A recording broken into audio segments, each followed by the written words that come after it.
Carolina.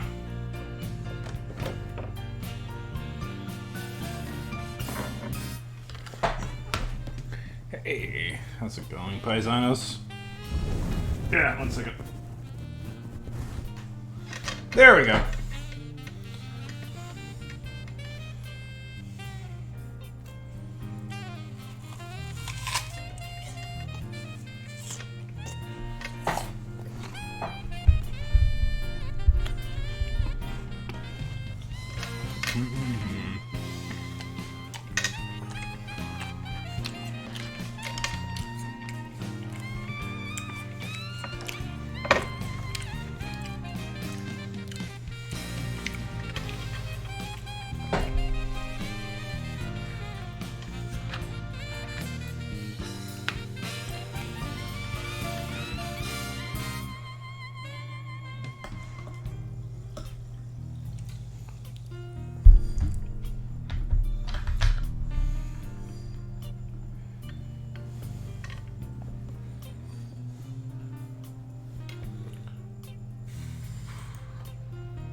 How's everybody doing today?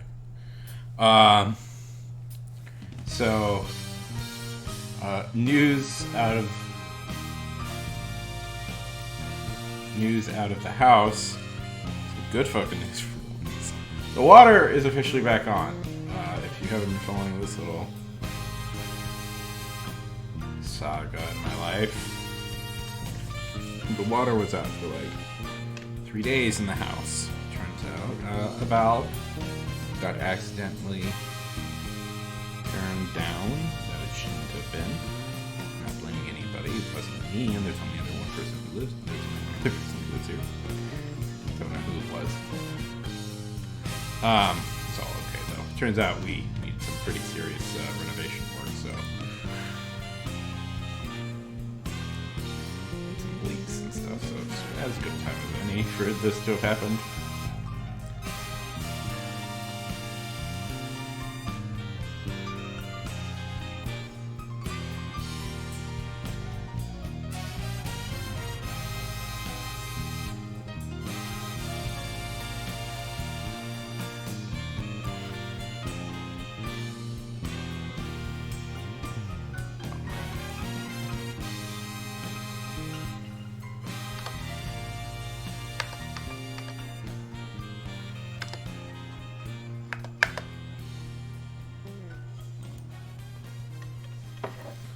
is everybody doing?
Ugh.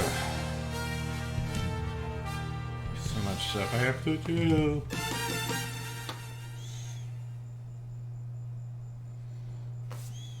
Who's here? Who wants to say something? Nobody? Okay.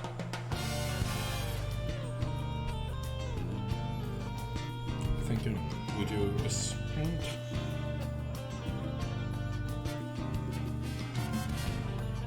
Anybody want to do a sprint? A rating sprint? I think I'm gonna do one in a minute.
Okay.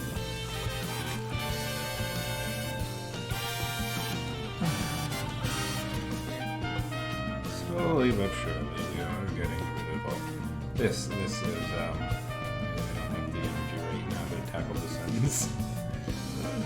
Ugh.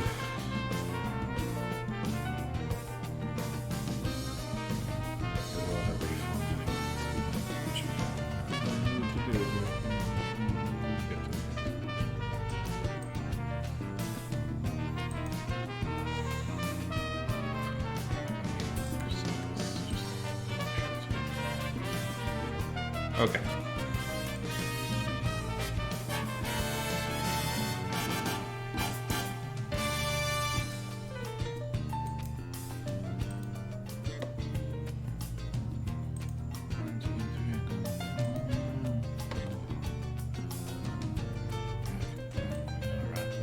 Tonight, rock the world tonight. We gotta rock the world.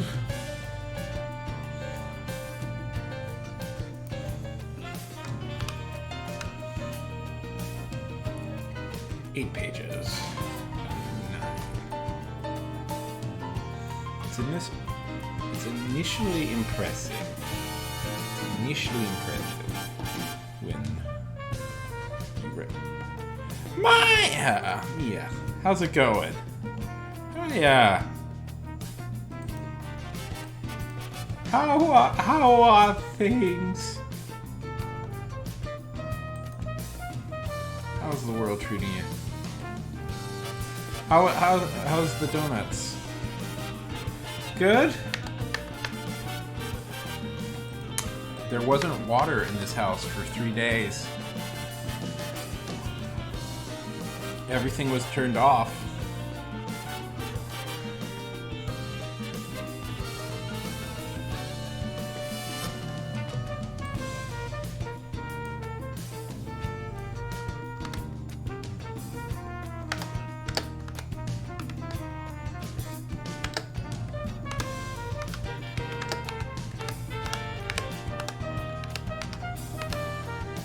Yeah. It may have been somebody's. Listen, it was maybe somebody in the house's fault, and it wasn't mine. And there's only one other person who lives here, but I'm not going to say who it is. That's fine. Turns out there's a lot of problems with our pipes, so this may have been a lifesaver in the end. Because the plumber was checking it, and he's like, "Oh shit, there's a."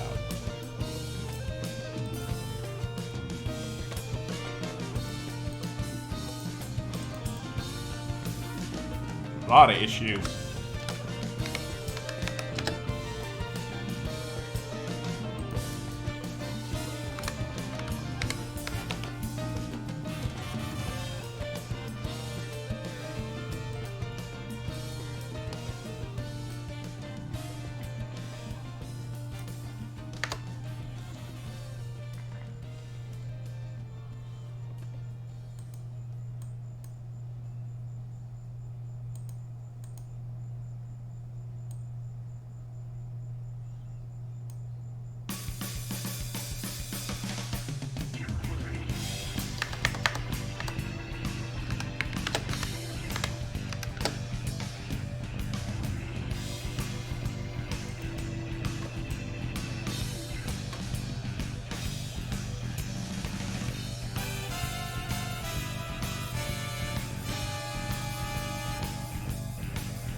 What's going on with you?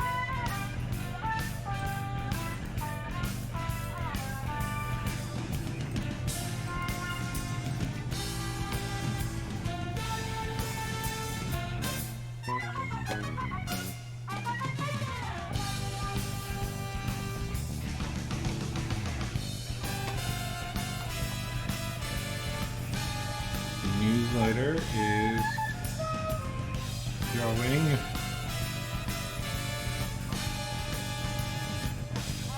Oh, it seems like I'm about to be able to publish it, then I...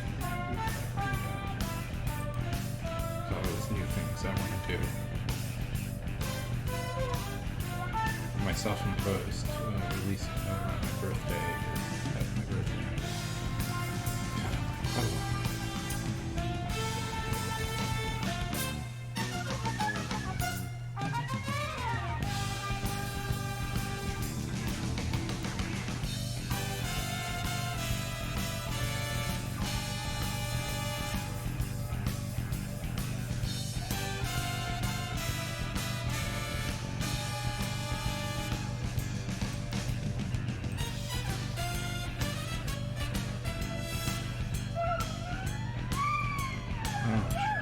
Sorry.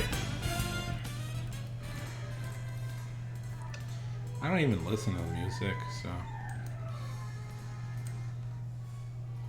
Is that better? I mean, I'm quiet to begin with, so. Like, I don't even listen to the music. I just, like, let it play in the background. Partly because I can't. See, the problem is if I actually listen to the music, this. See, it reflects into the mic. So I can't really. I mean, I could put headphones on and listen to it, but it's just like generic lo-fi. No, this is not generic lo-fi. This is actual something. But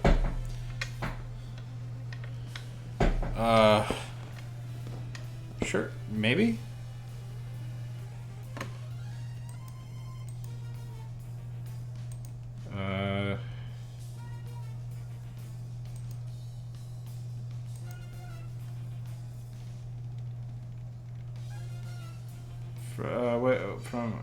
I pop by a lot of things.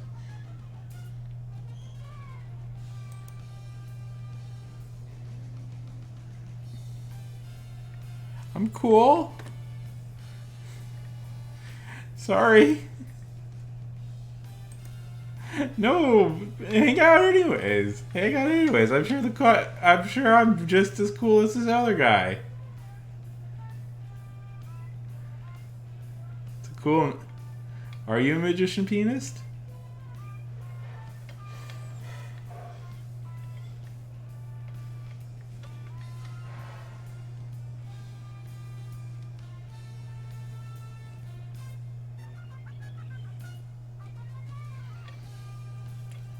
I was hanging out in two girls who were doing music.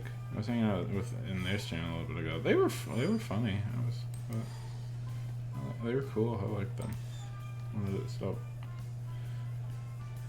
sometimes, like, when you meet new people on here, it's like, oh yeah, these people are cool. Well, I'd like to see them again, and then like they never pop up.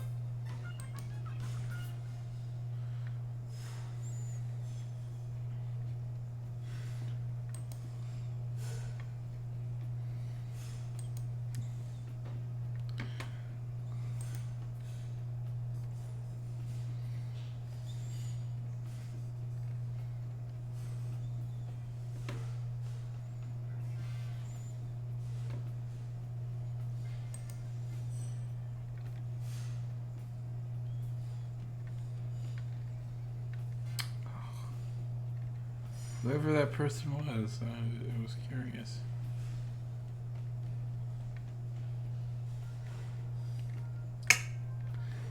Oh, thanks.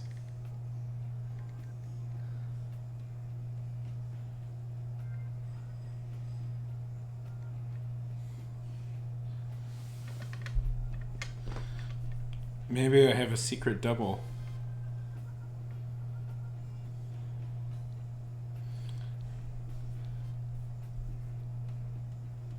I think we lost Magician.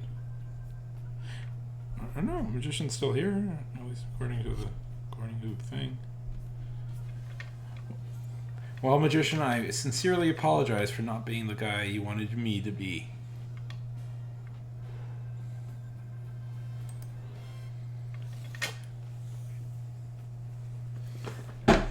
Shumaya, how's it going?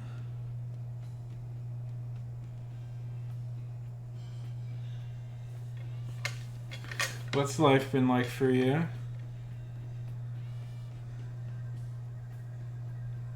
I will have you know, I sent the donuts thing to as many people as I thought would like it. I got a few people who said they were interested, but I don't know if they actually went through with it.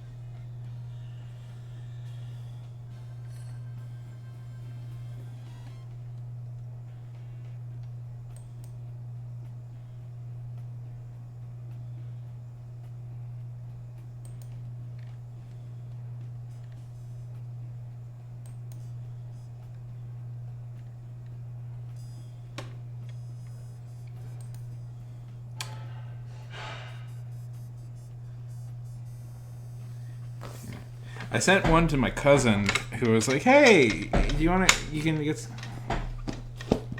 Oh, how terrible! You're not allowed to do that. Yeah. No, that's. What's it about?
I like. I like. I like.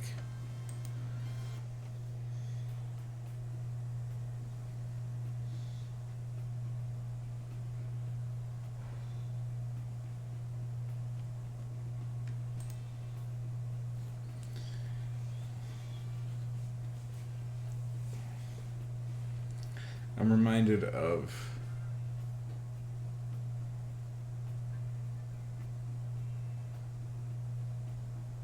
very good, very good.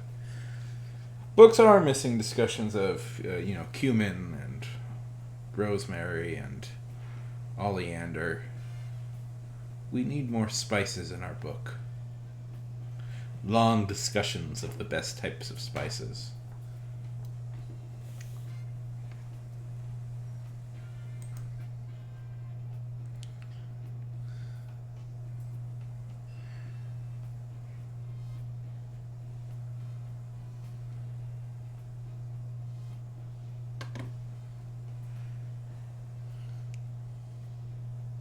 Exactly, exactly.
Well, that's fun. I kind of reminds me. It kind of occurs like something like Twin Peaks or something.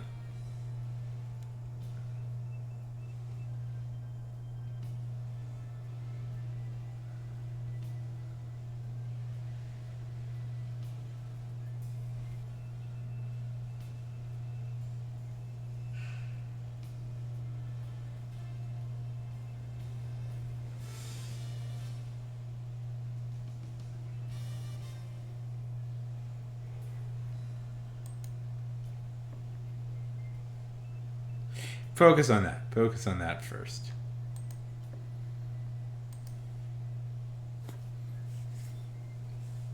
How's that going?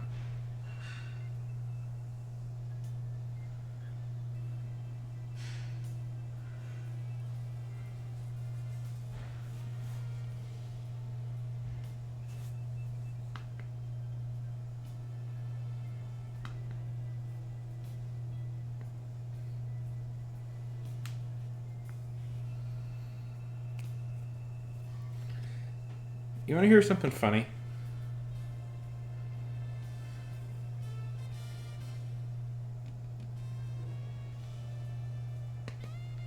This is my drawing arm, and I can always make it crack.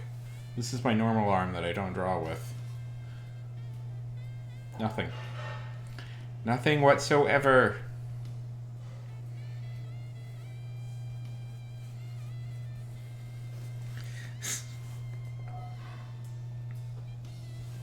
Oh,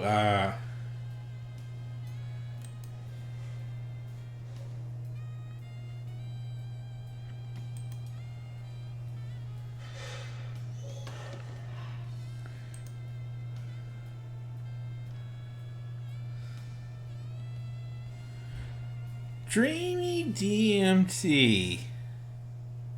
Oh, that's definitely the reason why. Dreamy DMT. Let me tell you what I'm working on, because it's more complicated than just simply one simple story. It's 100 simple stories. See, I'm starting a newsletter or a magazine. I like to call it a magazine. I think it sounds more fancy.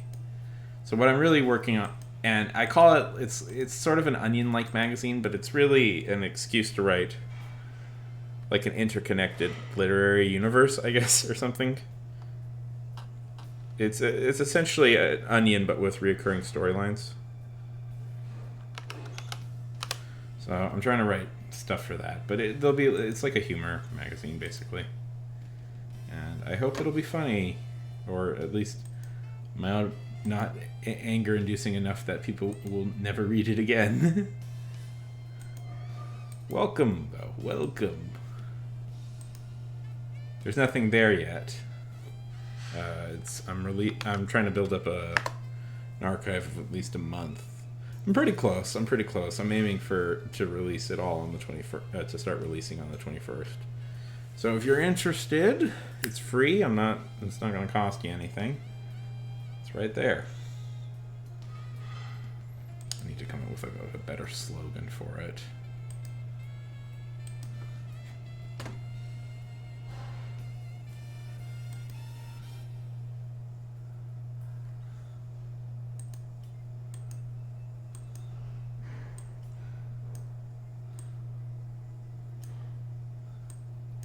I do find you eventually doing these streaming things, you eventually do end up coming up with an okay slogan for something. Your things, like, you can get pretty good at it, but when you're starting out, it's a little bit like, eh.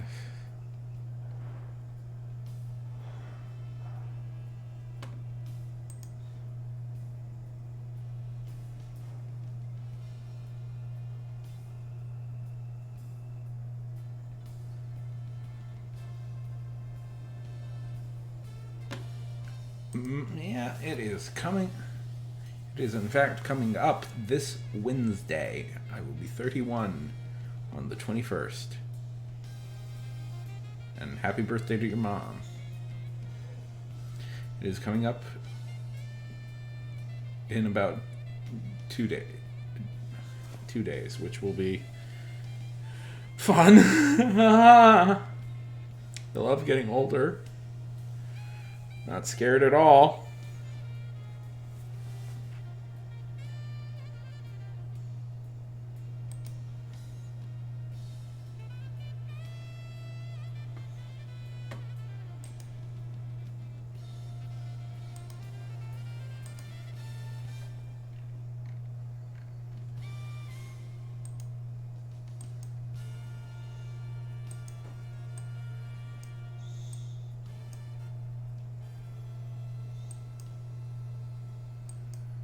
Yeah. Listen, the older you get, the more close you get to death, and the further you get away. So it's so fun to think of.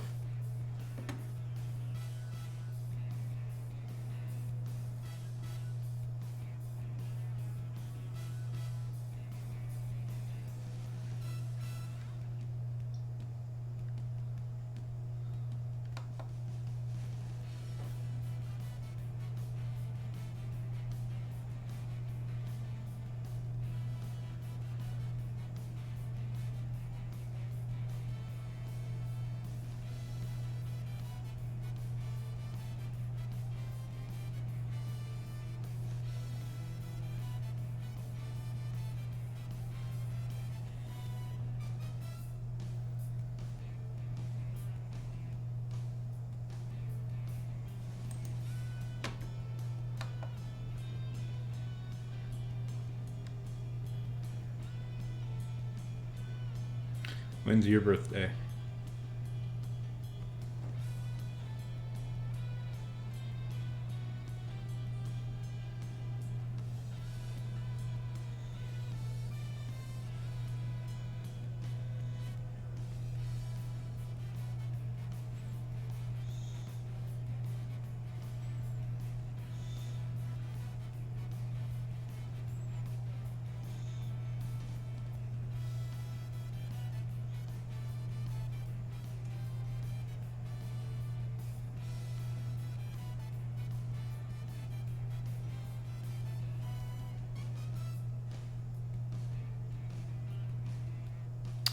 It's horrible. Horrible. Why would anybody want to do this?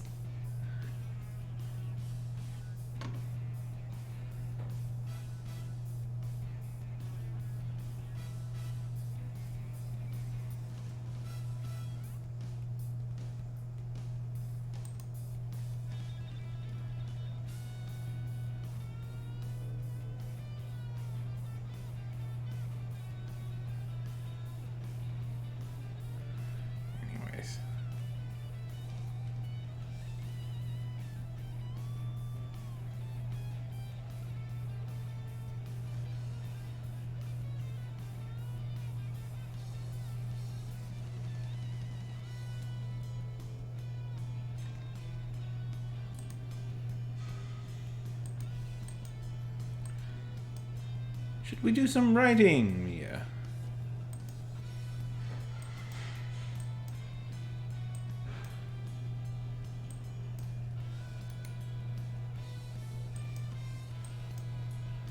Let's. I say let's. 1 second. I'm gonna have a drink of water.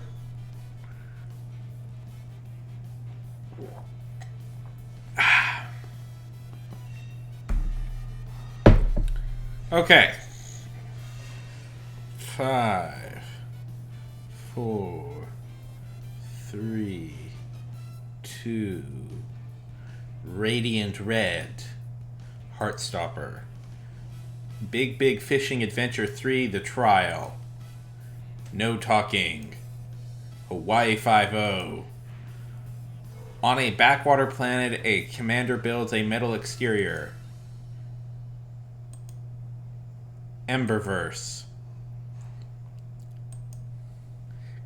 Chaos Complex XX. 2, 1, let's... Wait. The Santa Claus 2. Wait, I bet something screwed up. I bet this thing screwed up again. Yes, it did. I always forget about this.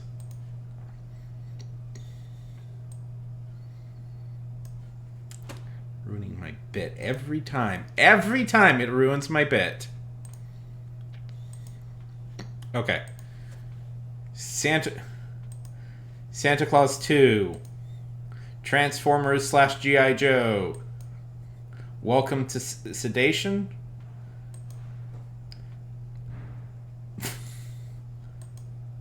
The Joy of Creation. The Most Beautiful. Ex Machina. 1, 2, 3, go!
Well, well, well. I believe we have successfully achieved our goals, have we not? Yeah, how did you do?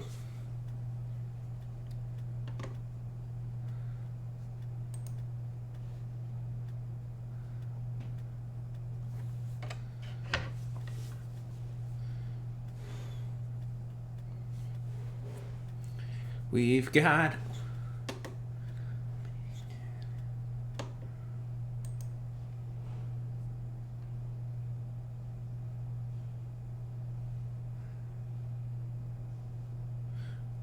Fantastico! What was your goal?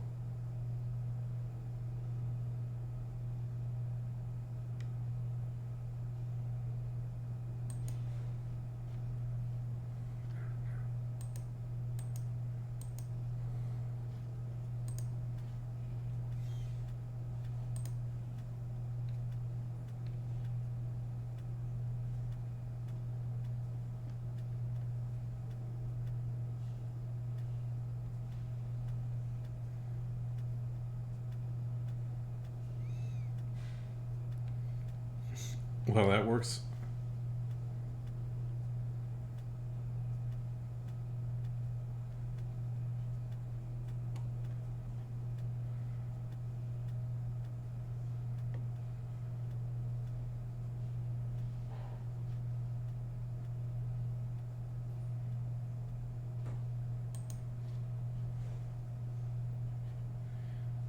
Yes, good.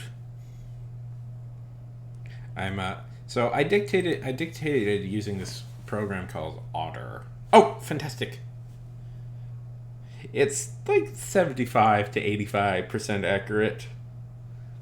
But it also means that it takes a minute after I finish dictating to process.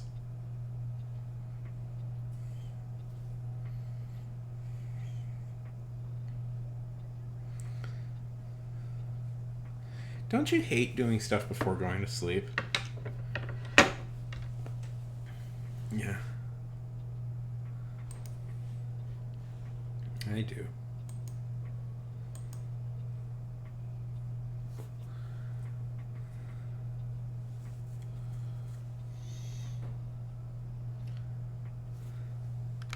It's just like, you just want to go to sleep. Let me just go to sleep.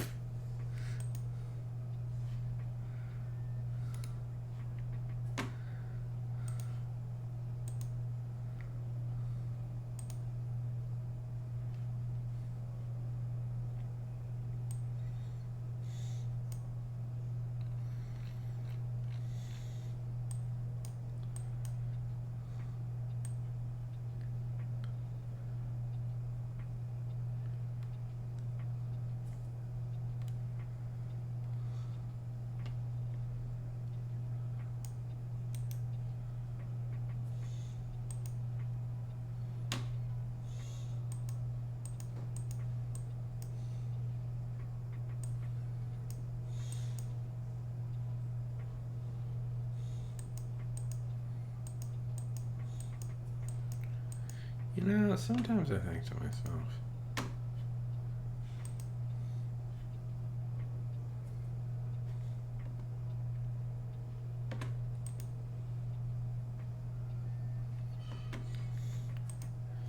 sleep shouldn't even. There we go. Okay.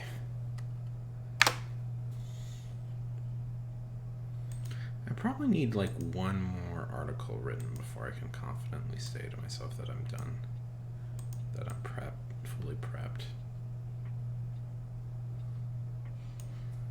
Alright.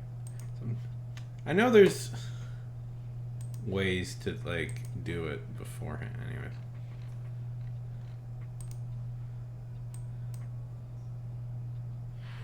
Hey Nono, how's it going?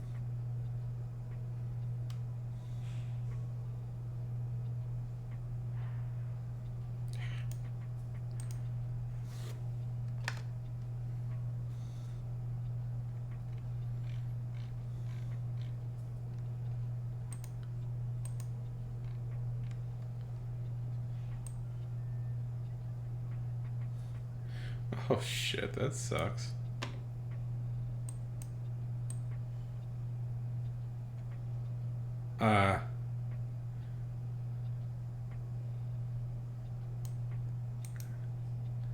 Copy.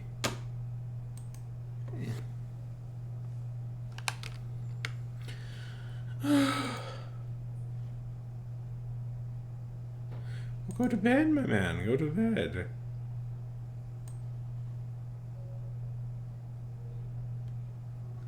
That sounds brutal. I don't miss college at all. See, the thing is, I'm even thinking about going back to school, but it's like stuff like that where it's just like, I don't know.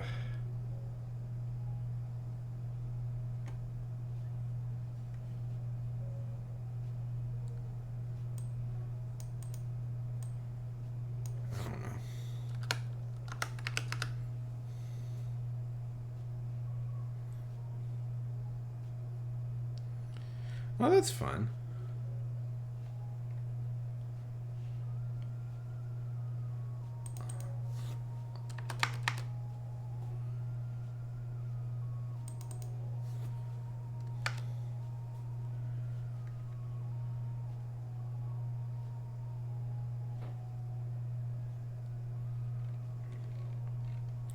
Oh, so much editing. So much editing.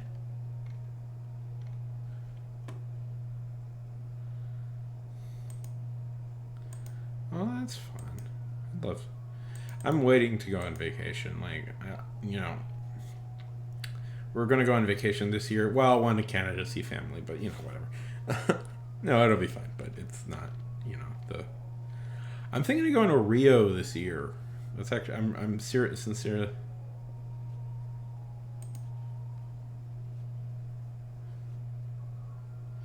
Days off are days off. I agree.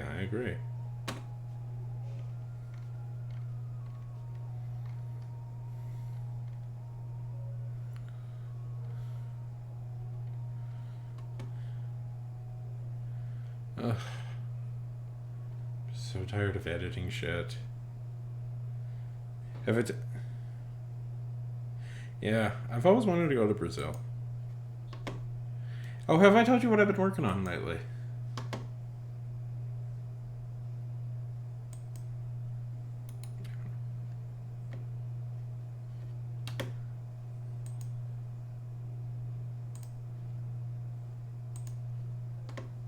No, it does this.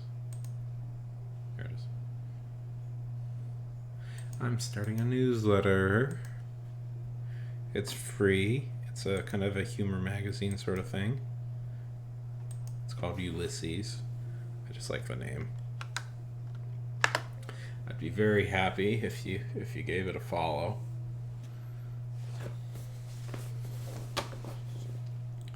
Hopefully we can get it to 100 by the time it launches. Probably won't do that. That was kind of my little goal for myself. My birthday is coming up. There's nothing there yet, but there will be when I...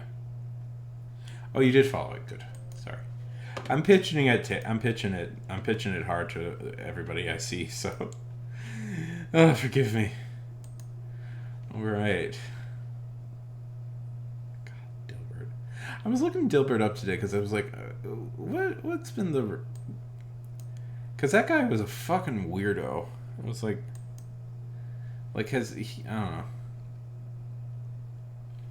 Yeah, I'm just tired. I'm burnt out just a little bit. I wanted to make fun of Dilbert somehow, but I just can't. I can't think of it. The problem is it's not fun to make fun of. I don't know. I want to, but it's just like... Do you know what Dilbert was? Like, do people know what Dilbert was? Yeah.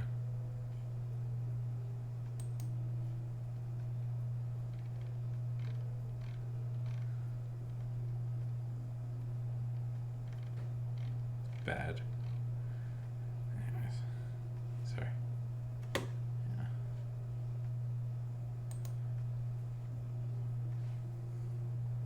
Yeah. Well, Dilbert was a kind of popular comic strip in the newspaper, like Garfield or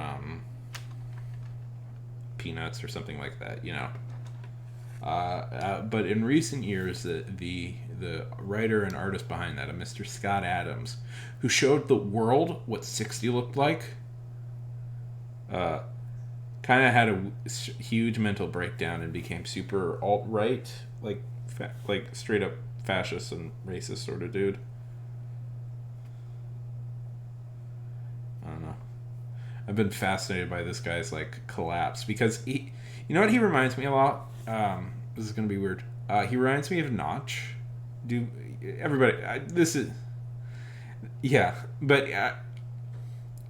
there's a part of me, he's going to relaunch it. I'm just like curious what that relaunch is going to be like, because I know it's going to be awful, and there's a part of me that's like, oh, I bet it's going to be like the worst thing ever. Do you know who Notch is? Well, he has kind of a similar story to Notch in that, like Notch, he was a very rich guy who then had a mental breakdown after, had this whole huge, like... I mean, the story of Notch is like almost like modern day, like Citizen Kane in a way or something, where it's like, he's this rich guy who feels suddenly betrayed by everybody in his life, and he just kind of goes mad living alone in this mansion all by himself. And Notch also had a divorce. That isn't really talked about a lot right around the time he had this whole breakdown, his whole breakdown. Yeah. I don't know. It's something. It's just these guys. Like, here's the thing I'll say for a lot of men. It is not good to let them just sit alone for hours, constantly thinking things through. I find it's not good to let them alone in their alone with their thoughts for that long, because some people really just cannot handle it. I would say a lot of people probably can't handle it. For Notch, it seemed to be like just mind destroyer. Because just once he got rich, he never left his little mansion again. And he lives in Los Angeles, so theoretically, I could have driven by when I lived in Los Angeles. I could have driven by it, seen Notch out there.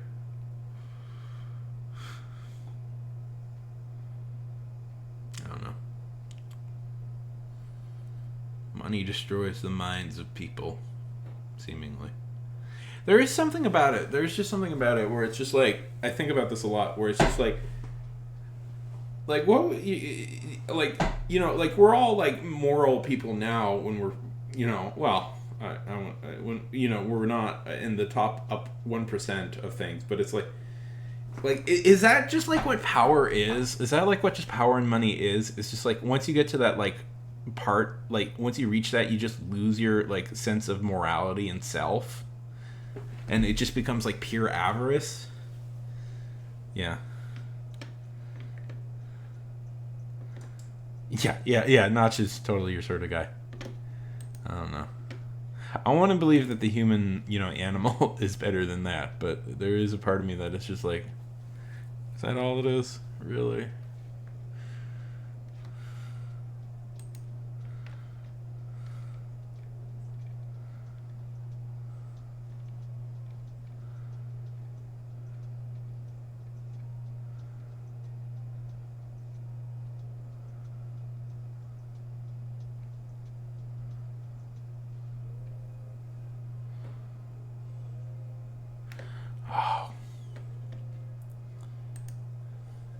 See, I'm old enough to remember when PewDiePie was like one of the most annoying people on the internet, and then he suddenly became like the biggest deal.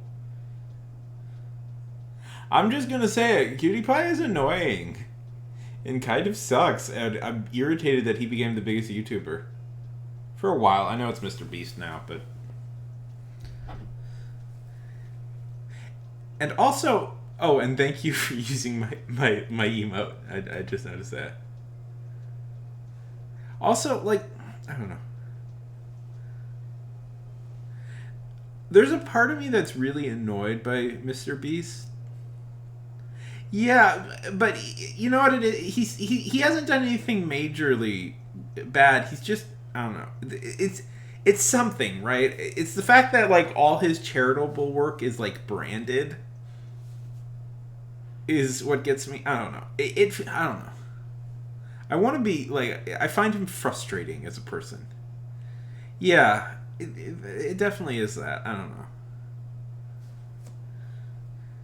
I mean, the thing is, he's done nothing objectively wrong, but there is a weird thought control thing with him that I just don't trust.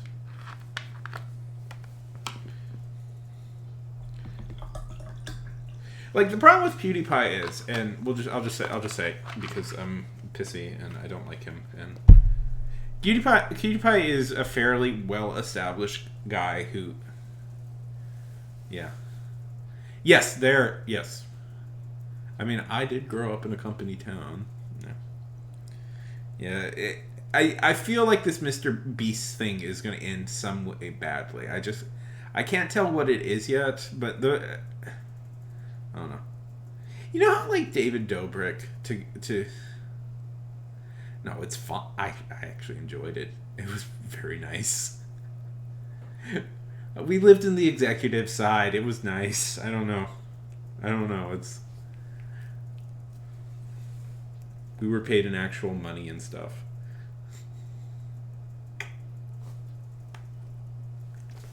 Hate to tell you.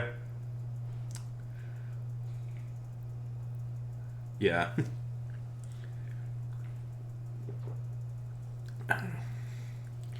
See, company towns are usually bad for a variety of reasons. None of them were what I experienced, but I mean, what usually starts the problem with company towns is like they'll try and start a voucher program. That was like one of the huge problems with all these company towns is like instead of being paid in money, they were paid in vouchers. So essentially, it trapped any of the workers there. Yeah, it trapped the workers in that. So it essentially turned into like a little fiefdoms, where it's like the workers couldn't really leave or go anywhere. Yeah, it's all bad. It's all bad. But they treated us really nice, so I don't know.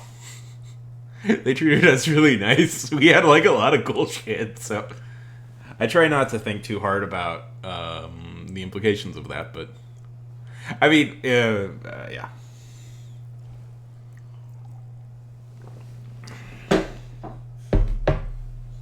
Yeah. But like that, like it's those like voucher shit. That voucher shit was fucking like poisonous. Yeah. Yeah. I mean, the question will be essentially if Mr. Beast, one, if Mr. Beast pays them in his employees in money. Because like because, yeah. Yeah. Like, will they have schools? Will they have, like, businesses? Will other businesses be allowed in?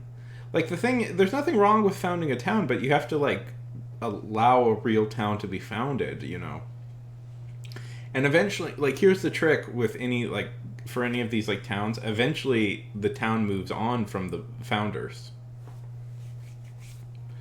Like, I theoretically live in another company. Like, where I live now used to be a company town. It was a town explicitly set up for the workers of for a business, but they moved on. And the town is still thriving, so, And nobody here was dependent on I don't know. Beast is a weirdo. I don't know.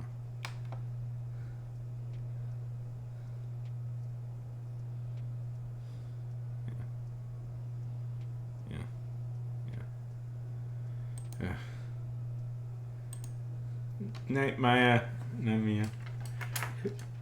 Go to bed. Yeah. Yeah, we'll see. Oh, it's all going to be a disaster now. No, it's all going to be a disaster. You mean a town? That is a town that is predicated on a YouTuber somehow isn't going to do well? What? What could go wrong with that? YouTubers are famously loyal. People do not lose interest in... There's already sort of a backlash brewing. If not to Mr. Beast himself, then to the style of video he makes. Company towns are essentially just little, like, mini communist regimes in a way. That's one of the a true... But the problem is when people leave company towns, when the corporation leaves the company town, usually they go to shit. You ever?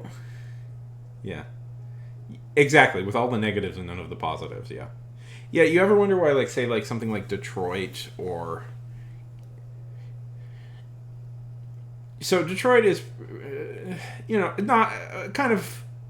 Not super fairly, but Detroit has a lot of issues. I think we could all agree on that. And partly why Detroit struggles is because Detroit in many ways was a factory town. And so were a lot of, like, towns in Michigan. Because a lot of car factories were in Detroit. They were in Flint, Michigan, and in Gary, Indiana, and several where they assembled cars that Americans would drive. And when the car industry left, those towns were left in, like, ruin. So, imagine that, but for Mr. Beast? I don't know. Also, Mr. Beast is friends with Gary Vee, so I don't trust him. And of course, like, you're actually, you're putting me in a little bit of a spot just because it's like, oh boy, he has an obsessive fan base. And I'm like, I don't. Yeah. Exactly. I don't know.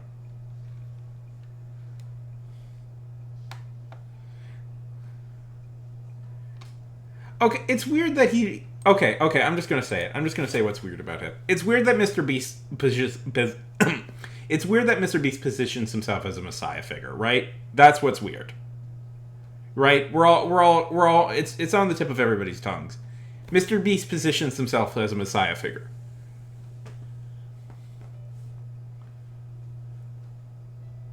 Or like an Ubermensch or something. You know, if we want to get like Nietzschean about it.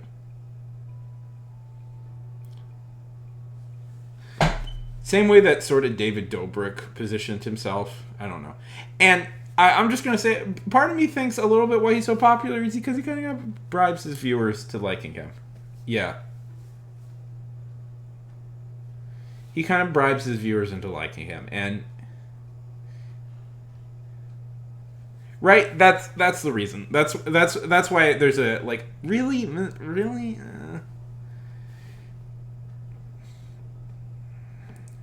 And because the internet is stupid, I know it's supposed to be sort of a half joke, but they're also kind of serious about it. That's what it is. And listen, I've seen this before. David Dobrik used to do this bullshit.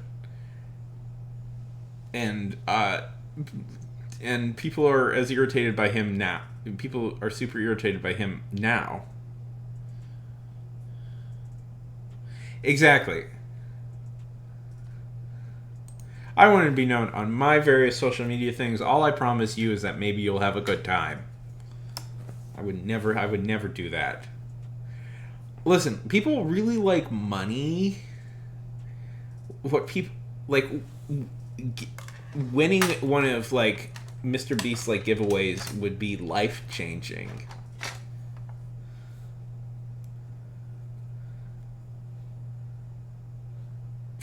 I'm sure is life-changing for people.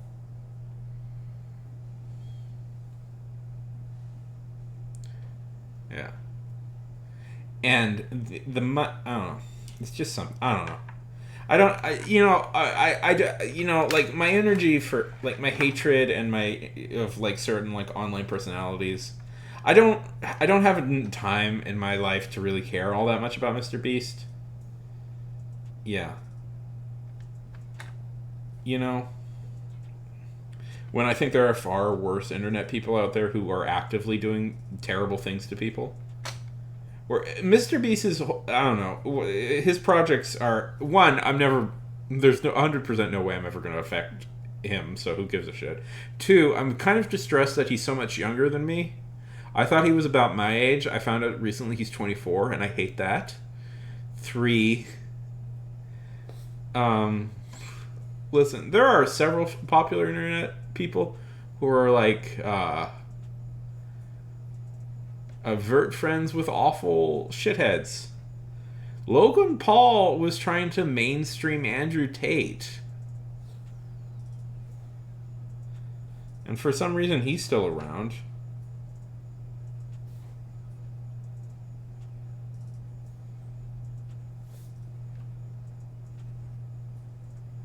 You see, it's so depressing because you see these people.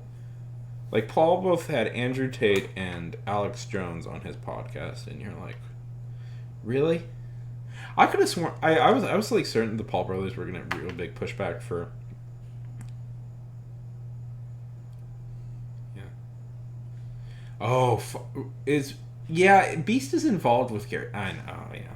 Fuck that shit. I don't like those self-motivation people a lot. I don't like those like grind hustle culture people, even though I 100% am a guy who is trying to grind his way to success in some way. I get it, I'm on it, but well, it helps that I enjoy doing it, so it's not like, but I don't like, I find that stuff so toxic. Like, okay, so yeah. The truth of, it's usually like medium-sized YouTubers are pretty nice people. Yeah. is what I find. Like, this is what I'm saying earlier. It's like, is it just all avarice once you get to a certain level? Like, I find like people who are like, you know, like medium big YouTubers are pretty nice most of the time. Like I like Danny Gonzalez. Danny Gonzalez, Drew Gooden, Eddie Burback, Jarvis Johnson, Chad, Octagon.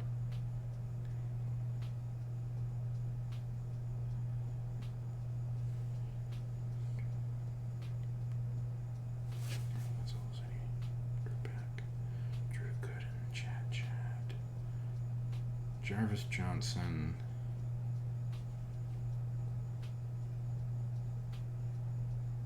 Chad. Sextagon. I like them a lot. And they're like, yeah. Oh, I love H Bomber Guy. H Bomber Guy is good. Well, because H Bomber Guy puts a lot of effort into his shit.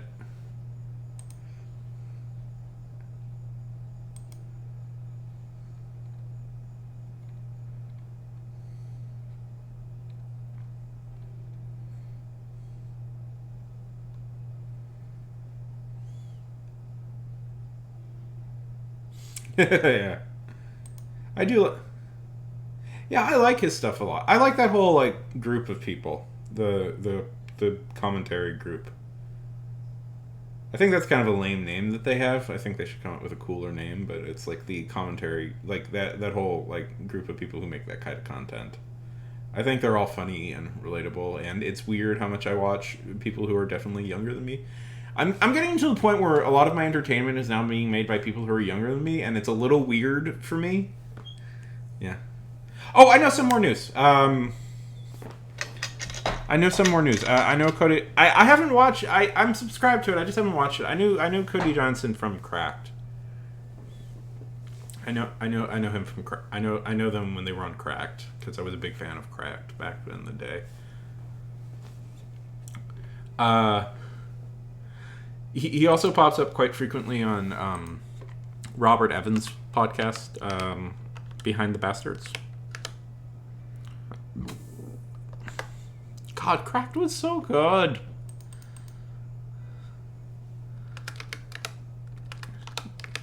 Do you know Robert Evans? He was another Cracked guy.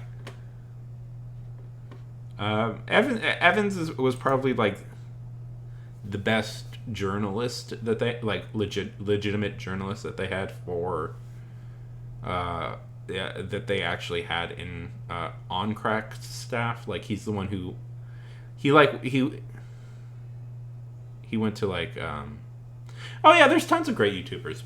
There's also me and the occasional YouTube videos I make. I'm gonna try and make more.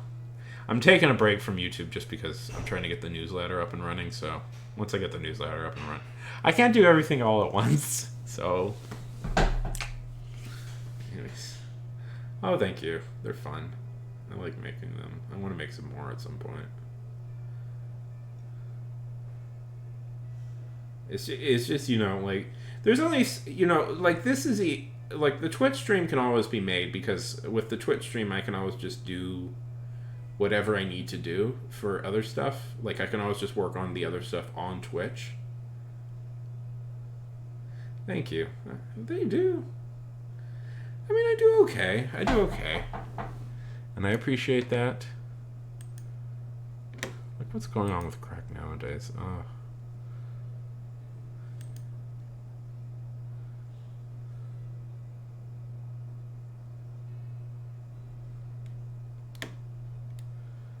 They just kind of became a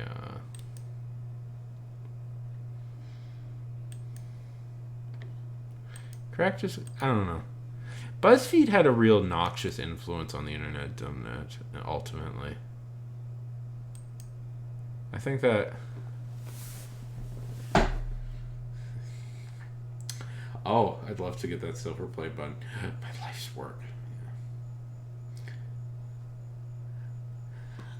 Oh, I've had a few ideas for videos, and part of my problem is I generally think when I'm talking about subjects is I'm better off the cuff than I am like sitting down with a script and stuff. You know, I'm better if I have somebody else in the room with me talking with them, because then there's for some reason I can just speak easier with like another person in the room. It's a lot easier for that. It's hard to do that just when you're on your own, I find.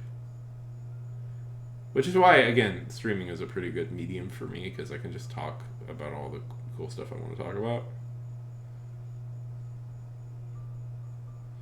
Yeah, that's that's kind of the formula I came up with in my head. I think what I'm gonna do is I'm gonna have like a PowerPoint presentation. It's gonna be like a little bit of a PowerPoint presentation, and then I can like keep it with that. You know, we'll see. I don't know. I want to talk about. Yeah, yeah, sure. Probably, maybe at some point. I don't know. I haven't decided yet. I'm focusing on the newsletter just right now, trying to get that up and running, and then I'll segue back into the to the YouTube channel at some point. Yeah. Really want to write a whole thing about. See, I'm kind of doing this like humor magazine thing, and I'm enjoying it, but there's also part of me that wants to talk about real stuff. I don't know. The problem is, like, real cool, interesting stuff takes a while to finish and talk about, but...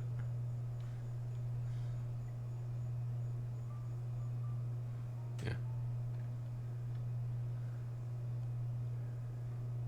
Have you guys ever heard of, I'm sure I've talked about it a few times. Yeah.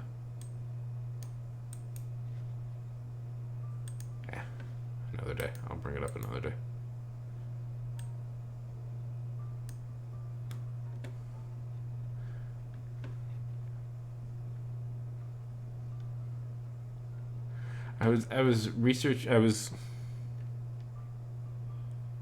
Yeah.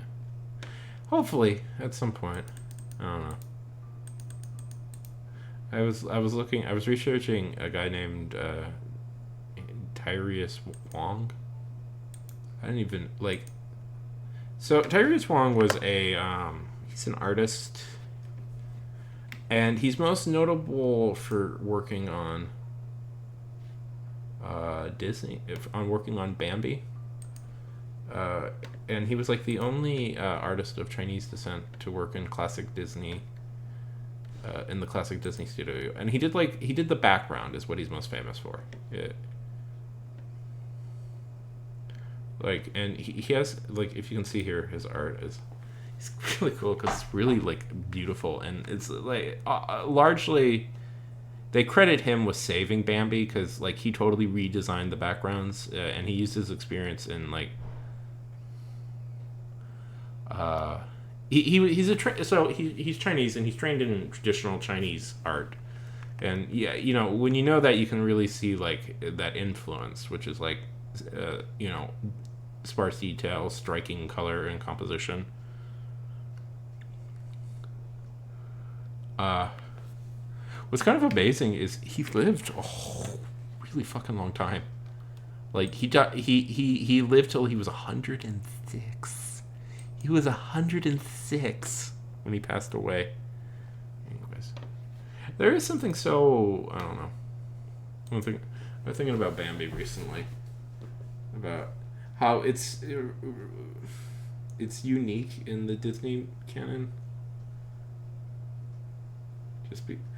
I love like Chinese like art like that, Chinese and like, Japanese art like that, where it's just like, I know it has a sequel. It's less artistically inclined as Disney is as the first one, I would say.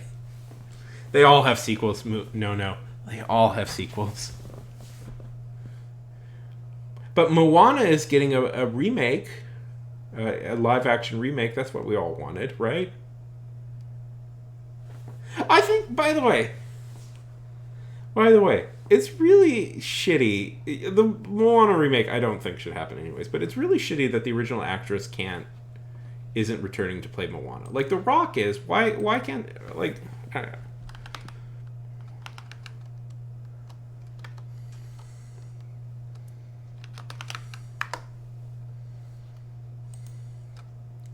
Like I feel like they even sort of cast her deliberately younger to act. She's what? She's 22 years old. And it's like, what is this? Oh, cute. Okay. I love birds.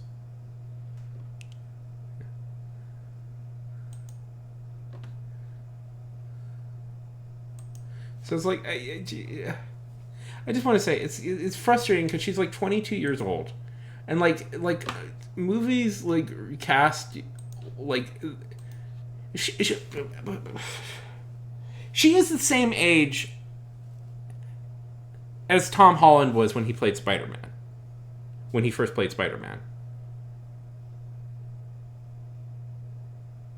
Yeah, she is the same age as Tom Holland when he first played Spider-Man, and I'm very frustrated because it's like The Rock, who I'm frankly starting to get a little sick of, gets to return to his role, and he might actually be too old for it, in my opinion.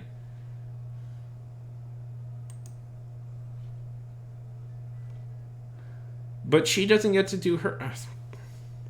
Yeah. Okay. Anyways, that's my whine about the world today.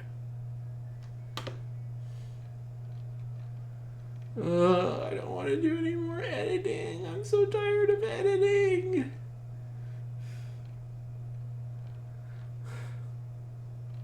There's so much editing.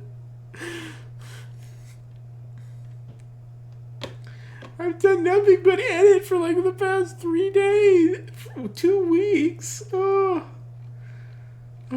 Okay.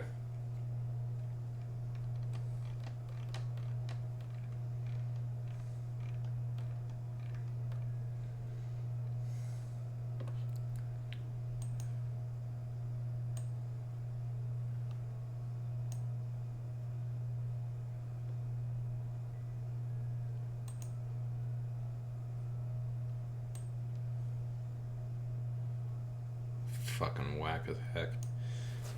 Hey, listen, if you need to log off, log off. Don't worry about it. I thank you very much for stopping by.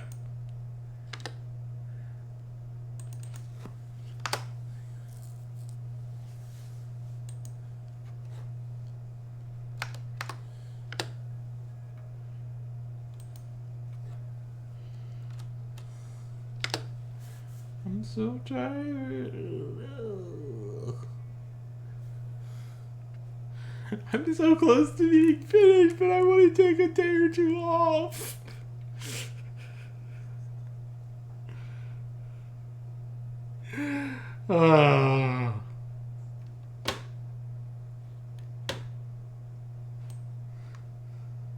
It's on the 21st.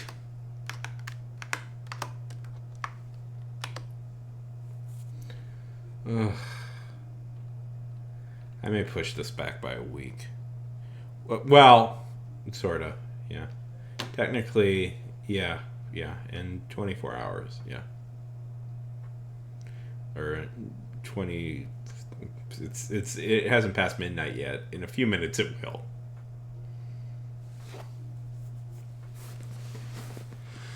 Yeah, it's tomorrow. Oh, I'm good. I fell asleep earlier today. I actually have plenty of energy. I'm just burnt out.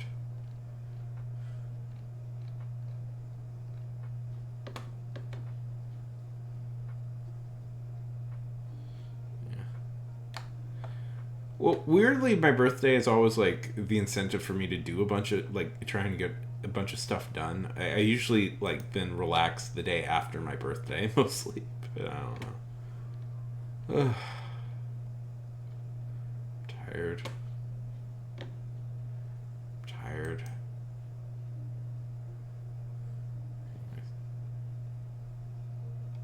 But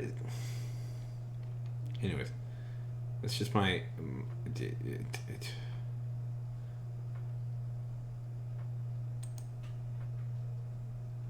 They made a musical. All right, I knew that they made a musical out of Sunset Boulevard. That's I don't know. What's everybody's opinion on Andrew Lloyd Webber?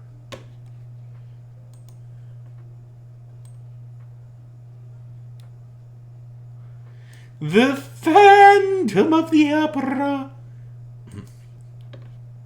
The Phantom of the Operas. Oh, wait, I can do better. The Phantom of the Opera.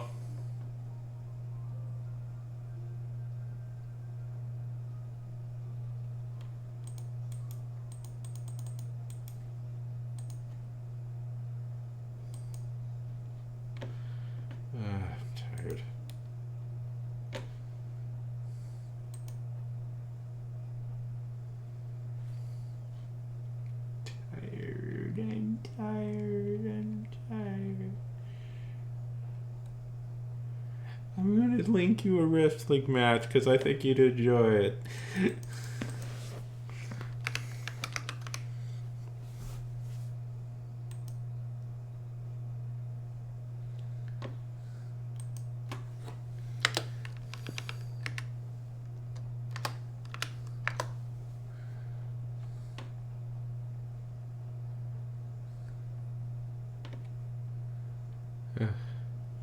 Maybe I'll take a break for a minute.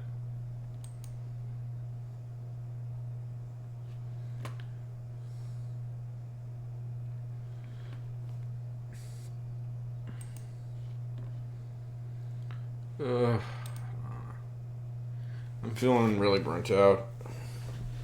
I think it's good for me to have a deadline. Maybe I put too much on myself. I don't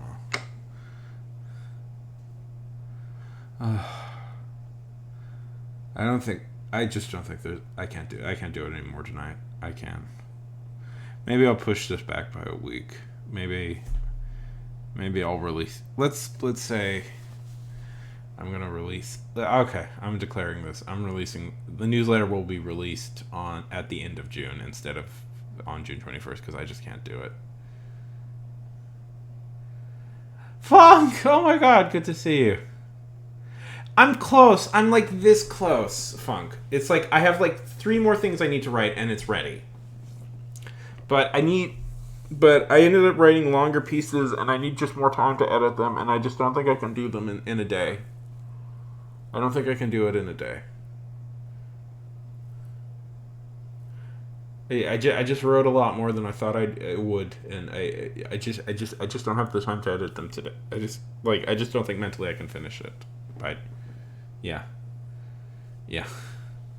I'll say end of June is when it's coming. When it'll definitively come because I'm this close. I really am. My goal was 14 articles. I've written 12. No, wait. I've written not 12. I've written 11. I need 3 more articles. I have 2 articles written. I just need to edit them now, and then I just need to write 1 more.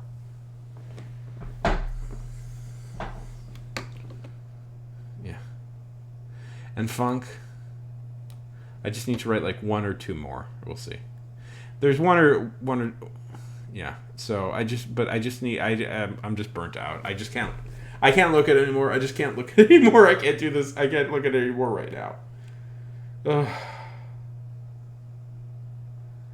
Funk, how are things going? That's good. It's good to see you. Yeah.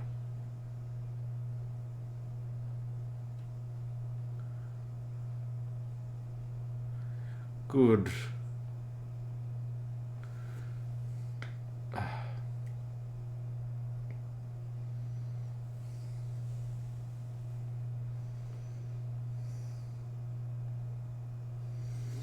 Good.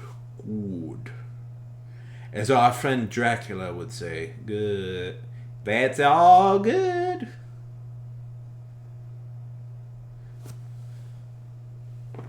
Fantastic.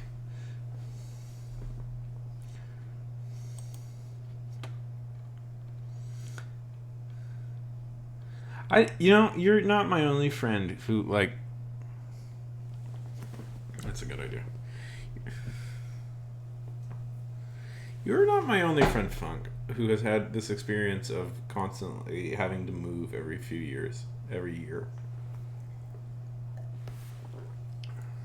Yeah. Good, you're making the shorts.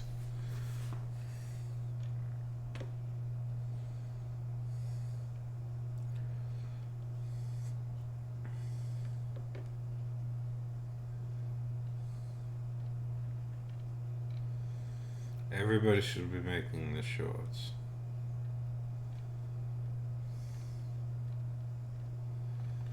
Good. Because it sucks to keep moving, I think at least.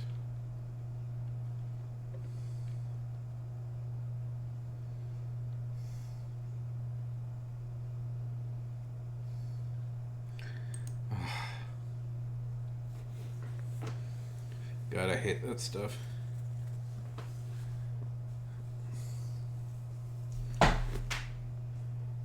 But no, don't you want to be like an alpha male?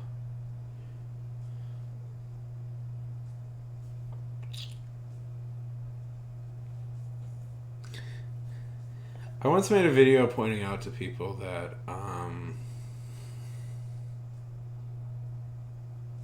yeah, you're dominating them. That's what's more. I once made a video pointing out that, the alpha male stuff, like the alpha male thing, is not real. Like there's in wolf culture, if you want to call it that. Wolf packs, if you don't know, wolf packs are mother and father, kids.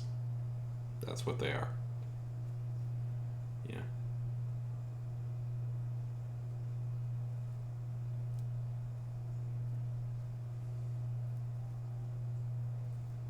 They are not collection of mess, whatever. It's a family. That's all a wolf pack is.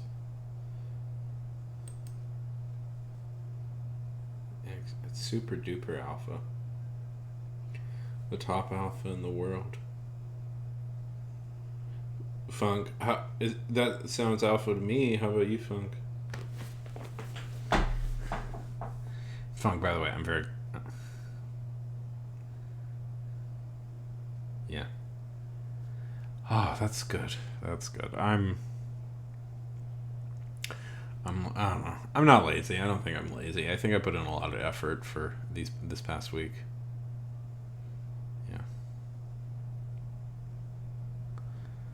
But I'm just tired. I just can't. It's not like anybody cares. I mean, I'm sure everybody's, all you people are very excited for me, but, it's like, not like the world is on bended knee waiting for my official entry into the newsletter world.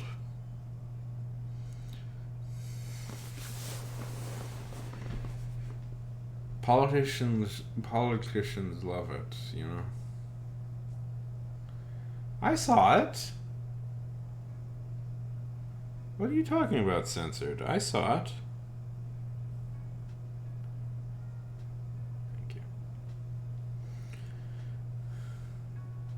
From all of us.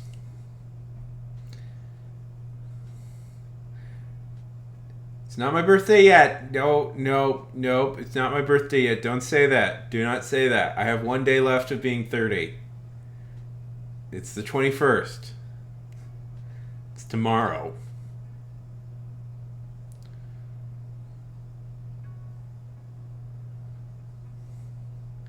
Still you. No, it's fine. I was thinking of going to New York this year for my birthday. And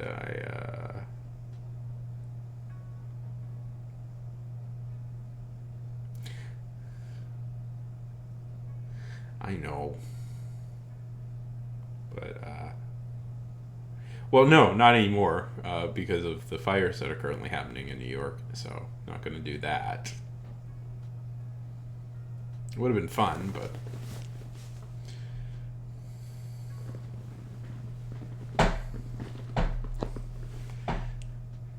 I love New York. I used to live in New York for a while. Oh, there's a bunch of fires happening in like the Canada, New York area.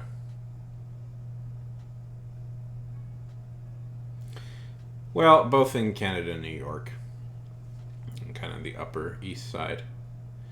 Most likely caused by stupid people doing stupid things that they shouldn't have done. When I lived in Los Angeles, no, and funk. No funk. No funk. There was a massive wildfire that happened in Los Angeles. It was so big, I could, yeah, I was getting that. It was so big, you could see smoke from about 100 miles away in any direction. That's how like awful the fires were. Anyways, do you want to? If a lot of people lost their homes. I don't think many people were killed, but do you want to know what caused it? A gender reveal party.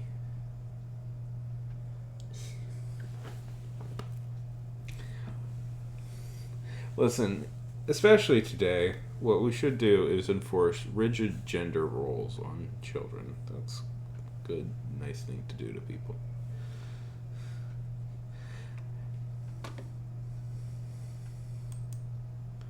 And set fire to things. All we have to do is to keep setting fire to. All we have to do is keep setting fire to a bunch of stuff.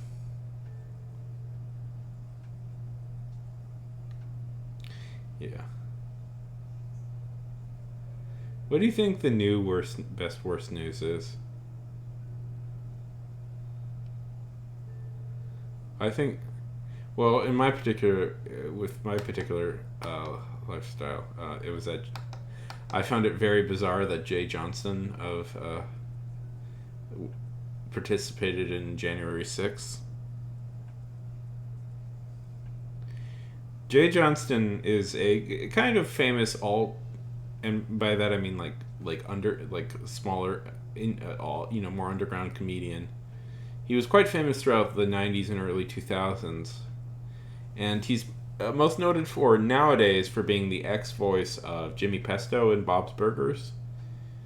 Then, I don't know what happened, but, yeah, he participated in the January 6th things.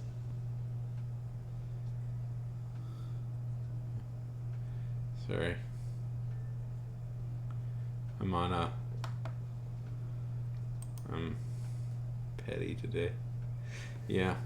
So if you're a watcher of Bob's Burgers and are curious why Jimmy Pesto hasn't been featured a lot, it's because his voice actor was part of that. That's why.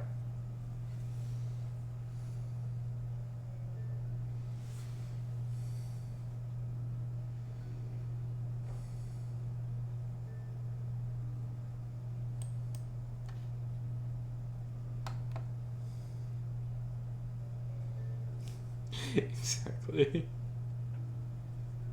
You know what's so funny about that? If I could go briefly into that. What was so funny about that is I fell asleep before that started that day. So it was like a big event for everybody else. Like everybody remembered it as like this thing, and I woke up and I'm like, wait, what was happening today? Yeah, I just fell asleep and I woke up and like everybody was freaking out and I was like, what just happened?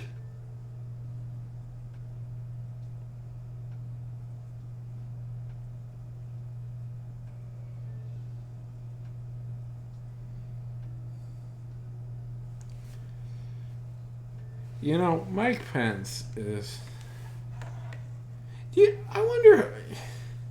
Mike Pence is a pretty shitty human being, so I don't really feel all that much sympathy for him, but I do wonder what goes on in his head nowadays.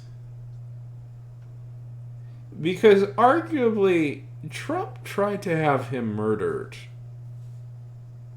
Like, Yeah. Like, Trump tried to have him murdered, and it's weird when you talk to him about it because it's very clear he hasn't really processed that trauma in his life. That the President of the United States tried to have me murdered.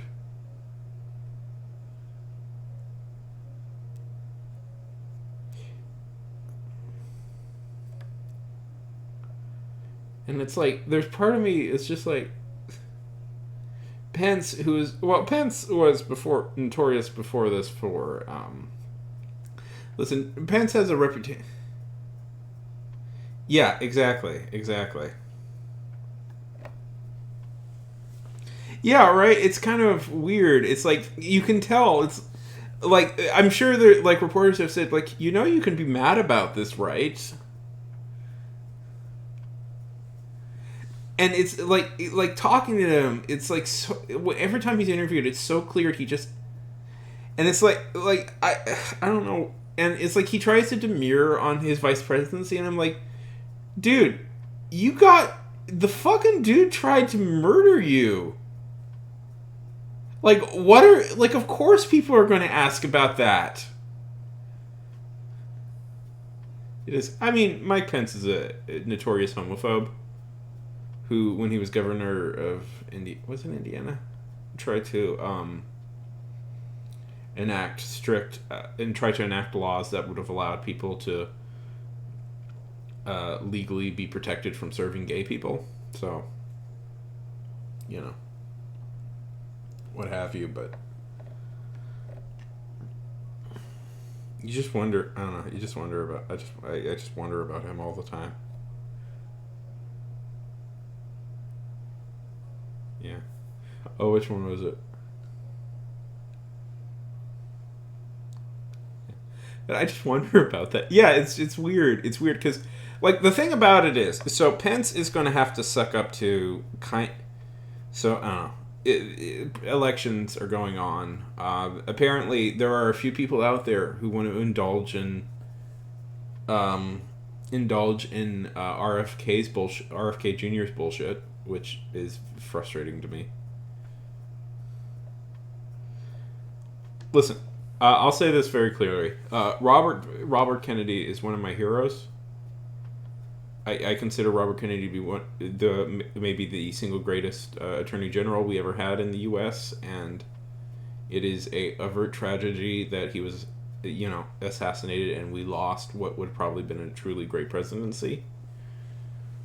His son, Robert Kennedy Jr., is a fuck up weirdo who is hurting him and who is working very hard to dismantle his father's legacy, and he should just shut the fuck up.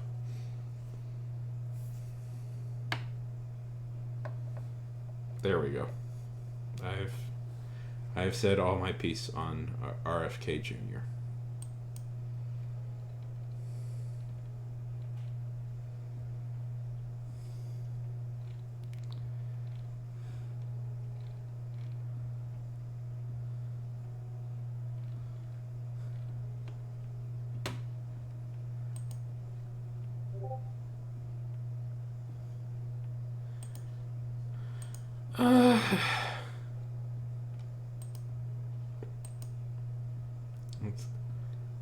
He's so RFK is essentially it's weird.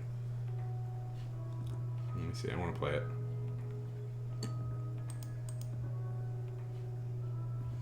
I always forget where the music is coming from. Oh well.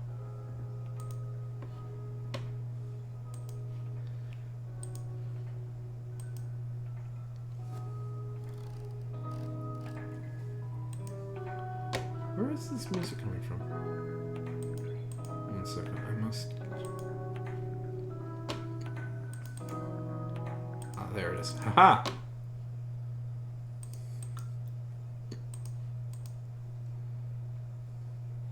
No.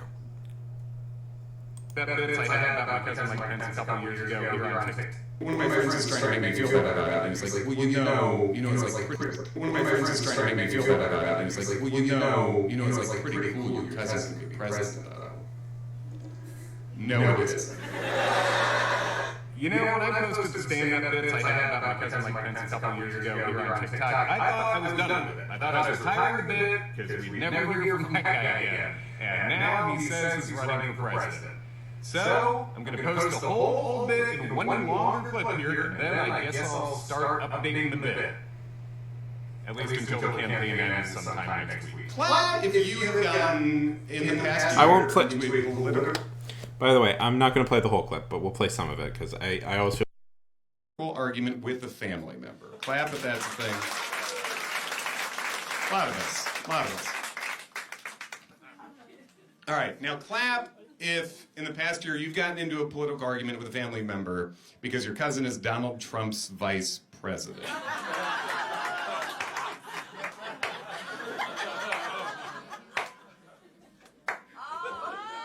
Is that just me? Is that just me here tonight?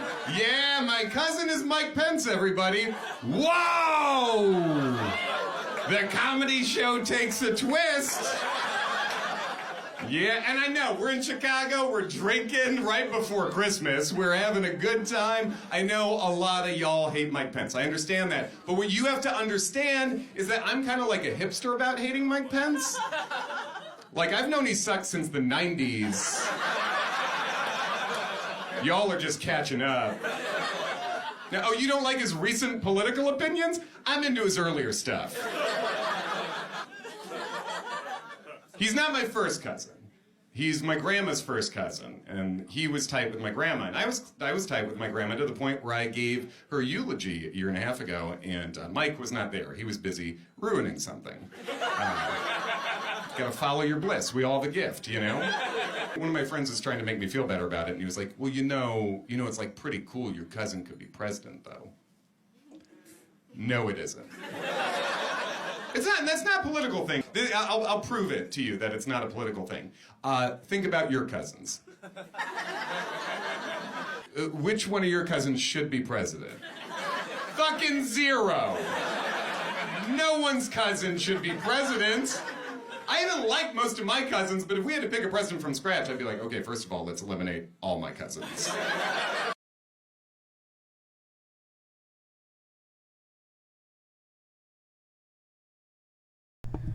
That dude, that's pretty funny.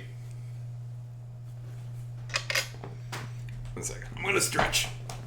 That is a pretty funny bit. I commend that guy. And all the non-shitty Pences in the world.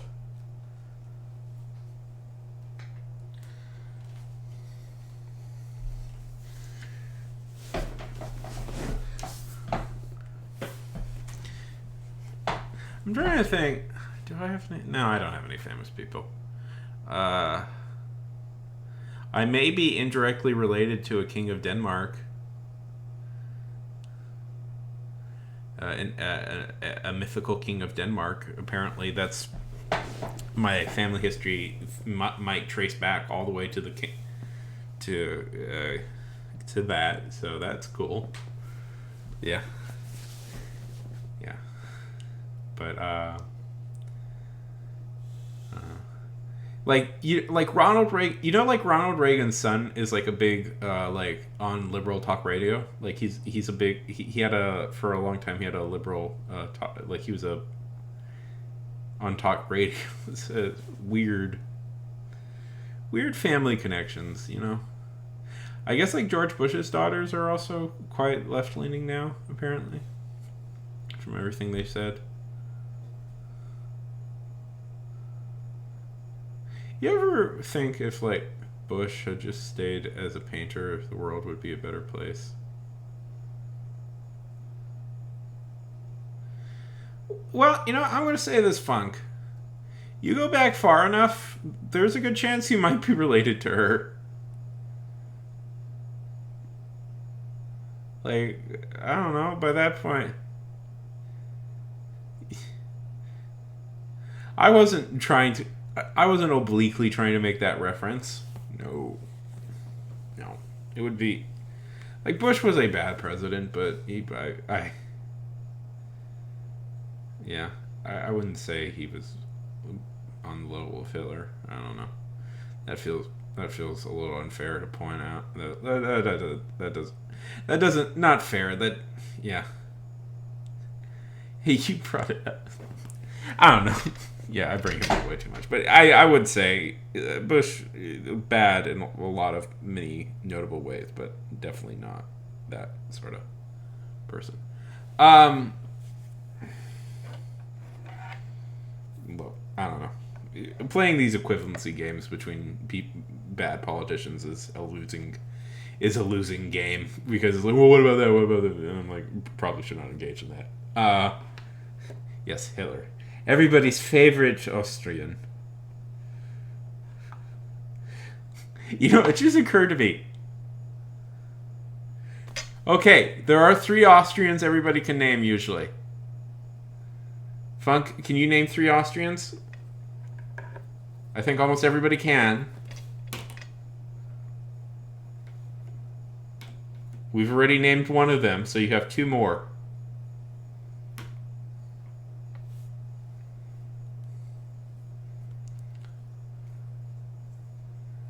Okay. Who's the other German famous person that you know?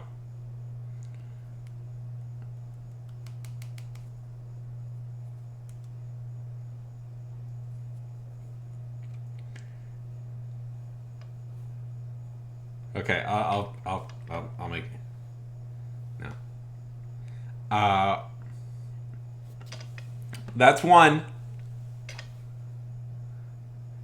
Lizard, you got it. That's one of them. And there's one more. Every American can name at least 3, I think. There's one more guy. It's another guy.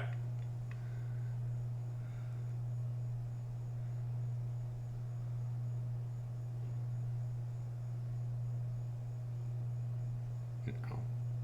Arnold Schwarzenegger, come on. It's Arnold Schwarzenegger. It's Mozart, Arnold Schwarzenegger, and Adolf Hitler. Austria's 3 most famous people. Yeah, well, yes, there's obviously many famous Austrians. I'm just talking about the 3 most famous Austrians that Americans would know off the top of their head. Come on. Surely you know Arnold Schwarzenegger from my very accurate impression of him. Yes, we must get to the chopper. Yes, indeed. Get down. Hasta la vista, baby. How's it going, Liz? Freud?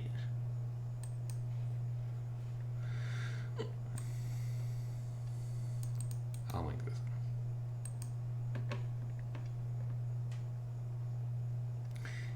Yes, but they're wrong. I mean, technically he's German.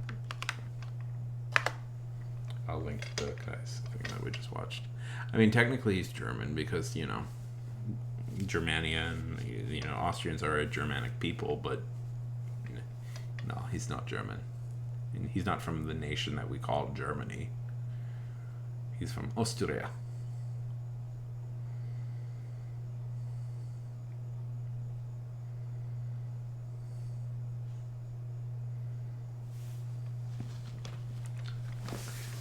I'm just saying there are 3.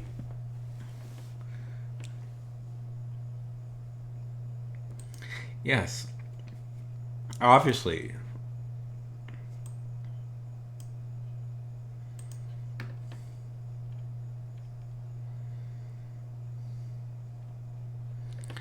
That I know, I'm saying that there are a ton of famous. I'm just saying that Americans can name 3 off the top of their head.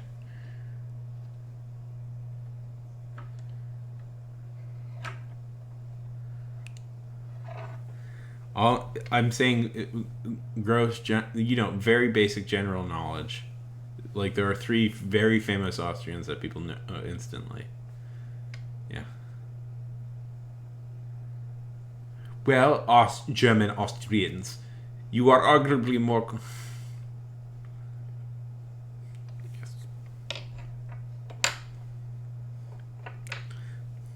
Well, German Austrians, you are arguably more consequential.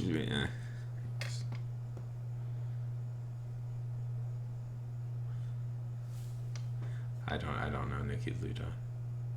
You've won. You've won. You have named somebody I was unfamiliar with.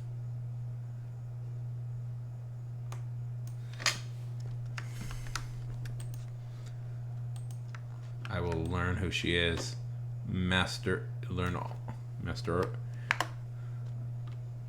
Okay. Oh, it's a guy.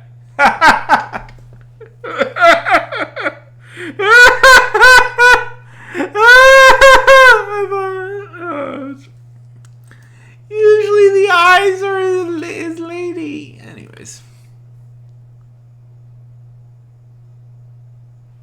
Yeah. I didn't know that.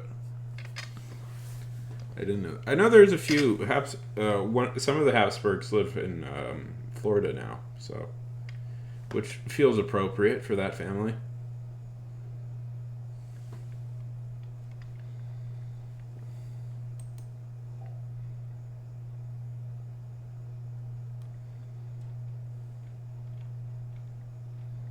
I don't know racing.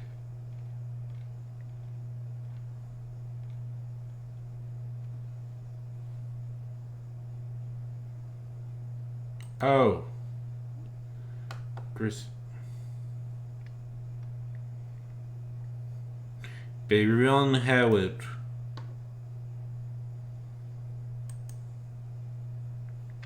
Oh yeah, that got good. That got good reviews. I should probably seen that. What's the consensus on Howard? I don't know.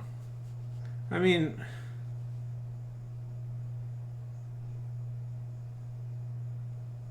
what do we think the consensus on Howard is? Well, it's Nikita. It's more. I don't know. As a director.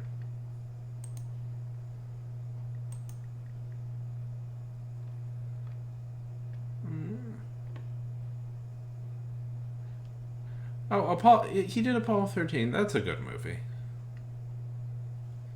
I'm just looking at this stuff. Apollo 13 is pretty good. Apollo 13 might be his best. Splash. Splash is a pretty charming movie.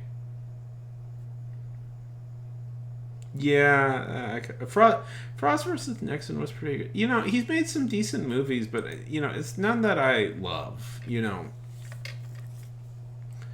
Frost v. Nixon is pretty good. Apollo 13 is pretty good. Splash is a pretty charm. Yeah, I would say that he's definitely like not in the top tier guys.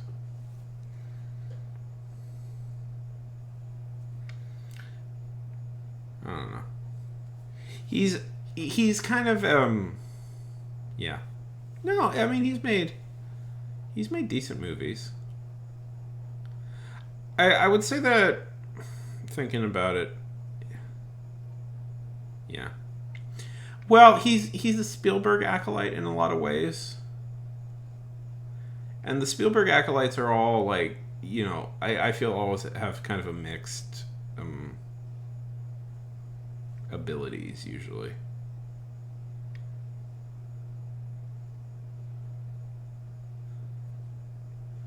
Because there's like you know, like him and a few other guys are very much like come from like we're trying to be Spielberg, and that, you know, like Spielberg is a effortless professional who can do like truly great things with film, but like his imitators can be real hit or miss.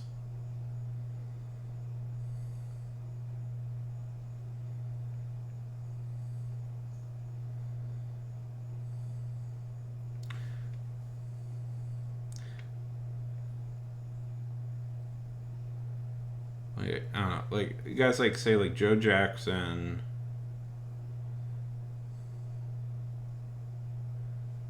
Go to bed. Go to bed. Go to bed. Guys like, yeah, go to sleep. Go to sleep. It's always a pleasure talking to you. No. Guys like Joe Jackson, Christopher Columbus.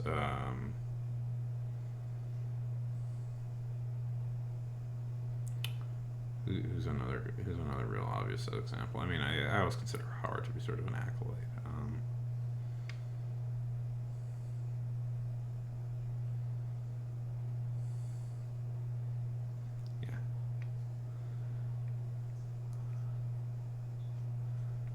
Um,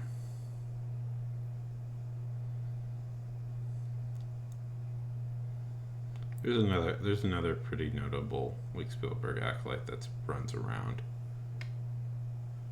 Yeah. I get one thing they were talking about, like with Schwarzenegger, apparently, is that he actually gets quite frequently dubbed. He doesn't do his own dubbing for German, and they say it's because like most Germans considered him to have kind of a hickish accent. Apparently he has a very it sounds very like hicky to them, like a deep Southern accent would to us. So like they dub him with a different German guy, even though like Schwarzenegger could easily do his own dubbing.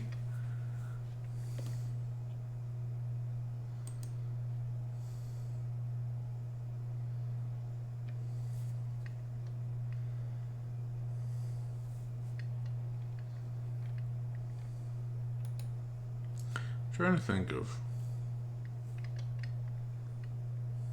Yeah.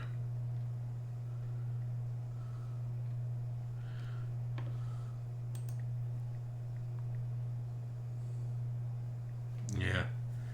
It's fine.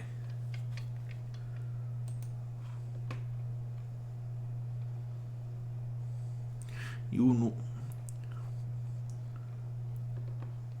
I remember like there was Hercules in New York. If you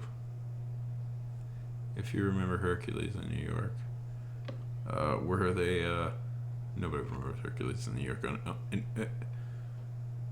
Of course we do. Everybody has an accent, Lizard, but Americans have very specific accents. You can tell we have an accent because when you hear British people try and do them, it sounds wrong.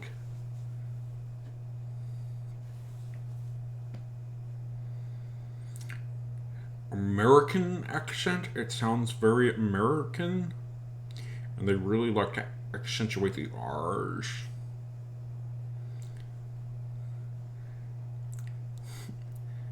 I mean, unless you think that who is it? Benedict Cumberbatch has a real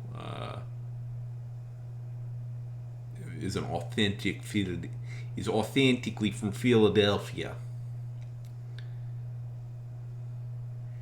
Yeah, that's right. You know, it's like what you're saying is like it's just crazy, you know. Like I just get like these two guys. I don't know, man. I don't know, man.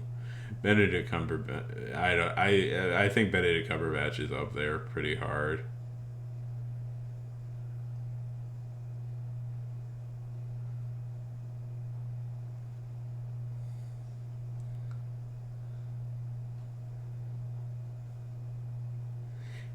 It's a shame we gave up on the Mid-Atlantic accent because it's like it was fake and made up, but it's like for British actors it was pretty easy for them to do.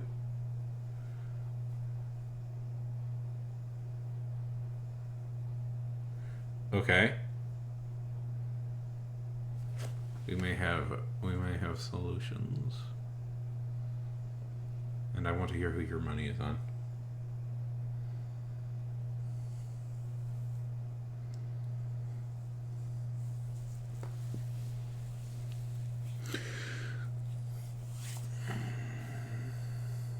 Ooh. Oh shit. Oh shit, right. Oh god. I love David Tennant too. Like I love that I love that dude, but you are very, very, very right that David Tennant is an issue. His accent is very bad. Like David Tennant. Okay. Yeah. Sorry, phone. Okay. Writing. Do you want us to give you some writing prompts?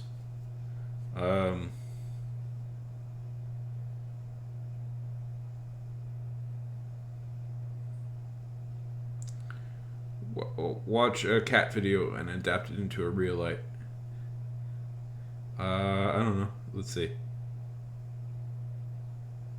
I don't know if this would work, but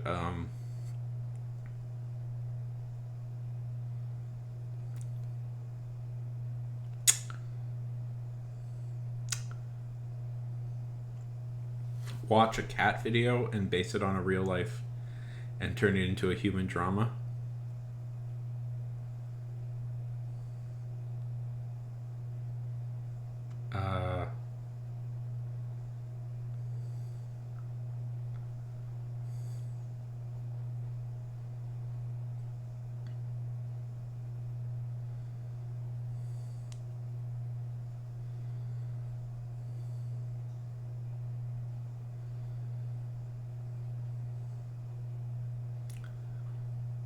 I used to do mostly like writing prompts on my TikTok. Gotta tell you, I got real burnt out doing that shit.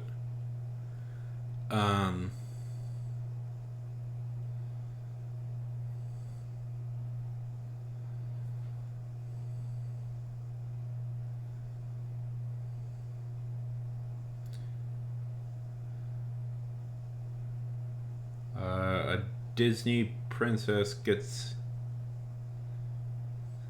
Yeah. Do it. Yeah. Feel free to steal that idea. No, feel free to. It was a good idea. I just didn't have the energy to do it anymore. I don't know. It's just after doing that for like almost half a year, I was totally out of ideas.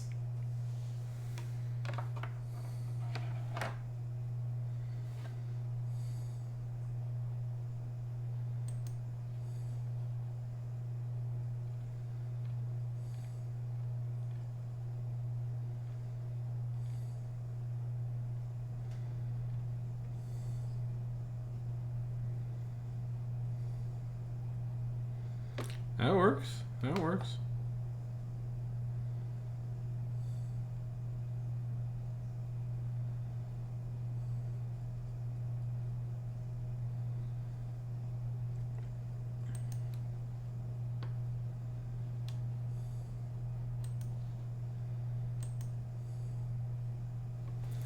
Let's see.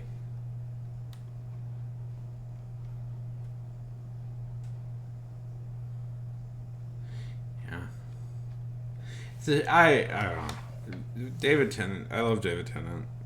I think David Tennant was my favorite Doctor of the new Doctors, and I feel really. I don't know. I always knew there is something limiting about being the Doctor. I don't know. Matt Smith has successfully got out of it, which is nice, but there is definitely. I don't know. We'll see. I wasn't the hugest fan of Good Omens. Even if I liked the book Good Omens. I don't know.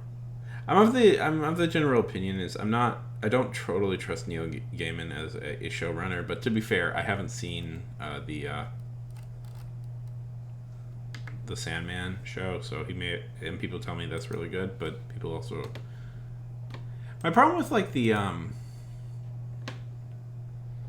Good Omens show is I don't think it was well adapted out.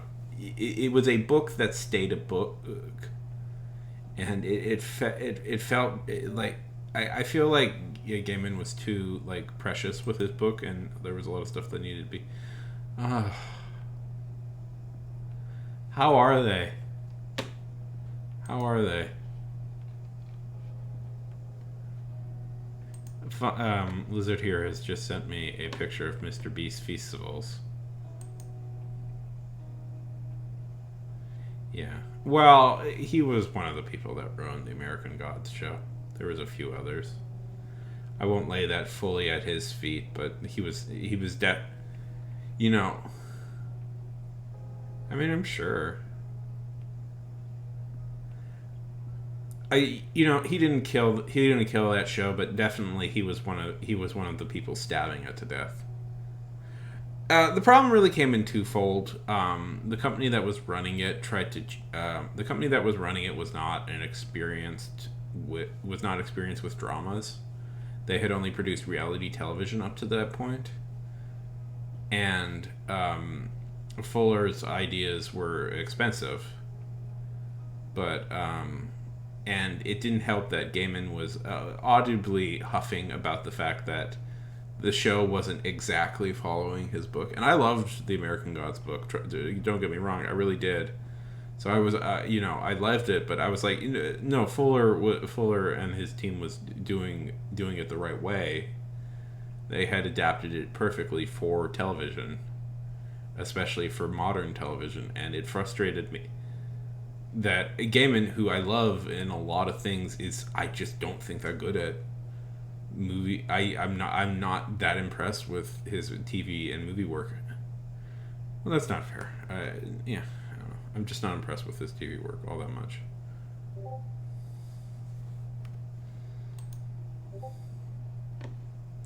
Ew, I hate it. I hate it.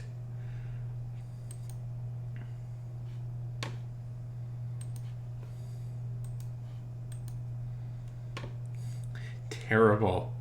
Terrible. How dare you over listen to us complaining about Mr. Beast? I must share.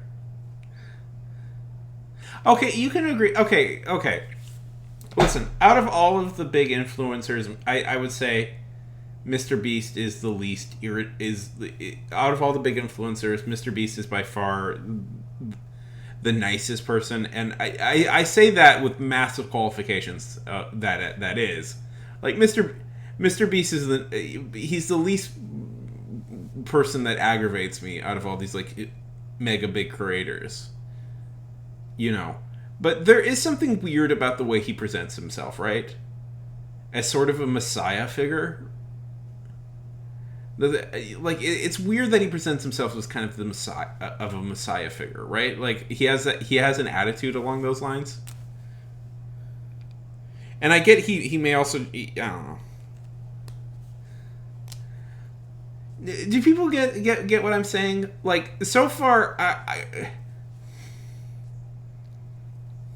yeah.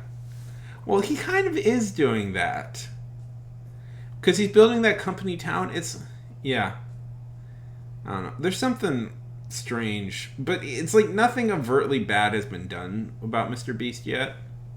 So, like, he's done nothing. Like, there's nothing, like, overtly wrong with what he's doing. So, it's like, I have no moral objections to him. But I do. He is, I don't know. He pals around with some people I'm not a fan of, especially Gary Vee, who is I don't like at all. And I'm sure if you like nailed him down and got him to express his thought process, he'd be one of these. I'm sure Mr. Beast is one of these people who kind of thinks to himself, well, maybe one of these like, well, to be successful, all you have to do is want it and actualize it. And I don't know.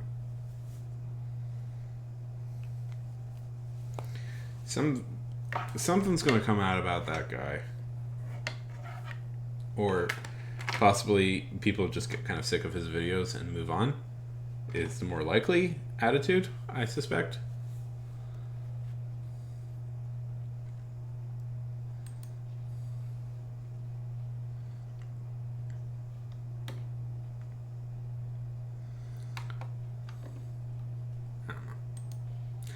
Also, he's 24 years old, Mr. Beast. I don't like that. Not a fan. Not a fan of him being so young. I thought he was my age. He's very young.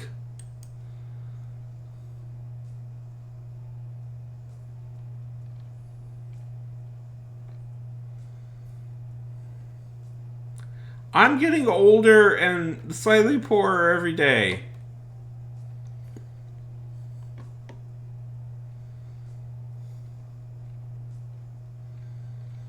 And he's a billionaire now.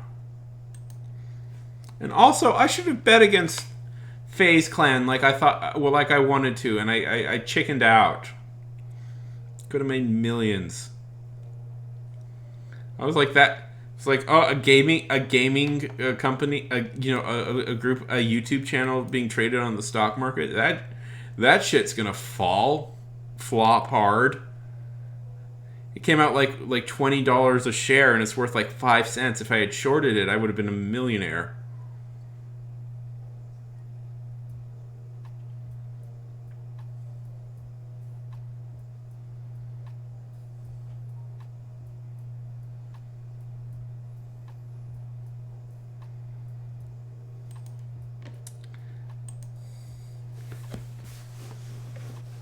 Yeah. Turns out it's not the billion-dollar industry everybody thought it was.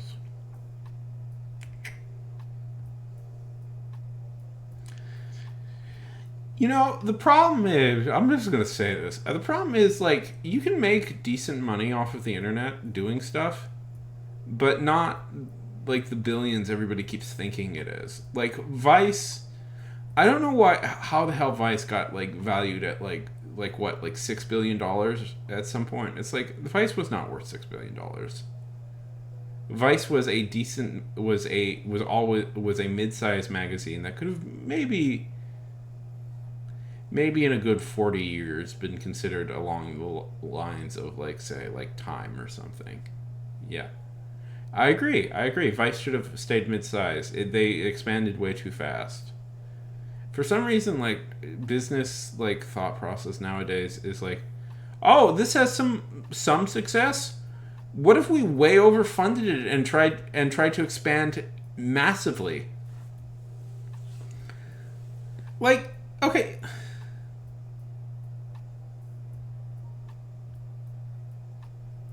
Yeah.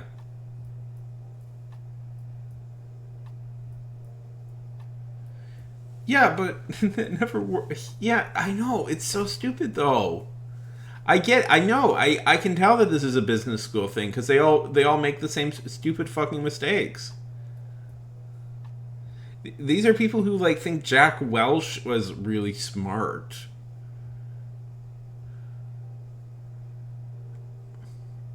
You know, like, Jack Welch. These are people who, like, still quote Jack Welch as, like, a... I don't know. Yeah, I fucking would hate business school.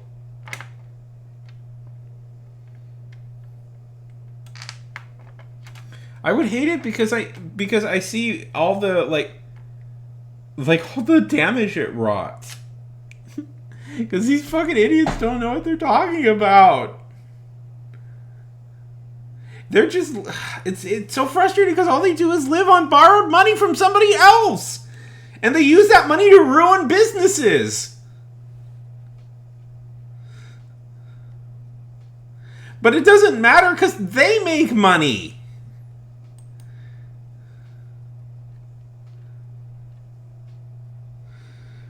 You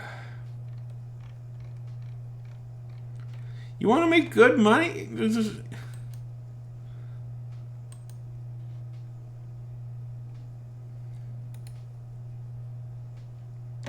Yeah, all they care about is being investor. Yeah, all they care about is being investors. They don't care about creating good businesses. They don't care about research. They don't care about all the stuff that, like, used to create stable industries, good jobs for everybody.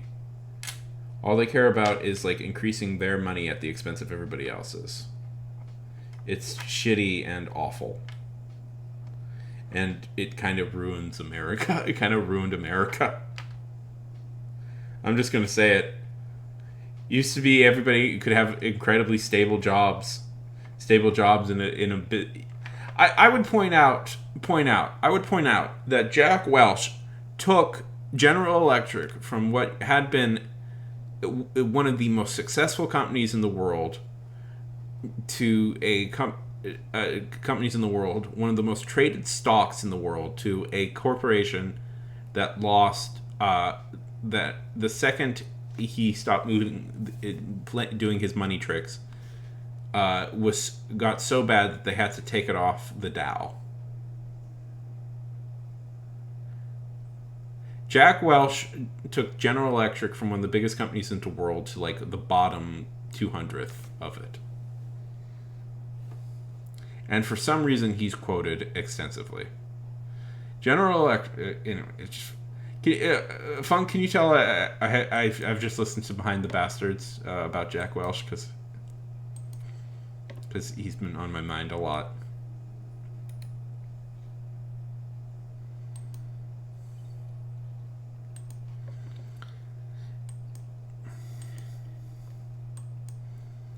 Just... The problem is, like, you could make good money off the internet.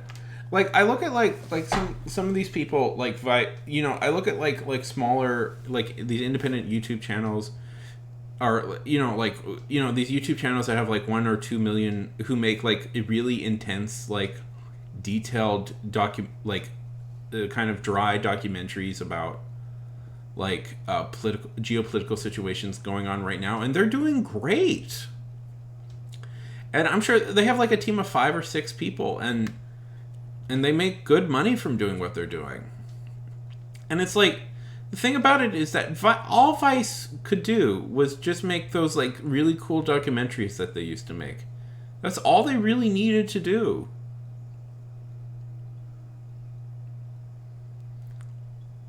They didn't need to have like you know, they didn't need to have like news desks across the world like the New York Times.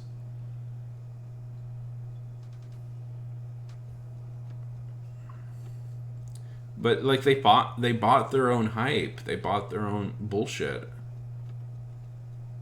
It's not dead. They sold it. It declared bankruptcy, and it's been sold to. It's actually been sold to George Soros, which I'm sure everybody's gonna love. No conspiracies around. No shitty conspiracies surrounding George Soros.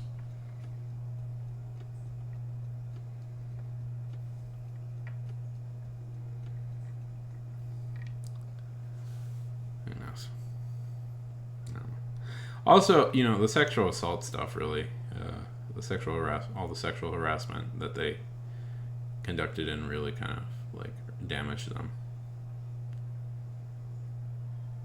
And the fact that even though he was totally divested, that the founder of the Proud Boys was that Gavin Nelson is a co-founder, which is not, which also I think many people grew leery. And then, like, they tried to become more like BuzzFeed, which is almost... Anytime, like, a website, like a news website ends up trying to be BuzzFeed, that's it. That's, like, the death spiral of a website. Because BuzzFeed itself is doing bad, and I don't know why, like... I don't know why that, like, people think that they should go for BuzzFeed. Yeah. I liked Vice for a long time. I really did. The fact that they like journeyed with ISIS for a while was like mind blowing to me. And they still make good stuff. I really like their Dark Side of the Ring series that they make. I think that's really cool, but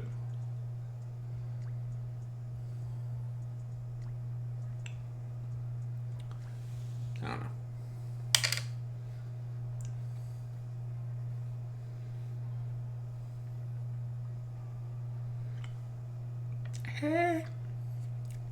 Hey, Callie. Callie. It's Callie. How's it going, Callie? Callie the Magnificent is here, everybody. Everybody. Everybody, yeah.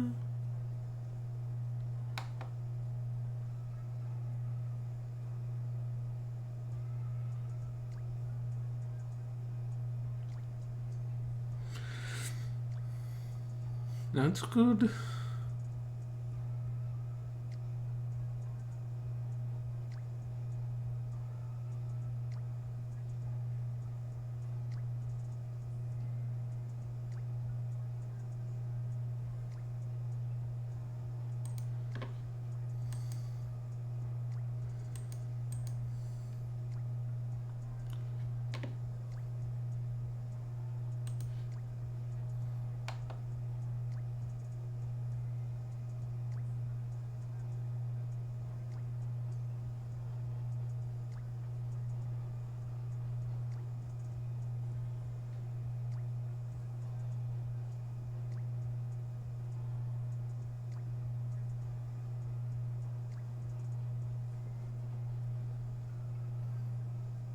What's the best, Blizzard? What have you been working on?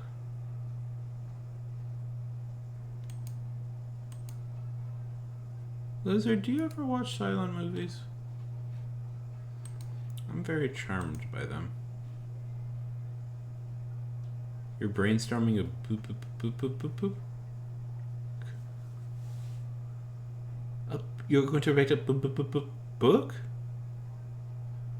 Yeah. That's cool. You should write a book. Yeah, it is weird. In many ways, I'm still mostly a screenwriter. You know, like my talent. Like, I think I'm a pretty good like dialogue guy, and that's usually where my talents lie. But I'm just, I struggle sometimes. Just write honestly, But it's cool. Yeah, give it a try. I mean, what's so cool about a book, Lizard, as opposed to anything else? I'll say this is, that's it. It's the art itself. Like, it's like the second you write it, that's it. You don't have to wait years or possibly never to get it produced. You have produced something. Like, there's nothing else you have to do.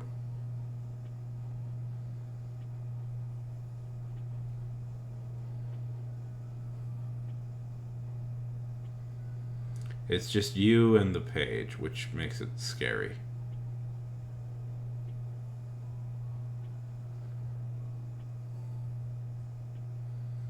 Is it going to be a sexy book?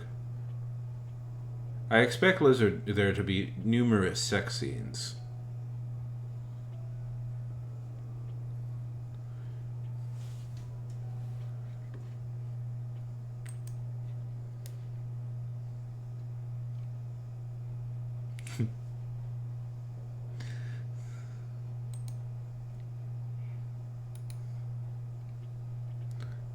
But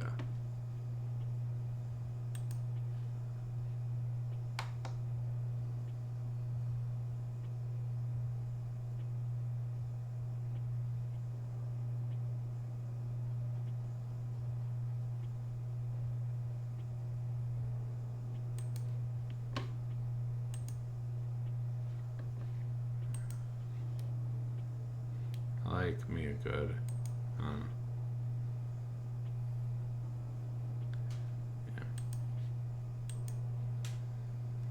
I would say, like, don't try and write fancy. Is my only advice for the screenwriter trying to become, for the, the script writer trying to become a book writer. Just, look up, like, say, Ernest, like, I would say read Infinite, yes. I mean, one of the articles I wrote has an infinite jest bit in it, so. I don't know. Just don't do it. Like, give yourself an easier time. Write simpler. Like, try and write simpler and more precise. And then the more comfortable you get with it, the more you can play around with it. I mean, Hemingway is deceptively simple, but he's like, that's not even fair. Like, there are hundreds upon hundreds of writers who have tried to write like Hemingway and failed. I would just like Hemingway more accurately is a minimalist, but I have read there are several Hemingway short stories that you read and you're like, wow, this is just like a script in most ways. Like The Killers, one of his short stories, is just pretty much a script. It's like there's minimal like description and it's just focused mostly on dialogue. Like The Killers is something seriously that you could just easily put. Brandon Sanderson does not have super complex prose. His stuff is utilitarian to the nth degree. He's a decent guy to emulate when you're starting out, honestly. Like, no knock against that. Sometimes people aren't the great, being like, the expert prose writer isn't all the, isn't exactly needed. You have to make up for if you're a weaker prose writer but a strong in other areas. That's fine. Arguably, like, one of my favorite writers of all time, Philip K. Dick, is arguably not the strongest at prose, but he makes up for it in a bunch of other ways. I would say, like, the goal is just like, don't let your prose be distracting, mostly. Like, don't... yeah, I mean, you don't really care. Like, nobody gives a shit about it having somewhat weaker prose.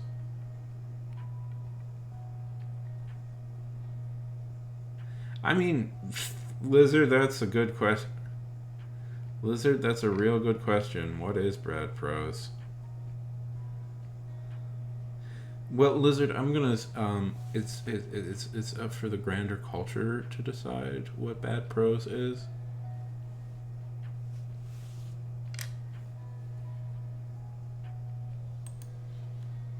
Let's see.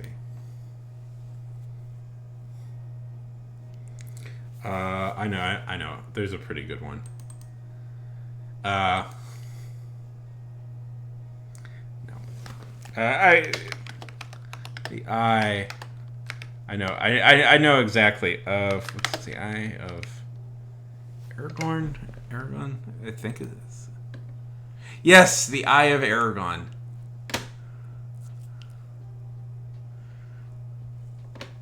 Maybe one of the worst books ever written. Which is, I feel bad, because, like, that kid he was like 16 when this got published. It shouldn't have been published. I'll just say this. Arguably he was, when something like this gets published, and especially when they're young, I would go out on a limb and say, really, it's the editor who screwed him over. Like, this is something that should have never been published. And he's 16, so it's not really his fault, but the editor really screwed him over. This is just not something that should have got as far as it did.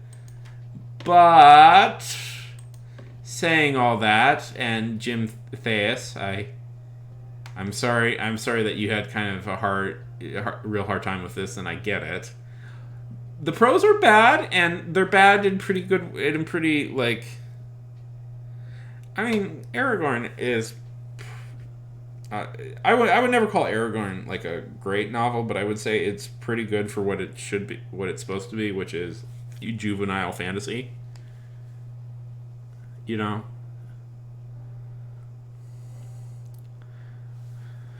Okay.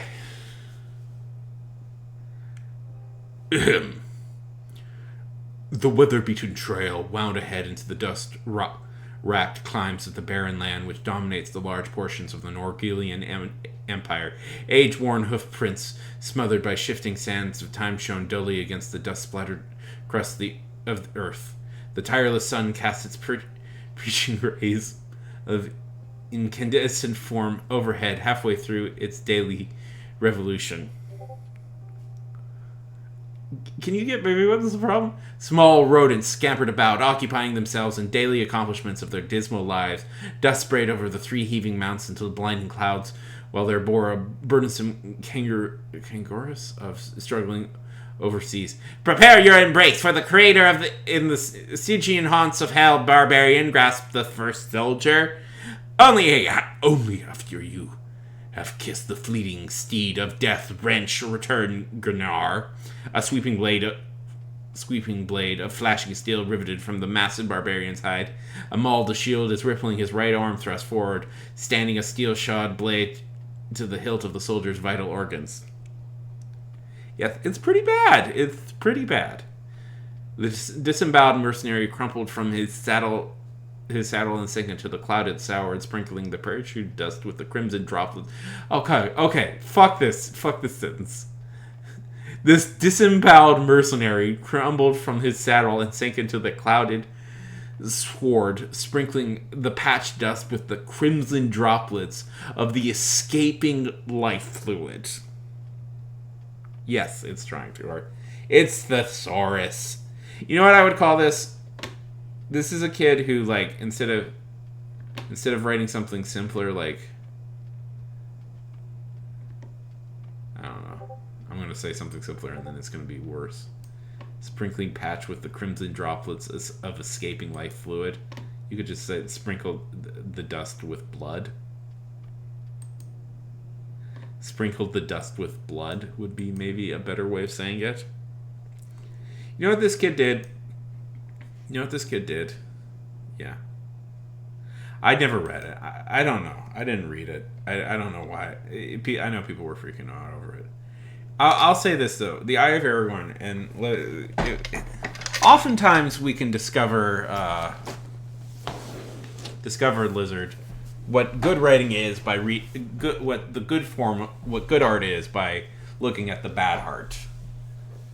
And I think one of the things that becomes pretty obvious when looking at Eye of Aragorn, and I have listened to friends read this out loud and several times, is that what this kid did was he took out a thesaurus, and every time a simple word came up, he tried to make it a more complicated one. Instead of saying blood, it had to be crimson droplets.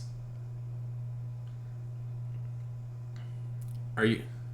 Oh, I'll be quiet. I like getting money! I wanted money! I just like the money. Of course you did. Of course you got a racing one.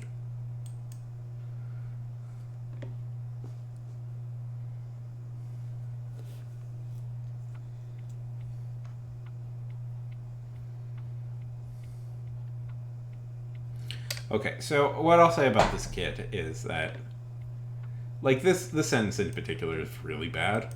Sprinkling the perch dust with crimson droplets of escaping life fluid. Here's what I would have written. Blood. Blood. Not crimson droplets of escaped life fluid. Blood. One word. Stronger sentence. So what this kid did is, I think, he took out a thesaurus, and anytime he came to a word, he essentially tried to find a bunch more complicated words. You know. So instead of trying to go for simple but effective, he went for overtly built. You know. Lizard, I'm going to say it in terms you'll understand. That sentence is the juicera of juicers of sentences. Yes. It's essentially the equivalent of juicera. Really wonderful. Did you guys eventually realize that you could just do this? I love that.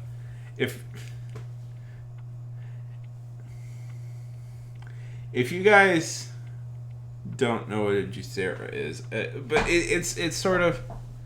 A juicera was the Silicon Valley bullshit thing that they came out with. That it was essentially, it was a super expensive juicer, and the idea was that you would get these special juicera pouches, and you would put it in. You would get this juicer, and you get these special pouches, and the juicera machine would expertly create juice for you. But what people found out very quickly was, like, you could just take the pouches and squeeze it, and it would do the same. It's one of these Silicon Valley things where they had all this money and they way over-engineered it. Over-engineered is a good word for that. So I always think, so if you kind of see me being a little obsessive about cutting things down, trying to make things simplified, have it be known that Eye of Aragorn is where that instinct comes from. Because after reading this, I got very obsessive about trying to make it much more efficient and clean. Because I figured, flourishes are flourishes, but, I'd rather people be able to understand what my writing is about rather than... why I prefer simplifying the writing rather. I also feel just generally me working to cut stuff out than add stuff back in just makes me a better writer. Like it forces me to remove a lot of indulgences I take, and being like, okay, I have to like just cut this out. I don't need all these indulgences. I also tend to rewrite the sentences to sound better. I don't know. Well, I mean, if you guys paid attention to what I've been doing here for the past 2-3 years, you'll see me have done a ton of that stuff.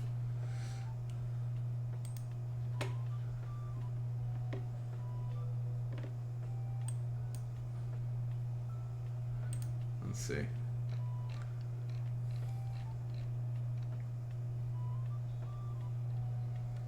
Okay.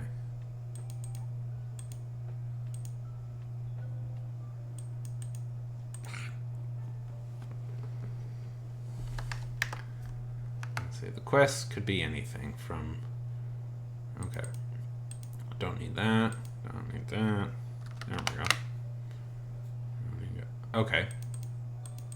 Why do I need some? Why do I need the word some in there? Does the sentence rounding up chickens? Rounding up some chickens? Almost never need the word some. I'm just declaring that. Some is a useless word.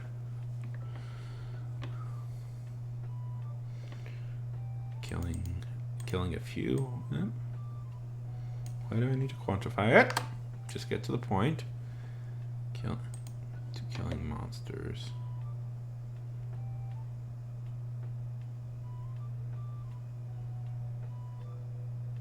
Cleaning a mended.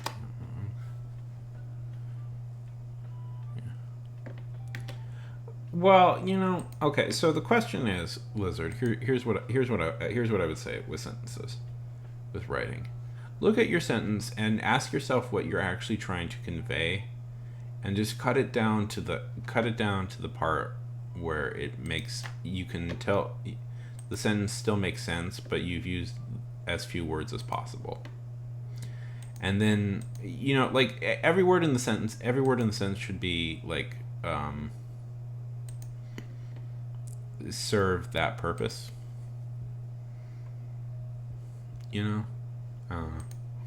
I've never had a single successful literary thing happen for me, so what the fuck do I know, right? But I just know there's stuff I think has helped improve my writing.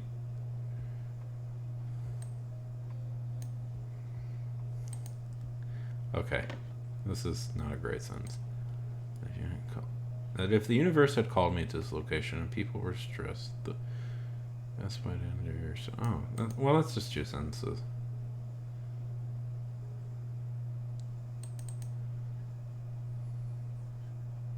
Ooh, that's not well written. It's very badly written. That's a complicated. The worst of all this stuff is like it just sounds better usually in people's head. There's it sounds, I would say a lot of times writing, there's also a thing where you're trying to make your writing sound authoritative with what you're saying. And passive voice is just that. It's passive. It's like, well, maybe, I don't know. Well, yeah, it's writing, the truth of it is like passive voice can work, but it's like, I mean, passive voice. Honestly, passive voice should be used for passive characters. That's the truth of it.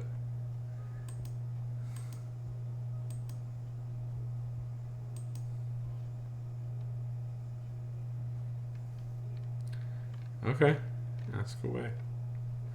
Also,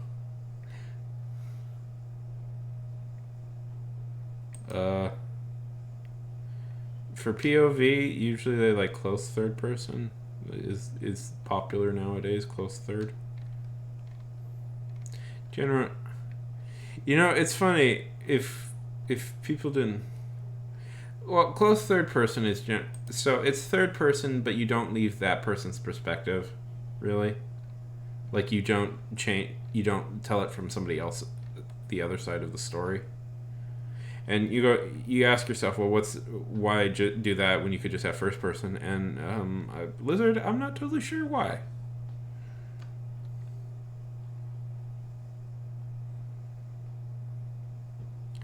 Yeah.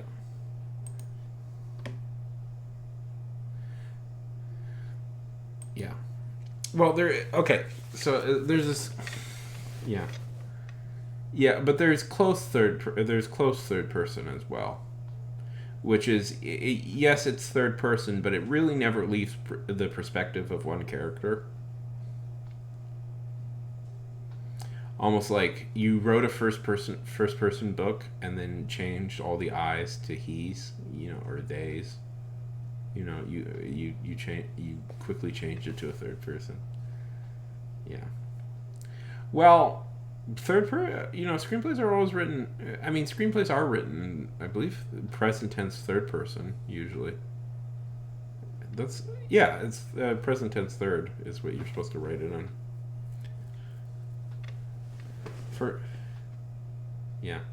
No. I mean, not anymore. Present tense has gotten pretty popular.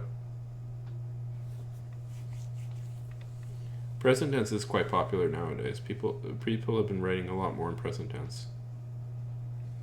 I don't know.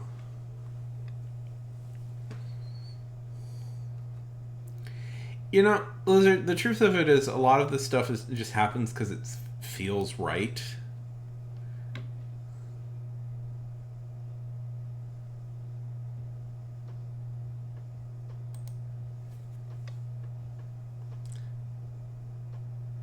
Oh, Funk, good night. It was so lovely talking to you.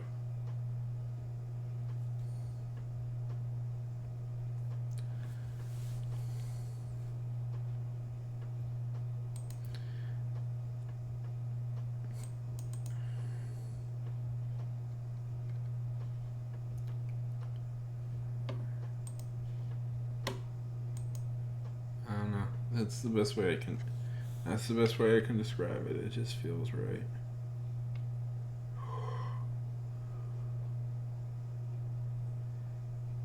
Where are you still in San Diego?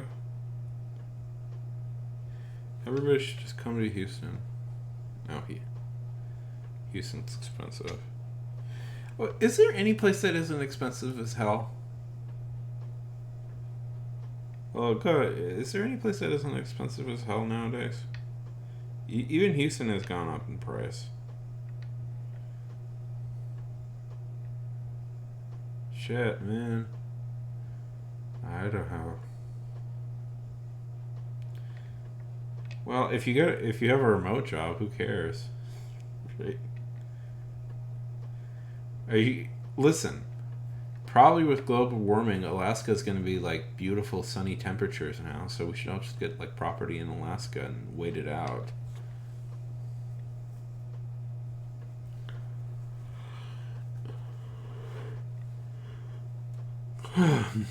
Don't you love? Yeah, we'd be geniuses. We'd be geniuses.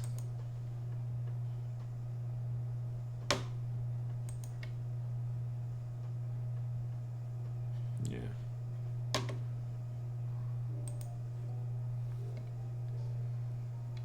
Yeah. Weather and trying to escape from Edison. I mean, one of the funniest things is about like the origin of movies is like they were all just trying to escape from Edison. That's why they moved to California in the first place. Yeah. One of the reasons why they moved. Because they figured even if Edison caught them, like they would just... Yeah. So that was part of it. Yeah, so Edison had a near monopoly on films in like the 1914. The 1910s. And he was trying to enforce his copyright to own it outright. Like, he was going to try and make other filmmakers try and pay. So, like, they figured, well, we'll go to California because it's warm there. It's summer all the time. And, like, if Edison really wants to, like, catch us, it'll take him too long, and we can simply escape to Mexico and keep making movies. So they all ditched New York for California.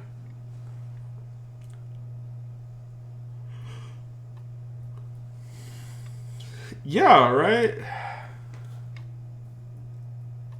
really was. They had to escape Thomas Edison's goons from stopping movies from being made.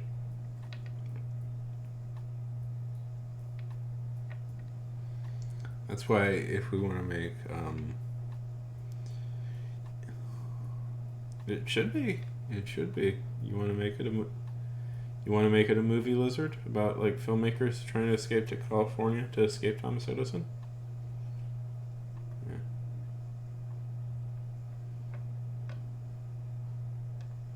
That's like their weakest movie. Then they made Buster Scruggs, and all was forgiven.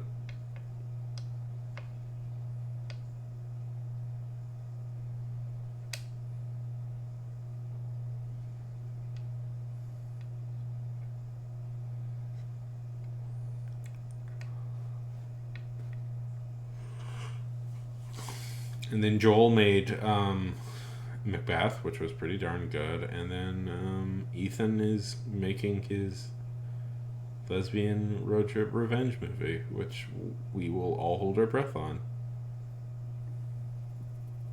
I've always had this conspiracy theory in my head that Ethan may be the lesser of the two writers of them, and that Joel might be the better one. Joel has made a pretty good movie on his own. We'll see what Ethan can do. Love the Duffer Brothers. We'll see, because Ethan is making his own solo movie now, so we'll see what the true... We'll see what the difference is, but I've always had a slight theory that Joel may be the more... Well, okay, so my theory is basically, I think Ethan is more of a comedy guy than Joel is. Yeah. Oh, no, wait. Sorry, I'm getting them mixed up. Who not the Duffer. Who are the ones who made the No, I'm mixing them up with the Uncut Gems guys. I'm mixing them up with Uncut Gems and the guys who did that.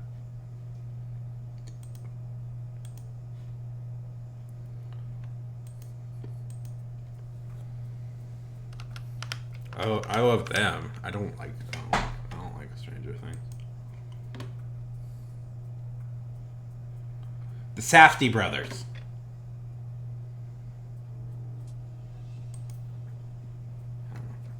Okay, wait one second.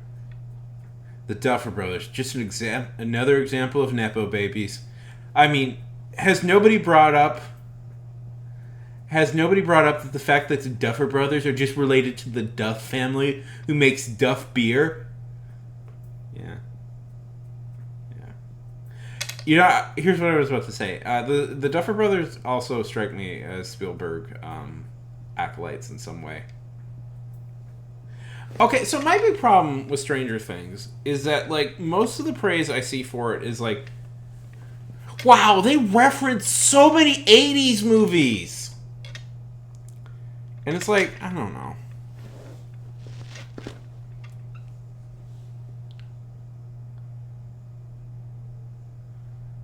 Bugs me. Yeah. Listen, references can be fun. But Stranger Things, I don't know. At a certain point, it turns into essentially like an epic movie thing. But in kind of, it's kind of worse in a way than like the Seltzerberger movies, because at least the Seltzerberg movies were trying to tell jokes, where a lot of these are just like lists of movies.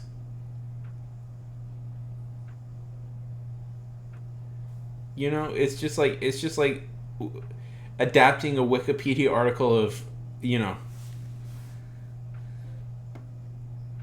like let me see. I want to make a point here.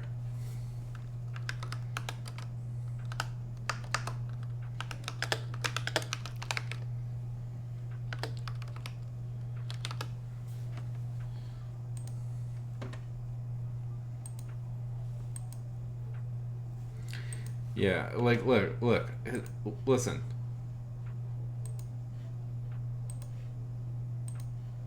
Wikipedia literally has films of the 1980s and films. It's literally adapting this list of movies. It's adapting this article. This is the next big IP. Is this article right here? And I was joking, but it's like, look at this.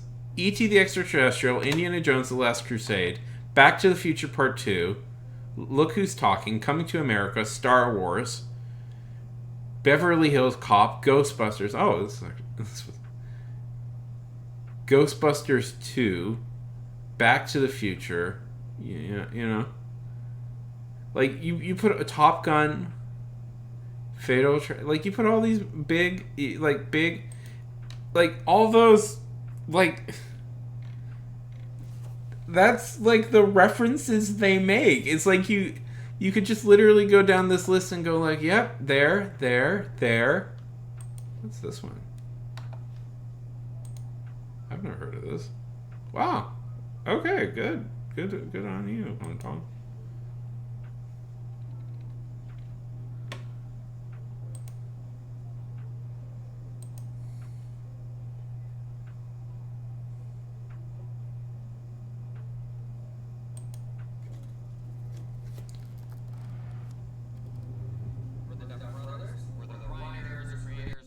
Producers of the Netflix series Stranger Things. In this class, we'll use examples from Stranger Things. Fuck that.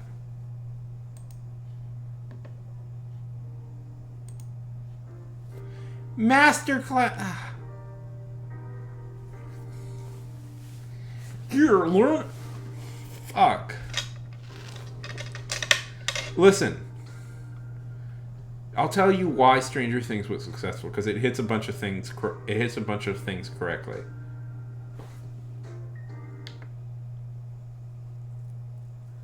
Here's okay. Stranger Things simultaneously appealed to nostalgic adults, kids who like fantasy, like sci-fi and fantasy things. It managed, the reason why it's the reason why it's a good idea to usually write a young adult franchise in the past is because you can manage to get two different big demographics together in one. You'll appeal to kids who like stories about kids being cool, and you'll appeal to adults who like live through that time and want to be nostalgic about it.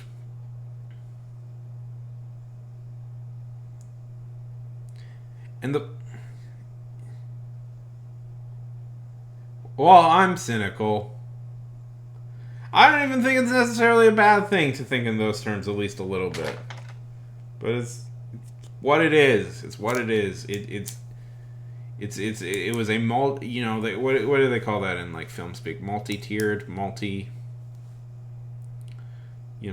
it was something multi-demographic, where it's like it managed to get 2 or 3 different demographics all at once. Yeah. It's just the way it is. Asmongold, the great hero of our time, just fucking loser. Asmongold is too afraid to do what I do, which is just sit here and talk to people. He has to sit there and watch YouTube videos. I'm calling him out. I'm a better streamer than him. I'm calling him out. I'm saying it straight up. I don't give a shit. I'm better than him because I'm confident enough in my personality that I can just come here with a camera by myself and be more entertaining than him, who has to steal the other people's YouTube videos. I'm saying it. And like many people, better artistic people, I'm not as popular as the lowbrow shit that gets popular. Listen,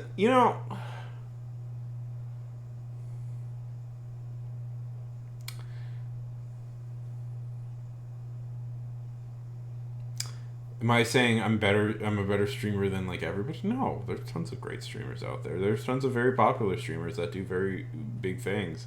I'm just saying I'm better than that particular breed of streamer, and I will always be better than them because because I don't know. It's the most popular fucking thing in the world. Never, probably. I mean, I've occasionally like shown clips from movies and stuff. Usually when I emphasize a point, but never. I don't want to.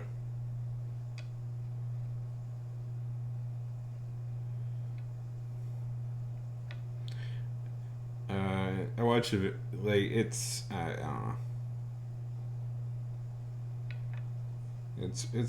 It's real basic content that I don't enjoy. Part of my problem is like they all upload them to YouTube. And like you can't do that. You can't upload I don't think it's as bad. I don't know. It's not as bad on Twitch at least. But then they just upload it to YouTube. You can't fucking do that. You can't upload somebody else's video up on YouTube? What the fuck are you idiots doing?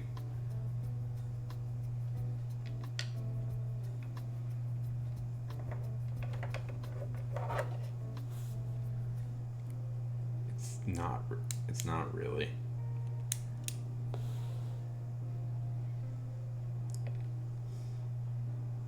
Yeah, exactly.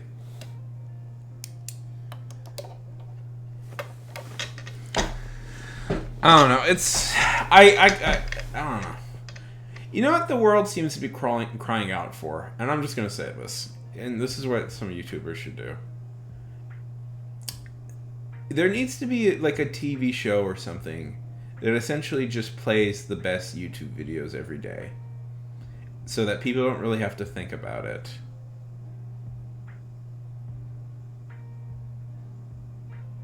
Because it seems like that's what people really want. It's just like some sort of TV show or something.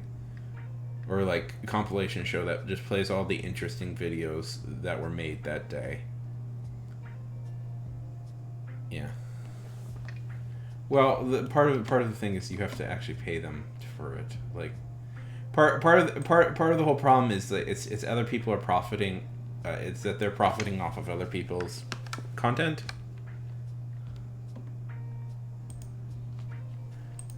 I don't even know. Who is Ote? One True King?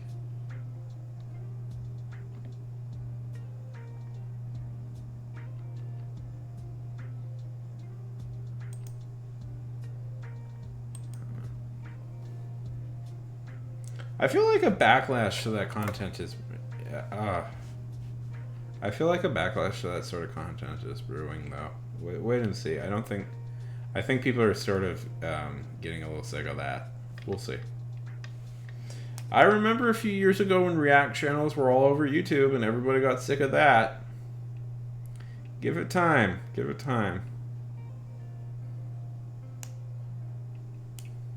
Yeah. What? The React brothers? Ugh. You know, it's funny. Everybody like got mad at them for trying to like... I do remember the Fine Brothers. I remember the Fine Brothers. I remember React World. You know, it's funny because everybody like was up in arms about the thing, and then it's like.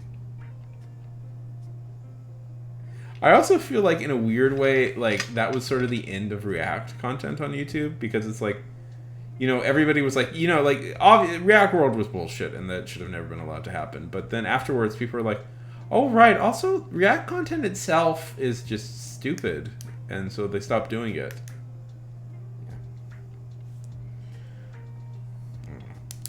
Like, one of my big problems is that they upload it all to YouTube. Like, there's something to be said about, like, Twitch. You could theoretically argue that it is somewhat transformative enough on Twitch, that it's live, that it's in front of people, that there's a live interaction with it. But the second it gets uploaded to YouTube, you're just uploading a full video to YouTube. I don't know in court, yeah. And I would be very negative if, like, well, obviously they would never react to my videos because my videos aren't good enough to be reacted. And I get very indulgent when they're like Hassan especially irritates me because Hassan is just the worst. I'm just gonna say it. I hate Hassan.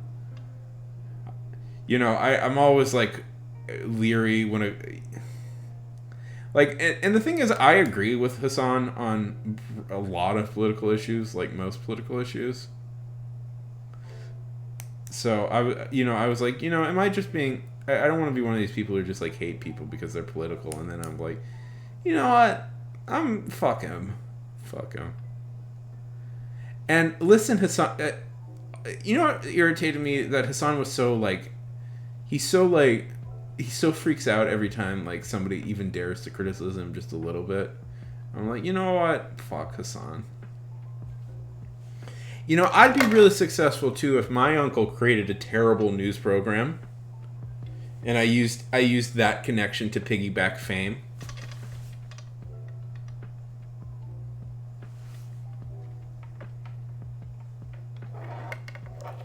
As a political commentator.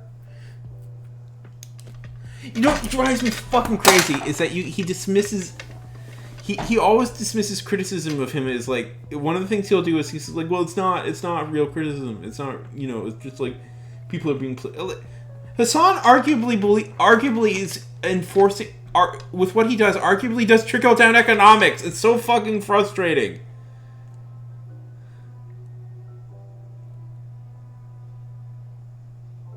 It's so fucking frustrating. Like, not everything should be political, but damn it, a political commentator engaging in bad politics should be commented on. When you're Listen, if you're going to be a philosopher, then, if you're going to be a philosopher, then by fucking God, live by your fucking philosophy. It's my general thought. A philosopher who doesn't live by his own philosophy is not a good one. It means whatever they're saying in their life is not really worth. Anyways, it's okay to fail, but it's not okay to not try.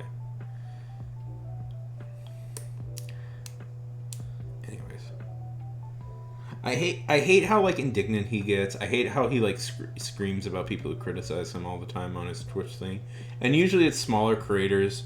And I hate how React creators have this whole like mafia like mob boss thing where it's like, if you don't like play the game the way we want to, if you don't help us out, we'll send our legion of fanboys to like ruin your life. I hate that. I hate that so much. And they're like, well, we don't encourage it. Yes, you do. Yes, you do. And it's like, you should know that even if you don't explicitly encourage it, they're going to do it. Like, I don't know why this lesson isn't learned yet. And I hate that he's so, like... And, like, every person who wants to, like, every socialist leader, he buys a bunch of rich shit for himself. There we go. There, I said it. What about sharing the wealth, Hassan? What about fucking sharing the wealth?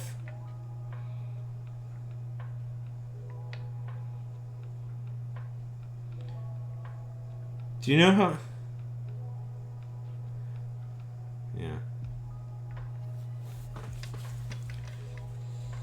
Really? I'm sure he's a fine guy. I don't know. I'm sure he's nice in person, or maybe he's a big fucking jackass in person. Yeah, whatever. I don't know. I don't give a shit about Asmongold. Honestly, Asmongold comes off to me kind of stupid. I'll just say it. But you know who really comes up stupid? It's not Asmongold. Asmongold also comes up. Asmongold seems like he doesn't really have any thoughts in his head at all. But, like,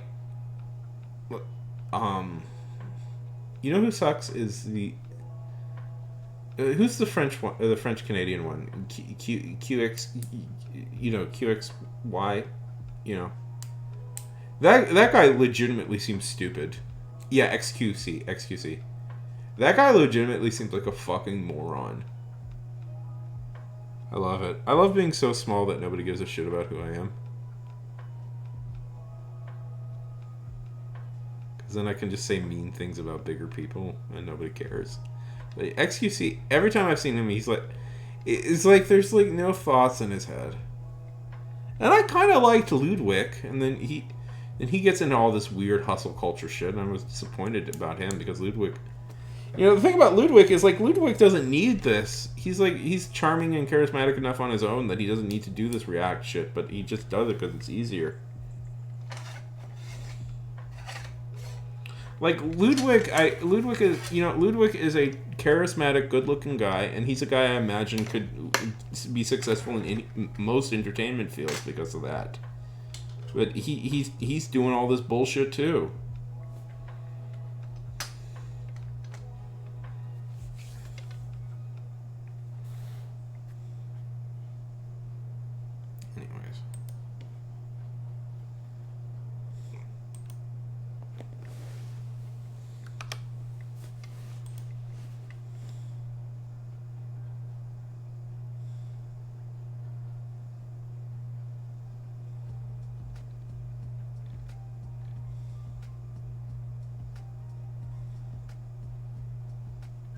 You know who we should...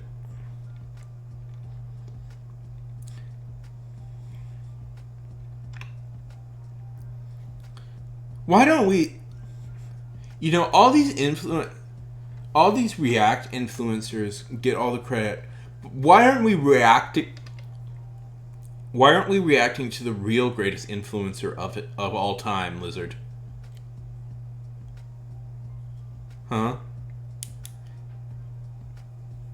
He was a long-haired hippie who had some crazy ideas about peace.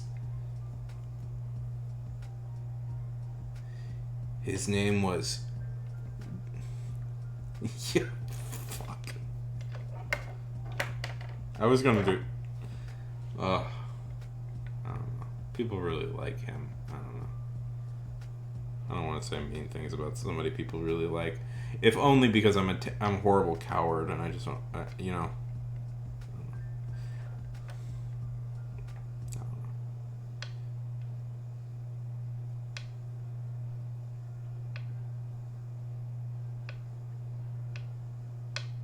Do you like Moist Critical? I don't know. I like that he was funny in that Joel Haver video that he did. I thought that was pretty funny.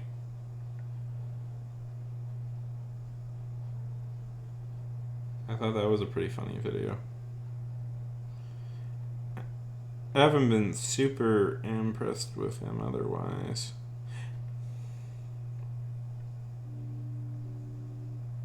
Yeah. I like Joel Haver. Yeah, that's probably good. Okay, I mean, I'm gonna say this. I think, like, sketch comedy on YouTube has weirdly gotten a lot better in the past few years. I think there's a lot of new guys that have popped up that are really good. And I'm happy about that, because YouTube was a really good place for sketch comedy, and then it seemed like nobody was doing it anymore.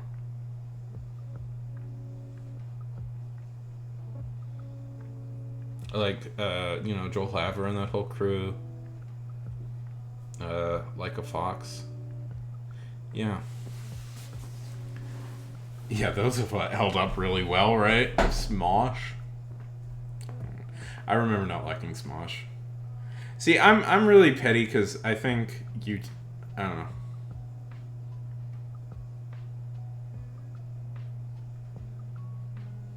I don't know. Maybe Smosh. No, it sucked. But maybe it didn't say. I don't know. I mean, who am I to judge? When I was a teenager, I was really into the Nostalgia Critic. I loved the Nostalgia Critic. Yeah. So. Yeah, so who the fuck am I? I don't know. I don't hate him now. I don't know. I should hate him. I wanted to be on Channel Awesome too. I should hate the Nostalgia Critic, but it's just like, that's the thing. It's just like his shit got tired and I moved on, and then like all those weird shitty things came about him. But it's like I felt nothing about him by the time like the change the channel shit happened,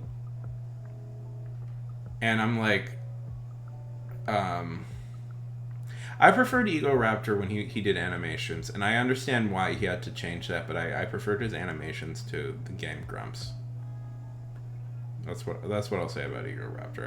I kind of wish he was still focusing mostly on animations. I liked his animations quite a lot.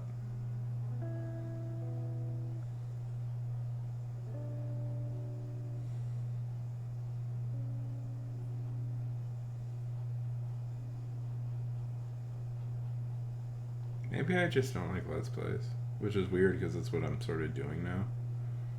I'm doing Let's Rights.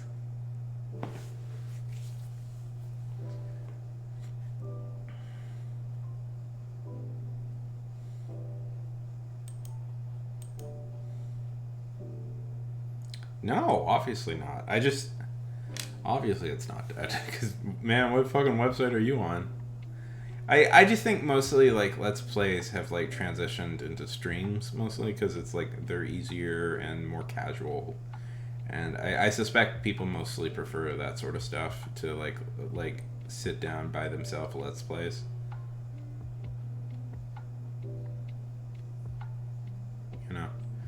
And, it's kind of interesting. Yeah. I don't remember that. Let's Plays were kind of interesting because when you first, like, the guys who were doing them first and stuff, like, it is kind of weird to watch older Let's Plays, like, of, like, guys who, like, started it really, who have, like,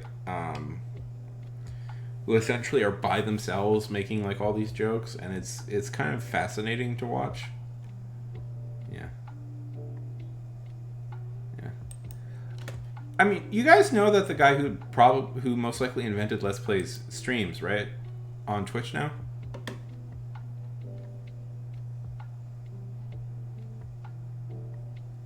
Like, the guy who probably invented video Let's Plays is a streamer now.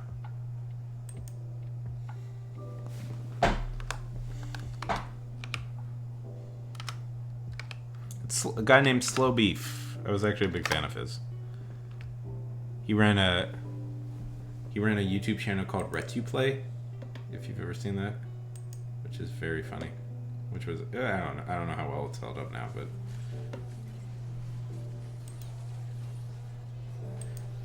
so Slow Beef was on Something Awful, and it's generally accepted he's probably he's, if not one of the first, if not the first, and one of the first guys to post a video Let's Play. No, he's still pretty famous. He has a decent following. It's just like the stuff he did is not really. One, I was a pretty big fan of RetuPlay, so I followed their stuff, and I get a sense after he had kids, he has kids now. I think he has 2.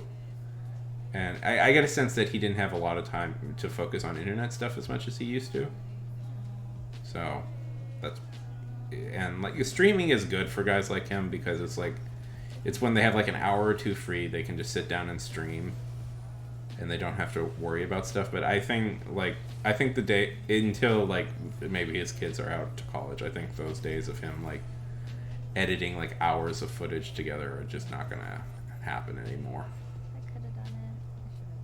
It's life, I'm sure he was making some money from RetuPlay and all that stuff, but not enough to justify not focusing on his job and his family,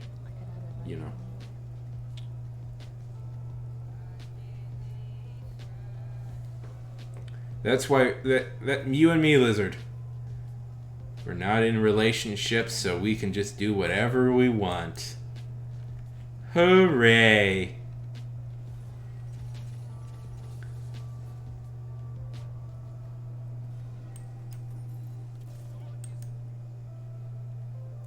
Yippee yippee!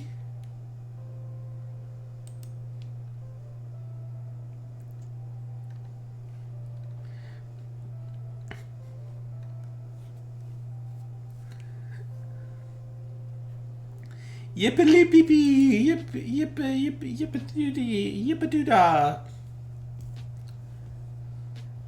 Yes.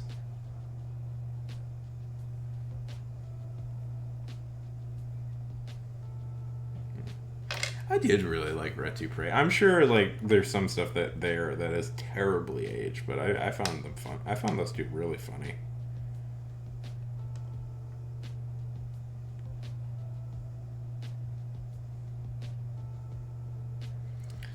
But not as funny as the Nostalgia Critic. Obviously, he's the greatest comedian ever. Do you know I really...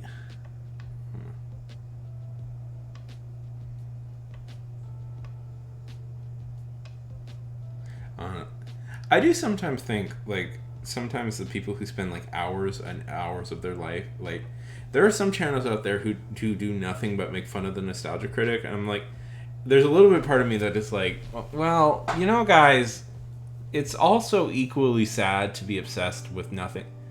Like, it was sad to be obsessed with the Nostalgia Critic being when he was, like, popular and everybody kind of liked him. It's also equally sad to spend your life being obsessed with the Nostalgia Critic and hating him. That's also kind of equally sad. In a way. Not that I'm trying to justify it. I'm just, what the shitty business that the Walker brothers and Mushad did. I'm just saying it's like, you know the way to really hurt them? Not give them any more of your attention.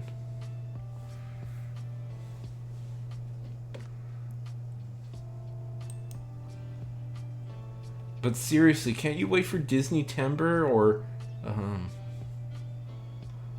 what else?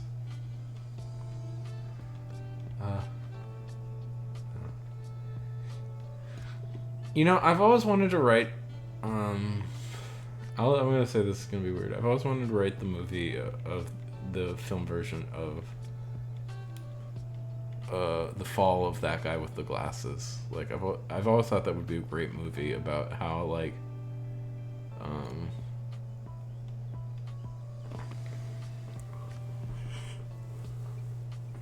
that guy with the glasses, like, started as this, you know, it's a Shakespearean tragedy or something. It started as this, like, site with all this promise and hope, and then it, like, just because of people's arrogance and stuff, it just didn't do that. And now he's alone. There's other projects I'm more interested in. Honestly, like, getting past you know, it's like, I don't know. There's a part of me that's like, well, what do I focus on exactly? Like, what do you... I don't know. I don't want to spend, like, 3 years of my life living in the mind of Doug Walker.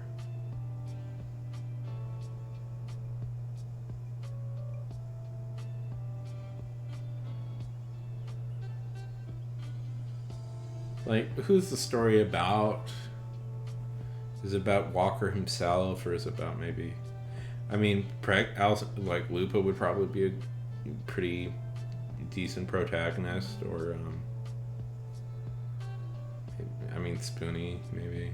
It's probably either Walker or Lupe, or, Pregler.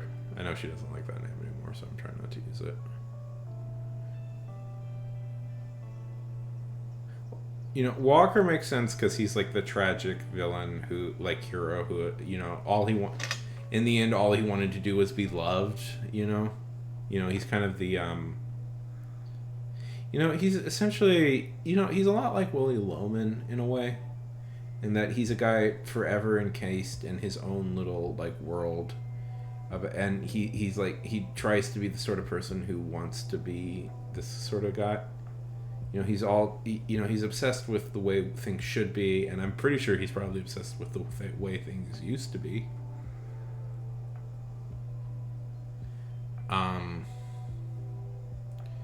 And, you know, it's just like, you know, all we gotta do is do this to be successful. All we gotta do is do this to be successful.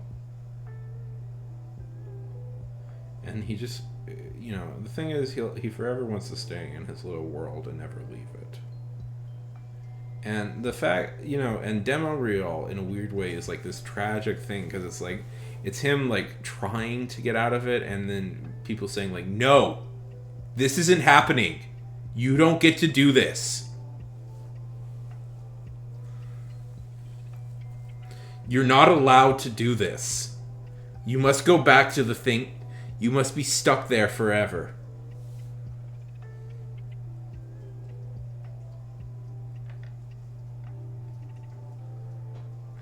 There's a little part of me, I don't think this could ever work anymore, but I do kind of miss those collab websites. I thought they were kind of fun. I don't know.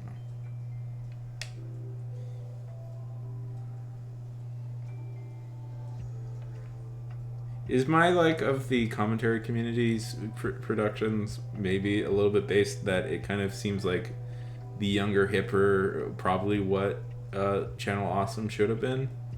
Maybe just a little bit. Because, you got, like, okay, so you got Drew Gooden. It is weird, like, in a weird way that, like, the commentary people, if you really want to think about it, are kind of the younger, sexier updates of the Channel Awesome concept in a lot of ways. Because they are a close-knit group of creators / friends who like to collaborate on each other's products.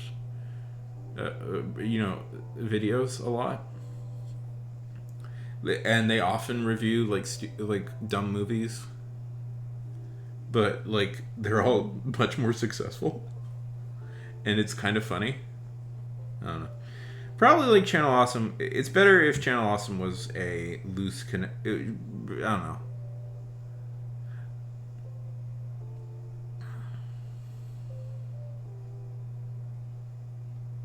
And who knows? Maybe there'll be a bunch of drama revealed about them, but I do think it's smart to not so align yourself with like an organization and be more independent. But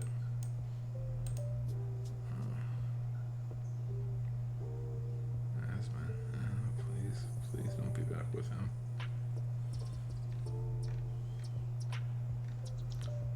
Sorry if I'm talking too much.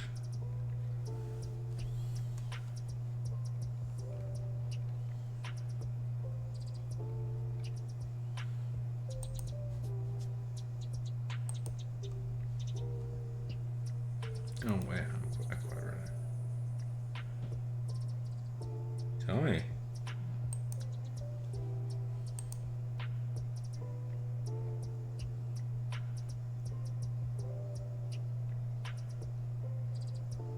What is it?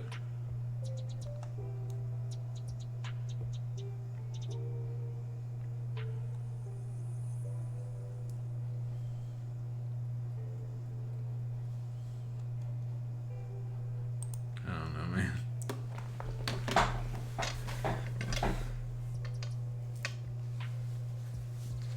Really?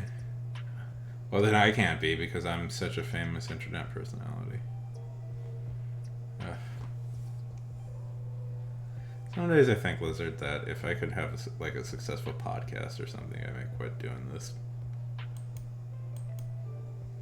But yeah.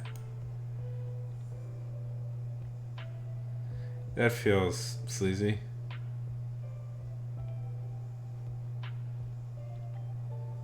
Yeah, no, that doesn't seem like it. You can't just make us successful.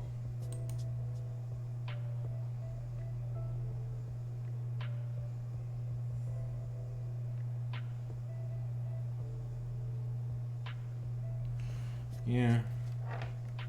I mean, as somebody who has listened to the Earwolf podcasts and been when Earwolf still existed, as somebody who is a very big fan of Comedy Bang Bang, I've become very big fans of several people who have been featured in that podcast. And Comedy Bang Bang and Earwolf may have been the pretty well-funded podcasts.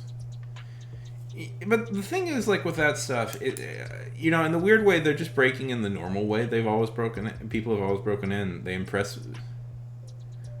Dude, I fucking love Comedy Bang Bang. I still listen to it. It's like my favorite thing in the world.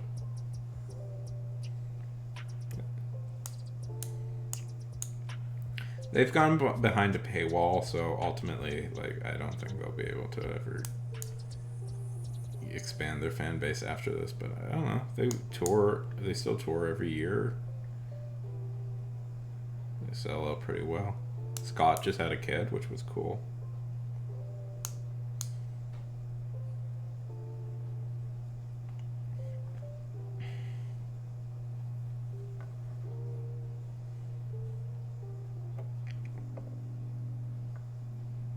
I don't know. It's a weird thing because it's just like, you know, it's just breaking people the way it did. You impress somebody who has influence, they pass you along and they go like, yeah, your work.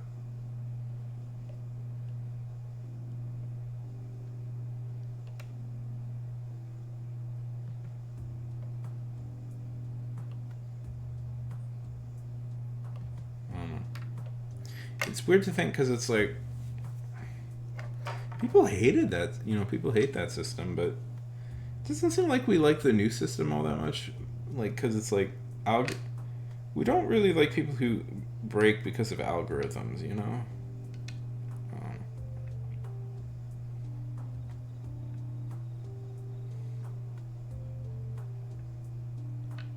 I'm always disappointed. Why are there no good fiction YouTube?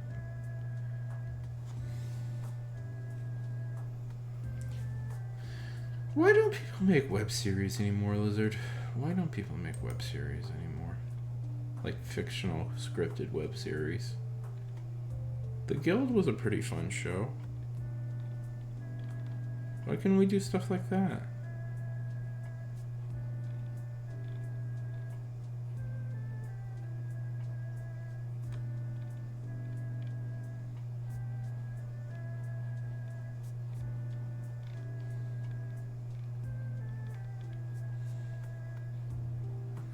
Do you remember the Guild? The Guild.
I quit Reddit, by the way.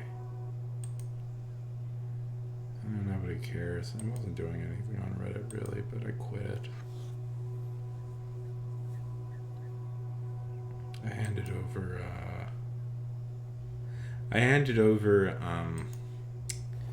modding the Nansa subreddit to a couple of other people, and then that was my last little thing I needed to do before I could quit it. Kind of.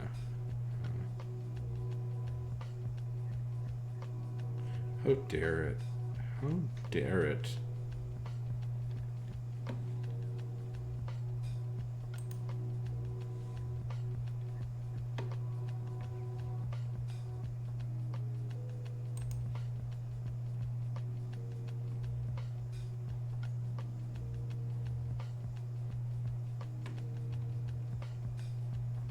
I thought you had just left in disgust.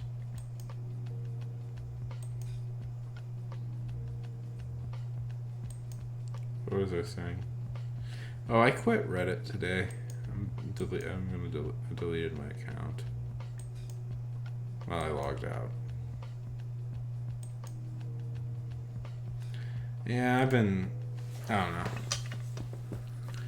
I always, Lizard, here's my test for when it's time to leave social media. When every time you log on at social media. Oh, Lizard, are you the mod on screenwriting? That's cool. I didn't know that. Oh, that's cool. I follow that subreddit. I find it absolutely useless. But I do follow it. Sorry, that's mean. I find most of the writing subreddits to be not that useful. The problem with like this, yeah. The problem with like subreddits, and it's not the mod's fault. Problem with mods is that it's just too big. It's just too big of a subject, I think, in my opinion. Like screenwriting is just too big. It's just like, well, it's so wide. It's just like everything is there.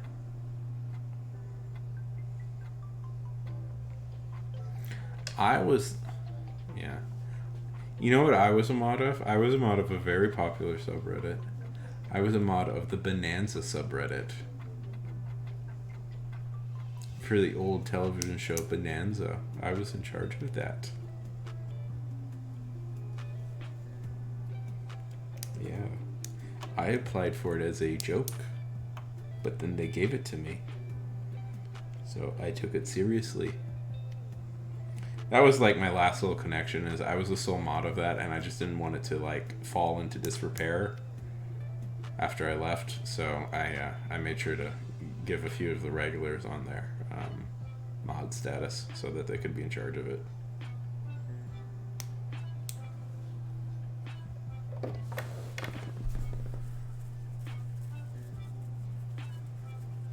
That was my... You know, it's funny. I get from the impression from the people that were on there, it's mostly like younger people from like Europe.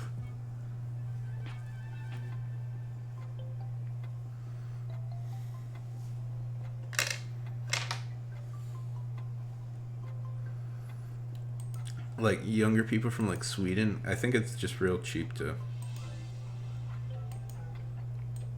show it.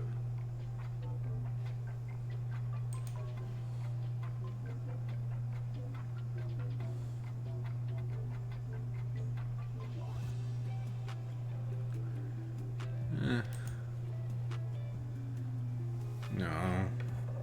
You're thinking too hard. Lizard, you're thinking too hard. You're thinking too hard. The best ideas are organic. They just come to you.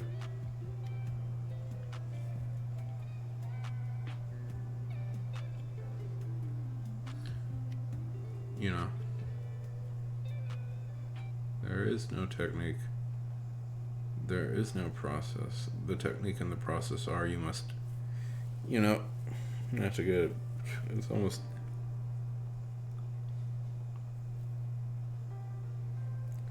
well, yeah, but coming up with the best, it's all about just not thinking it. It's like, you know, it's almost like Taoism or something, where it's just like, you know, it's contemplating on the empty bowl, you know. It's just it's just about prepping yourself to get the idea at some point, you know. Here's what I would say. Here's what usually inspires me. Just research random things that you find mildly interesting. Eventually you'll come about a fact or a bit of information that will inspire a thought. When that happens, let that thought build, and eventually it'll come.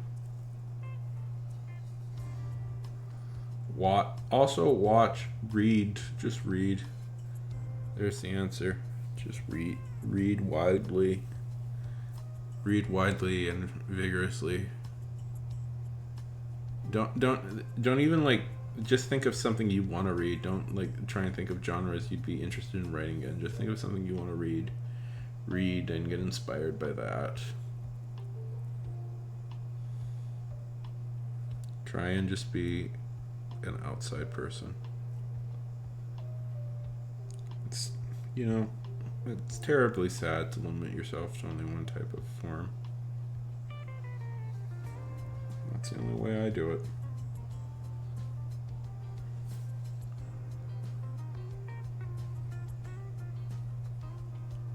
Unless you have an idea already, then you can kind of work at it. You know, people, they call it like the bathing principle. You know, the myth goes that Archimedes came up with the theory for, I believe it came up for the theorem for volume while bathing. And ran naked through the streets. And that's because he had just kind of let his mind wander. Just look for opportunities to let your mind wander.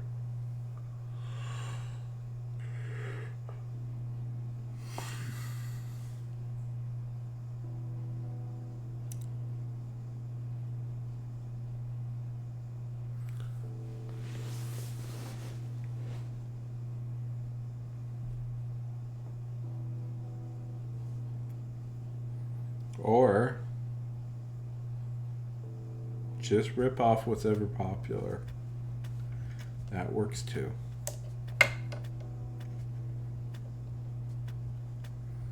Just get yourself some Colleen Hoover and,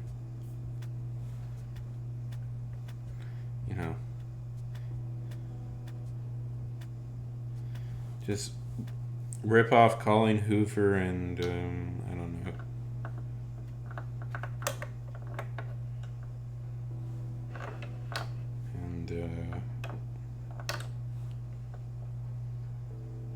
Jack Reacher books. Combine those two and you'll have the perfect book.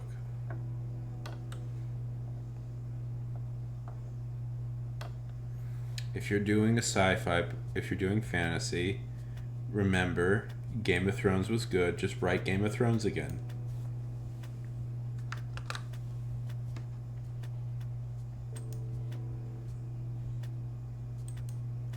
But different this time.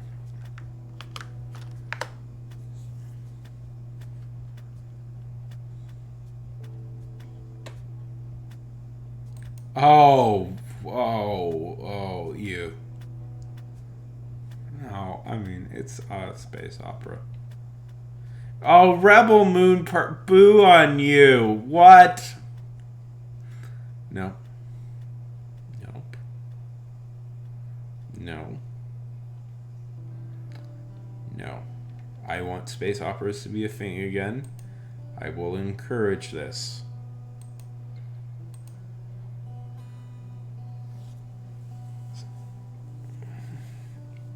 Star Wars made me realize how much I missed the genre. I want it back. I will encourage the space opera to return.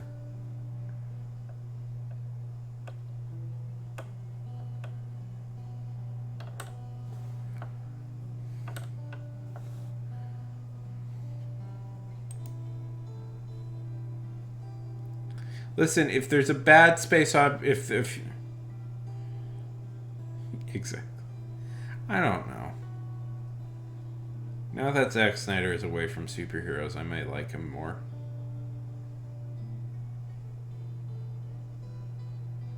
Maybe.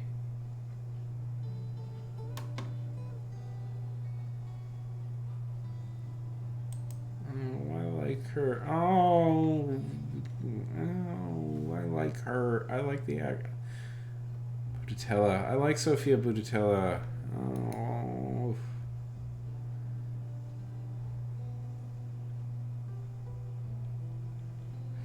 Yeah.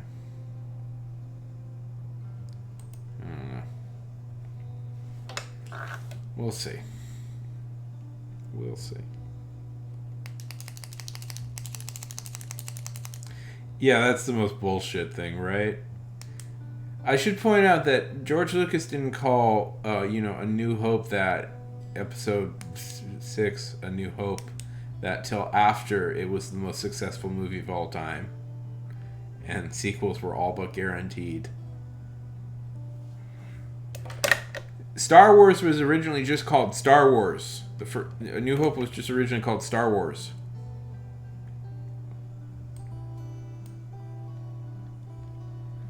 Inspired by the works of Akira Kurosawa.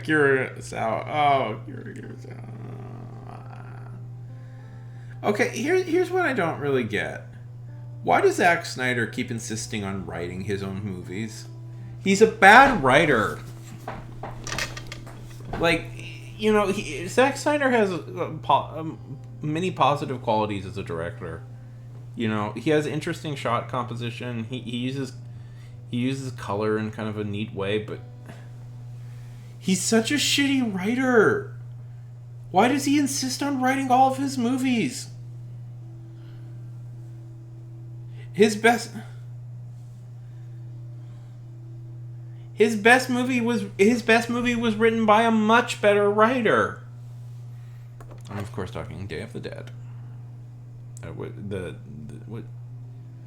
Yeah. Zack Snyder should just stick. I don't know. When they're famous, they let you do it, Blizzard. When the famous, they let you do it. Spielberg doesn't write his own movies. Scorsese almost never writes his own movies. Oh no! You have a successful movie first. Like Scorsese, Spielberg almost never write their own movies. Like there are a ton of great directors don't write their own movies.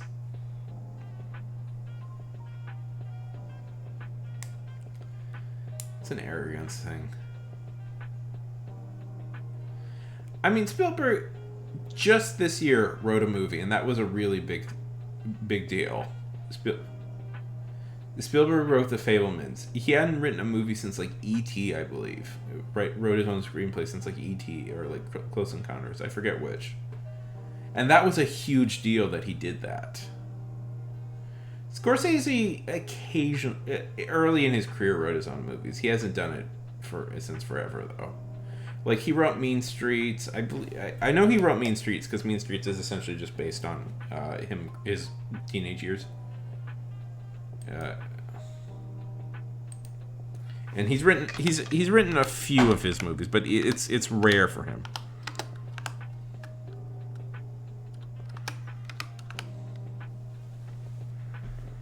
Yeah. He's a bad writer. Just stop.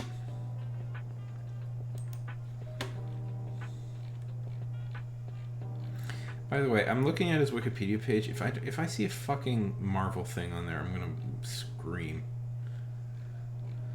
Like, okay.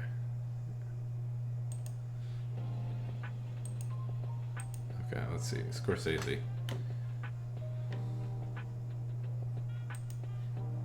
Yeah, that's an ego thing. I don't know. Okay, Scorsese, let's see. Who's Knocking at My Door? Right. Director, writer. Mean Streets, director, writer. Raging Bull did unaccredited writing work.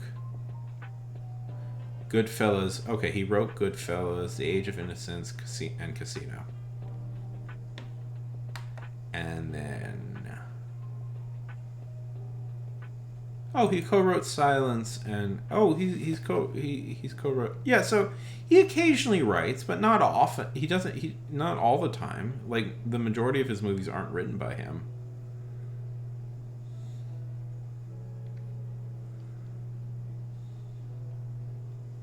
A lot of his really good movies are written by him, but... Oh, no, he didn't write After Hours, The Color, The King Comedy. That's what I was thinking of. Raging Bull. Alice Doesn't Live Here. All classics. Taxi Driver. Oh, that's such a good movie. Last Temptation of Christ. Great film. Age of Innocence, I think, is... Yeah, that's pretty good, too. Oh, Bring Out the Dead. That's one of my favorites.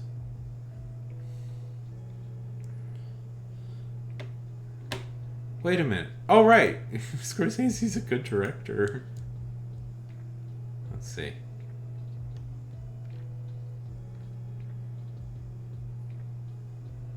Yeah, Danny Boyle doesn't. Oh yeah, he doesn't really write his own screenplays. A lot of directors don't. Oh, the only one he wrote, the only one he's ever written is Under 27 Hours. I mean, that's a good movie. Wait, no, Shallow Grave. Yeah, I mean, let's see. Orson Welles wrote his own movies. The Coen brothers write their own movies. You know, the fact that the Coen brothers are very good writers, I think has ruined like Hollywood. Are very good writers and very good at dialogue.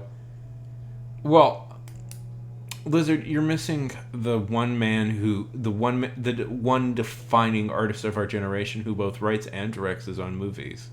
Lizard. And he is responsible. And although I think he makes good movies, he's also responsible for all the work for a lot of really bad movies that came in his wake. No, somebody equal to his Neil Breen's talent. Quentin Tarantino. Philip, Liz, it's Quentin Tarantino. Obviously, all these guys are writers and directors because of Quentin Tarantino. And you know, a hypocrite of me, I would also like to be a writer-director, but still. I mean, there's a lot of great writer-directors out there. Woody Allen, which shows you the arrogance. And Woody Allen is I don't know, yeah.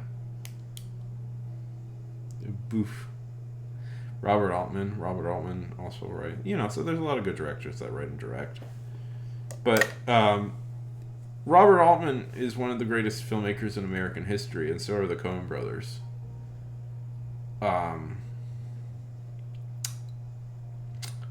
Zack Snyder, I don't think is necessarily.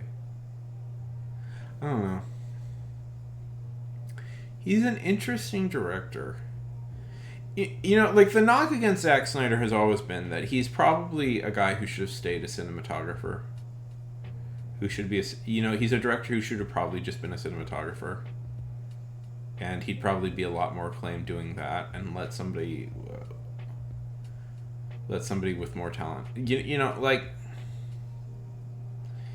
Zack Snyder is kind of a good example of why directors aren't just like cinematographers, and what a director actually, it's because it's sometimes hard to, like, sometimes people struggle with what directors actually do, because it's like, well, if the writer writes and the cinematographer shoots the movie and the actors act in the movie and the production designer designs the sets and the costume director, what is exactly the director doing? And like Zack Snyder is a good example of that, of like, well, he's the one that makes sure all the stuff works together.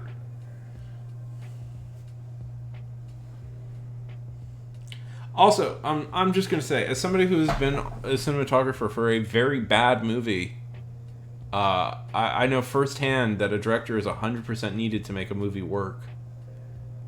Because I worked for a very bad director, and there is no effort you can put into a movie that makes it work without a good director at the helm. But yes.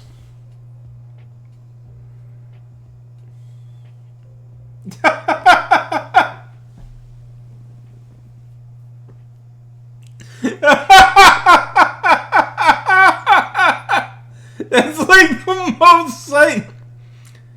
Oh, God bless you, Zack Snyder. God bless you. Yeah, it's gonna be very faithful, but it's also not gonna be set in England. I mean, that's particular. I don't know. It's a little galling because there has already, this generation brought a really good King Arthur movie. Probably the best one, best one they've made in like since, I don't know.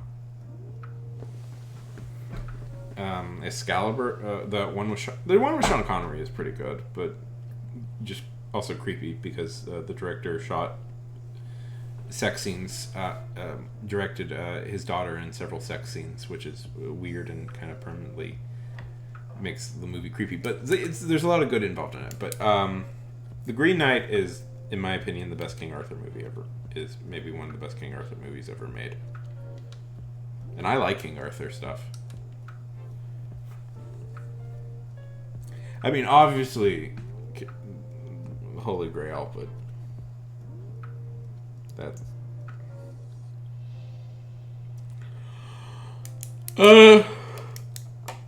I think Zack Snyder is a good kid who wore NWO shirts when he... I'm pretty sure Zack Snyder wore NWO shirts when he was a teenager. Was really into Frank Miller comics.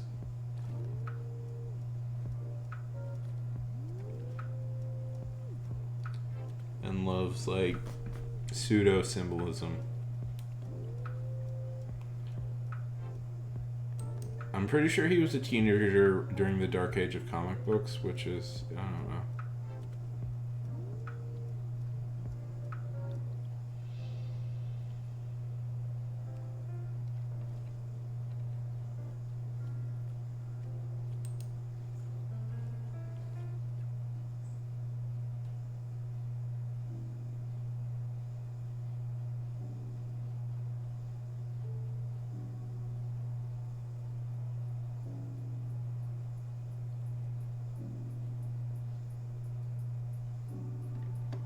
Yes. I like her. I hope she... Yeah, she was the mummy.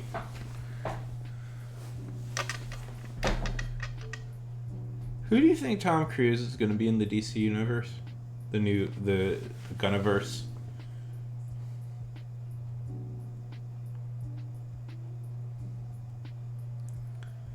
But listen, it's still coming. The Dark Universe, any minute now. They'll make Lady Frankenstein. And the Dark Universe will reform. It'll be... apparently Tom Cruise has been approached... Oh, yeah, that would probably be it. Yeah, he'd be a good Green Lantern. That would make sense. Yeah, that would make sense. I mean, Hal Jordan is almost like Maverick from Top Gun anyways. Like, he's usually Yeah, that's probably it.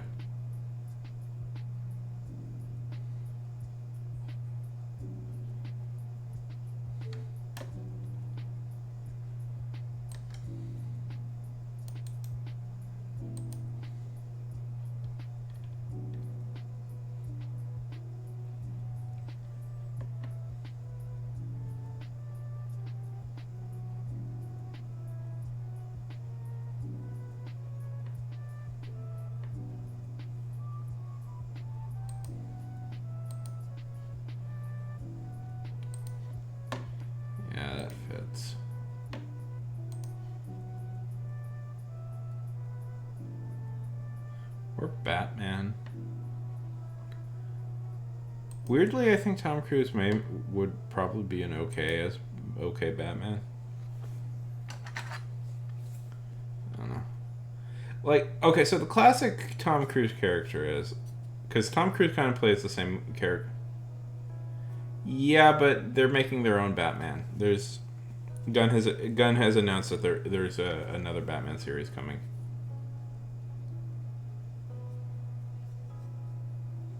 They're gonna keep making Patterson Batman movies, but that's gonna be its own like little separate universe, separate from what Gunn is doing.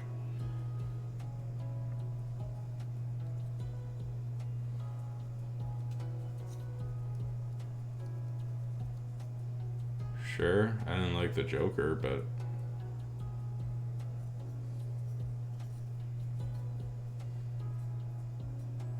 I mean that's a good That's a good pick.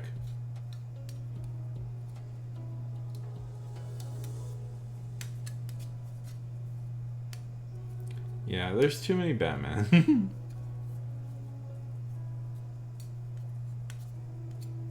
Yeah. Yeah, so there's a good yeah.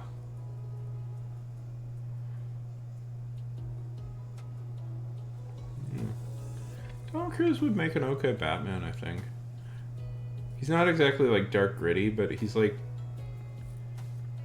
you know, the thing about Batman is that he's supposed to be a relentless professional and everything, and that fits Tom Cruise's whole MO pretty well.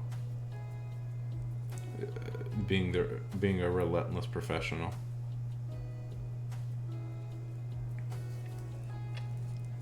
And plus, how cool would it? I don't know. I think they're going for like a young guy. I mean, I know the reason. Like, who's this, the big piece of meat that everybody is obsessed with? Who played Superman previously?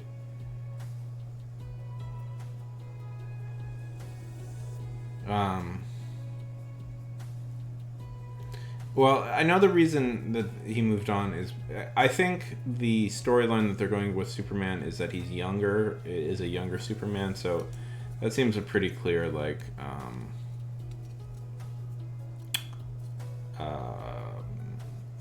they're going for, like, a young unknown.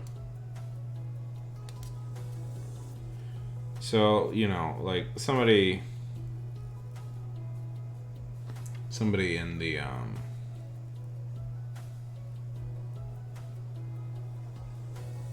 he was on Legends of Tomorrow. He was pretty good on that. I feel bad. I don't know. He was part of the Arrowverse. But to be fair, he was part of the really good he was part of the better Arrowverse stuff, which was Legends of Tomorrow.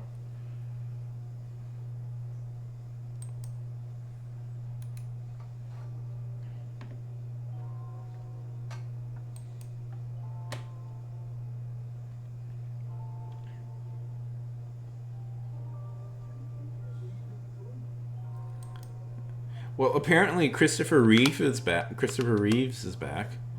Isn't that what we all wanted? To have Christopher Reeve's dead digital face stretched, paraded around again?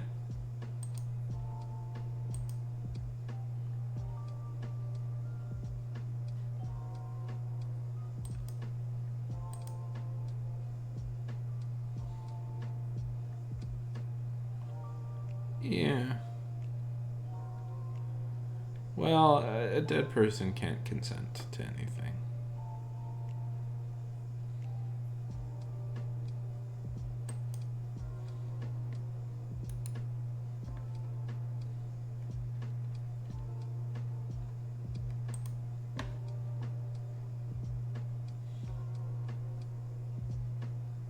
George Reeves.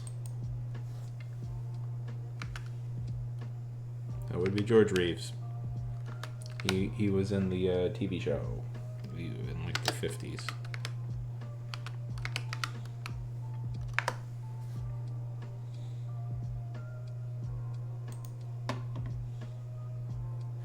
Ben Affleck played him in a movie, which was actually pretty good. Yeah, no, just a coincidence. Please tell me they didn't bring him back.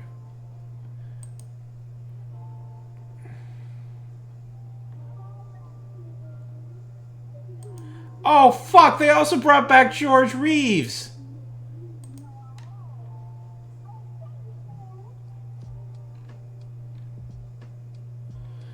Oh. That's... No, you don't... You don't get to do that.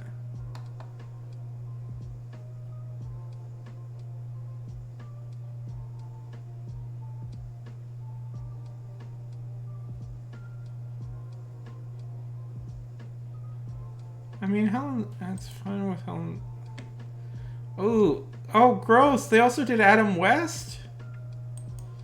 Adam West is dead. Adam West had a beautiful soul. I love Adam West. Yeah.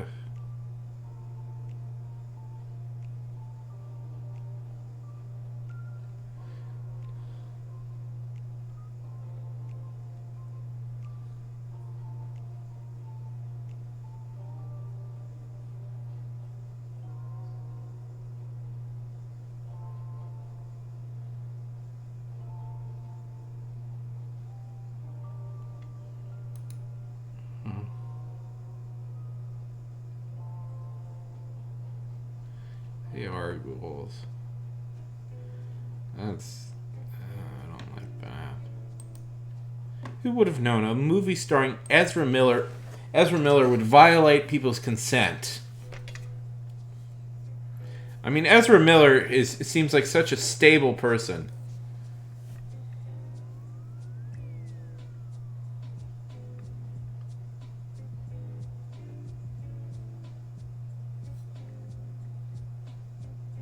I mean, didn't the guy who played Homelander have like a thing where he drunkenly assaulted somebody? People forget about that one.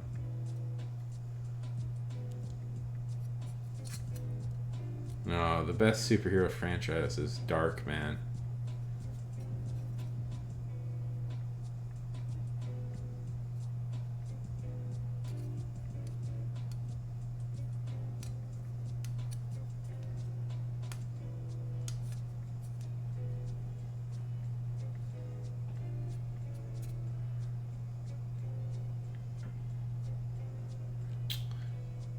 It's gonna happen, Lizard. It's gonna happen. The noble rise of the Valiant comic universe will happen any day now. I don't know, man. It's a shame. Valiant was pretty good. I don't know. You know what? I feel ashamed. You know what I'm bummed by, Lizard? I know nobody cares about comics, but I want to talk about comics for a second. I think the world of comics would do a lot better if it had a few more comic books, like superhero universes running around that were as popular as Marvel or DC. They don't even have to be as popular, but you know, back in like the 90s, and I know everybody hates the 90s comics, but in the 90s there was an attempt to like create some new superhero universes, and you know, some good characters came out of that.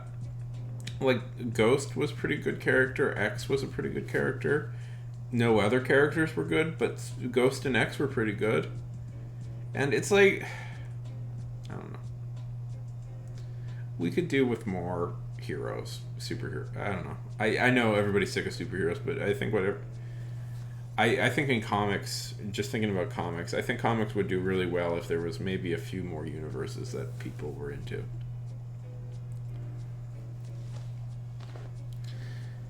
Yeah, that's... yeah, that works. Everybody likes the people behind Overwatch.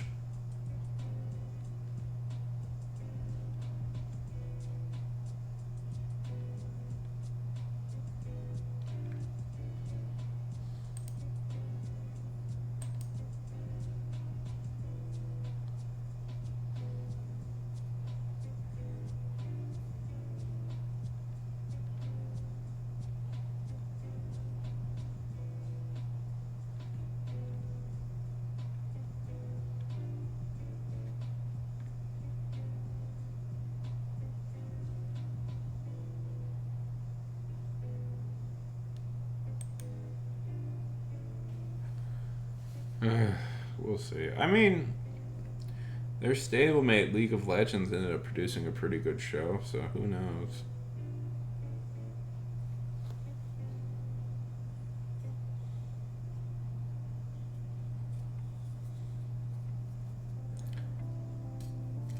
I mean, I'm gonna say this. This is gonna be mean. Do you feel that Overwatch kind of ruined video games? I mean, I know everybody likes Overwatch, but do you also feel that Overwatch maybe ruined video games forever? And we will never fix the damage that Overwatch has wrought upon us?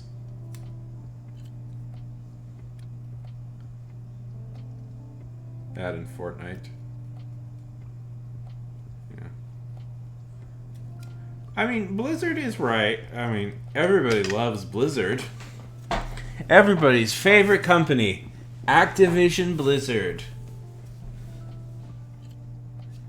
People just want to be in the Activision Blizzard camp all day long.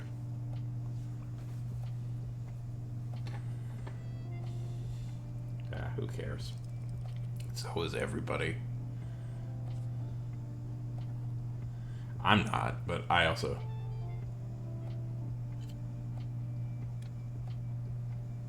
I'm not, but I also just don't like Diablo, and I never was into Diablo to begin with. I don't know how, like how much I'd keep to it. I don't know.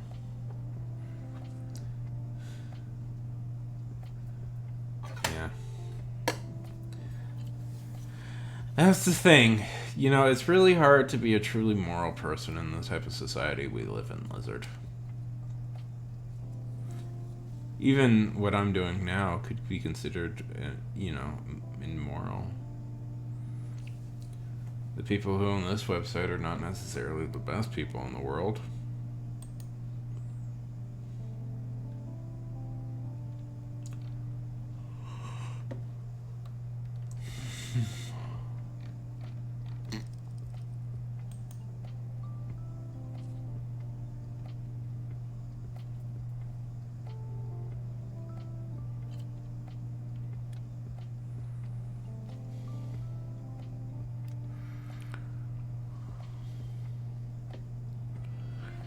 You know what? Probably it's never been easy. You know what? You're right, Lizard. It's probably never been easy to be a moral person. We like to say this is like a modern thing. I mean, to be fair, this is gonna sound fucked up. It was pretty easy to be a moral person when you were like a serf, because you really didn't have a choice. You know, giving us choice is inherently immoral, I guess. Because it now means we're complicit in all the awful things that happen to us.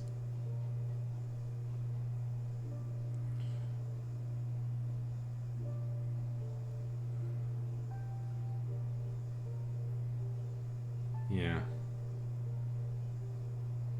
Exactly.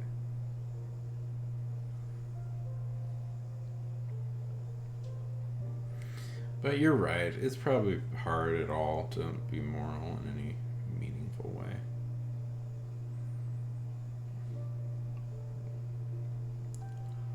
Throughout history, like, I don't know.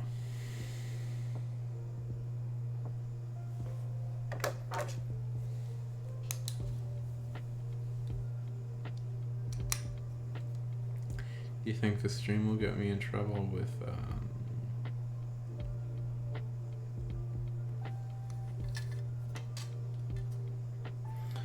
I mean, the Nostalgia Critic, of course, is 100% moral. Never did anything wrong. Such a fucking loser.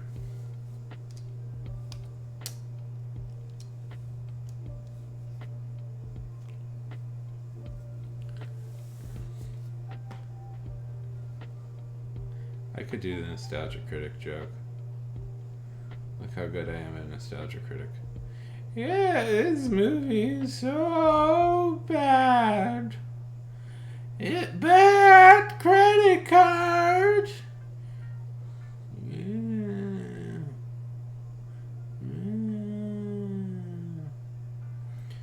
I'm angry at a movie. I can't figure out why. Yeah, I'm in Houston. How did you figure that out? Yes, I'm in Houston.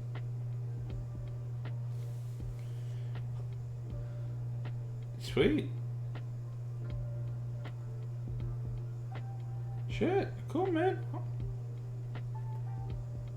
Yeah, sure. I may. That sounds cool. No, I was saying that actually sounds kind of cool to me. I may go over to Austin if you, especially if I had a friend. If I had a friend competing in it, yeah, I'd drive over to see you. So, are you just going to be a professional race car driver now?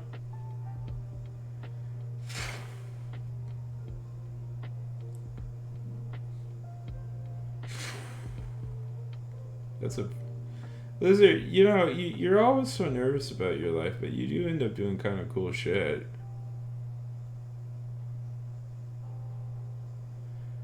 You do end up doing all this kind of cool shit. You it for video games. You're going to be a race car driver. I don't know, man. Race car driving video game developer is pretty cool. You lead an interesting life, Lizard, and I really wish you would just acknowledge that you do.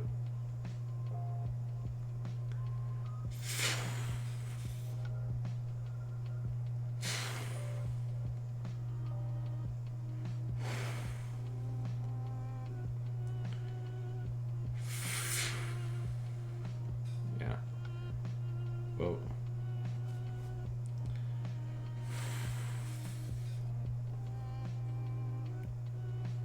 You should probably get some sleep. Is that why you're up?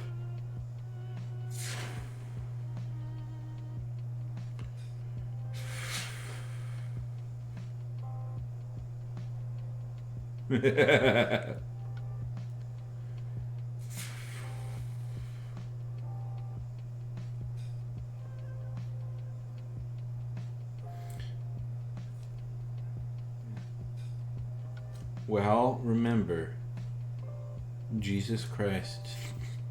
No, I can't. Yeah. Remember that Jesus Christ. Sure.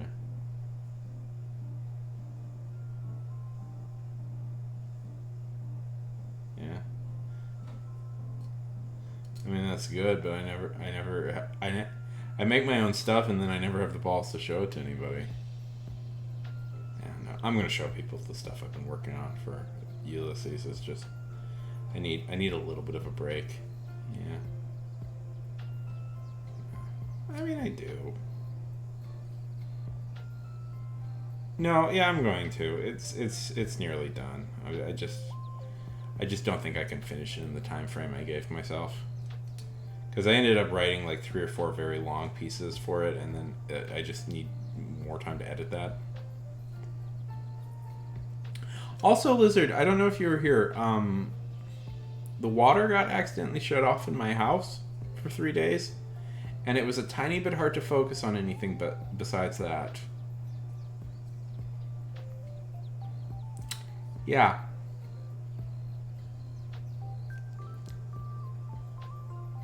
It's a little hard to focus on writing when you can't, like, say, take a shower or use the toilet.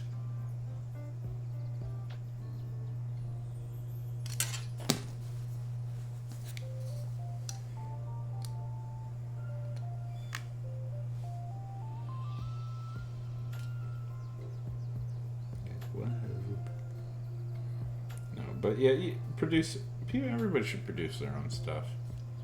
Even if you want to be traditionally published, you should still produce stuff for people to read for free. Entice them, you know? We're long past the days where, like, a publisher can build up publicity for you by themselves. They're going to want you to do it for you. You know? Be that sort of person. Get that fan base. Get that fan base outside of the system. Oh, I guess this is the new.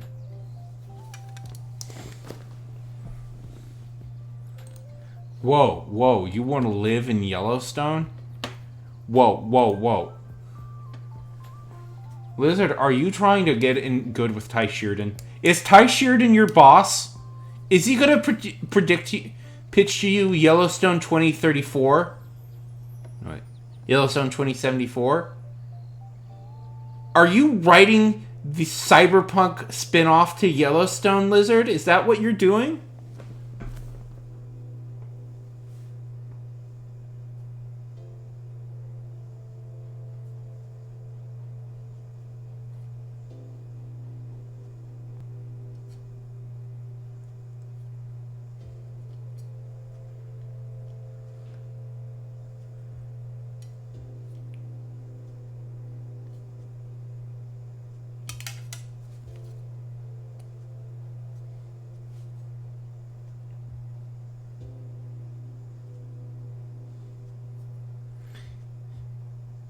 You know, one of the funny things about the Ty Sheridan Yellowstone is I was reading that I guess one of the reasons why Yellowstone is so expensive is because he insists on filming on his own land, which is hilarious because I guess he's pulling a Michael Camaro, if you remember. Yeah, they're like, well, he insists on filming on this one part in Montana, and it's like, and people are like, why is he insisting on filming there? It turns out because he owns that land. He owns the land they're filming on. That's why they're all filming there.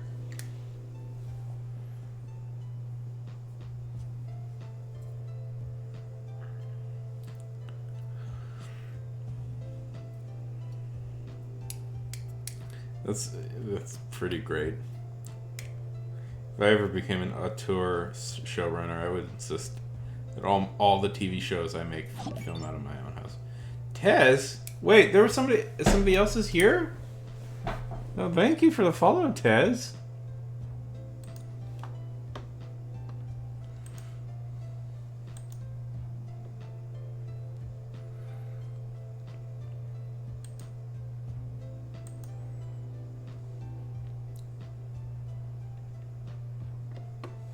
Yeah. What? People aren't allowed to be here. Oh, there's somebody else here too. I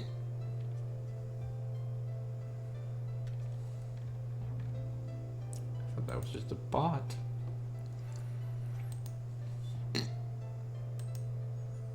Well, anyways.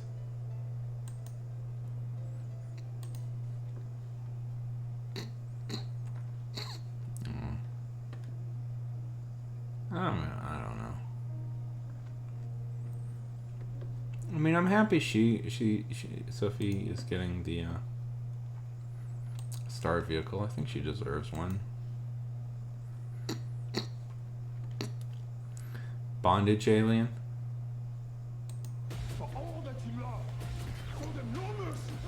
I mean, there's cool actors being cast in this.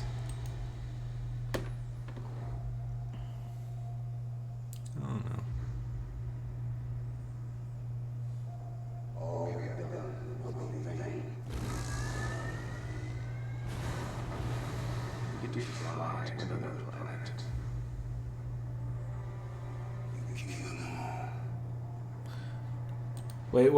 Wait. I don't know. Who's this Zack Snyder person? Oh, yes! Yes! He's still using that! From visionary director Zack Snyder.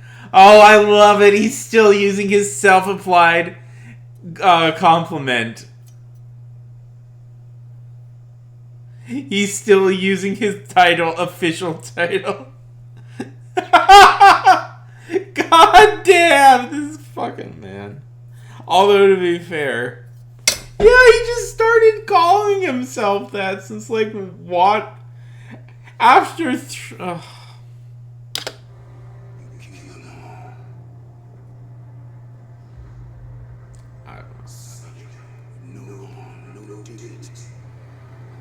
The dialogue sounds as bad as ever. The visuals look cool.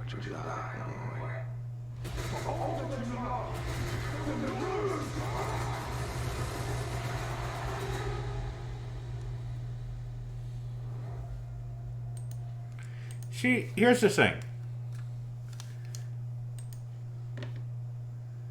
Zack Snyder legitimately isn't that great at dialogue, and you know, he's kind of persona non grata now, and justifiably so. But Joss Whedon was, and I feel like if they could have legitimately collaborated together, they could have made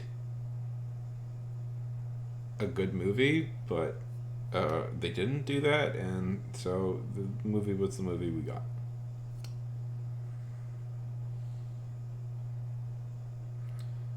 Yeah. I don't know.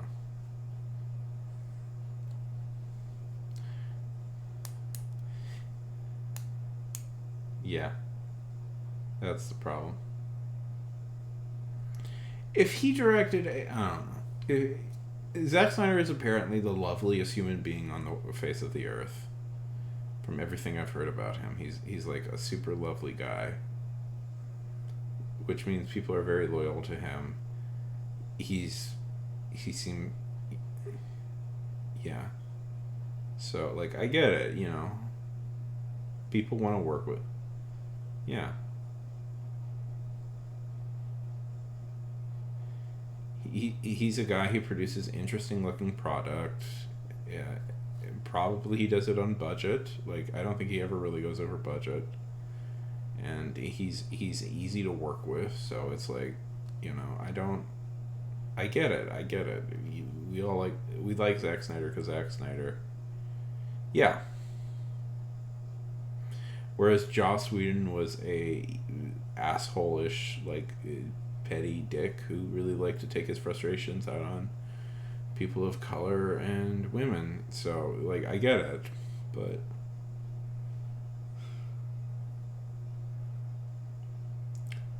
I mean, now that, like, I think we can all safely say that James Gunn has replaced the Joss Whedon-sized hole in our hearts, right?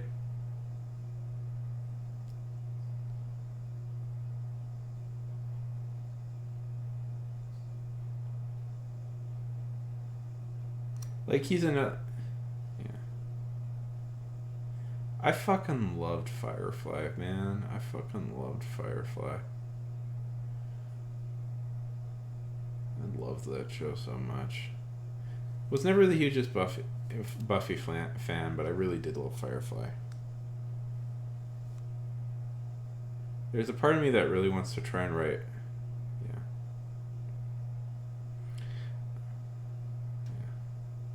But yeah, they're both great. They're both great. And it's weird.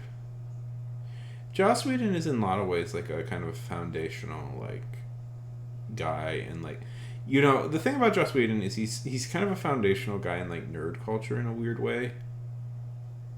And you know, and that sucks because he's a shitty dude, but like I feel like there are a lot of shows and like TV shows and movie, like I feel like in many ways like so much of this, like so many things are just trying to be Buffy in some way that it's hard to deny, you know. It's like, you know, that seems to be the platonic ideal for a lot of people, is a Buffy like show.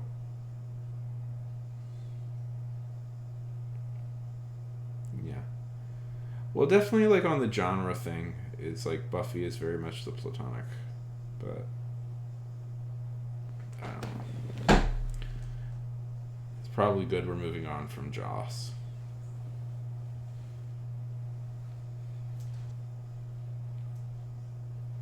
I think like a lot of people's idea.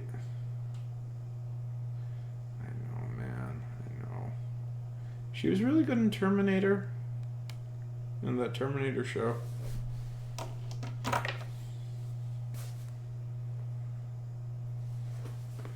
What are you talking about, Lizard?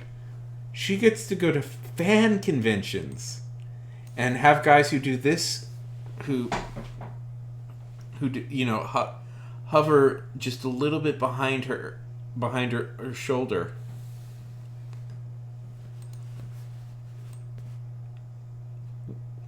Would an actress want more than that? Would an actress crave more than that?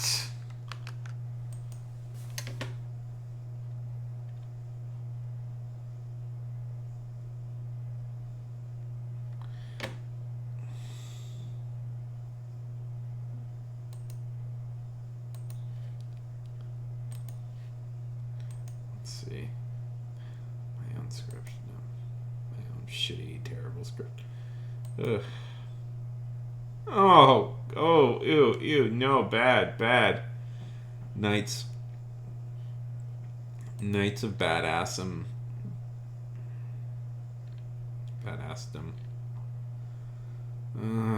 Oof. I always feel like once the short films start popping up again, It's a diamond in the rough. I mean, okay.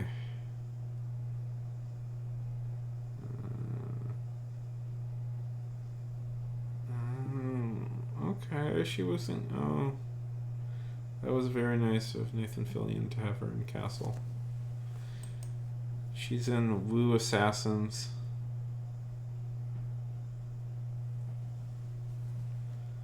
She was in.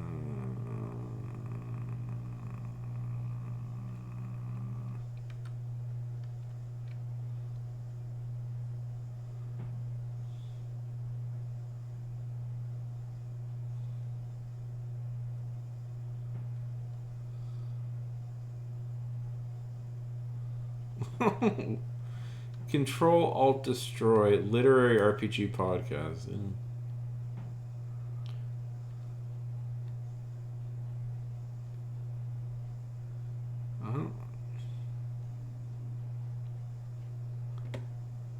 Oh, this one. What is this one? Oh, you mean the Crackle original wasn't good?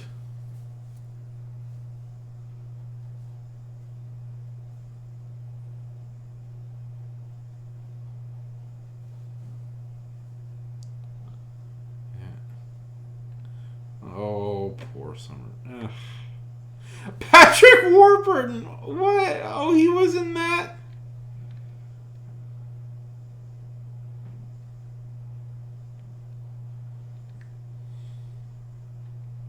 And it was directed by... Oh, but it was directed by two people. Sorry. I hate...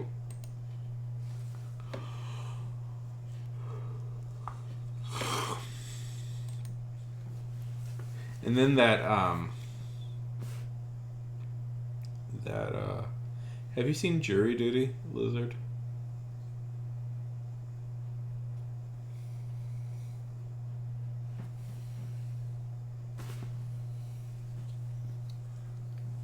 I liked that show.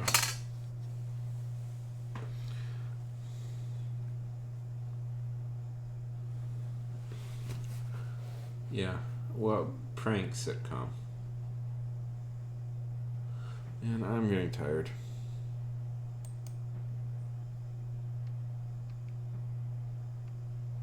I think.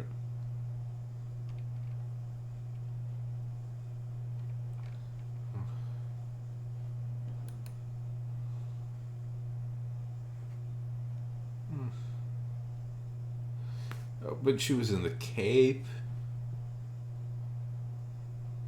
Oh, but Summer Glew was in The Cape.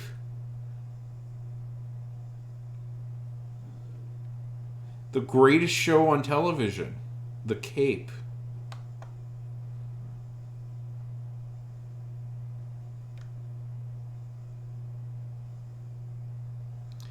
I mean, she'll probably have a decent...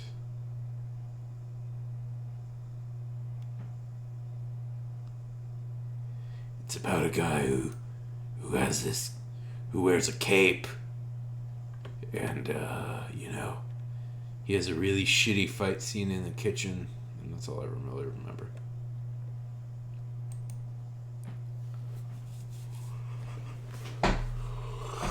Okay. Did you almost... The Cape. No, Lizard, it's gonna get 6 seasons in a movie. Oh. It's The Cape.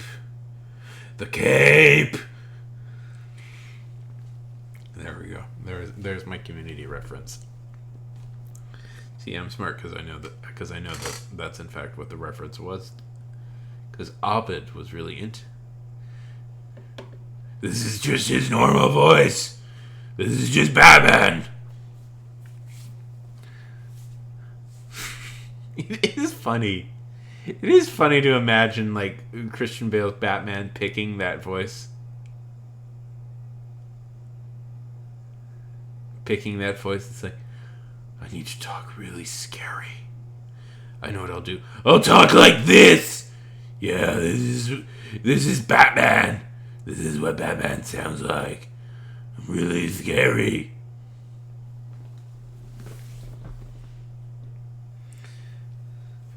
Yeah, Batman. It could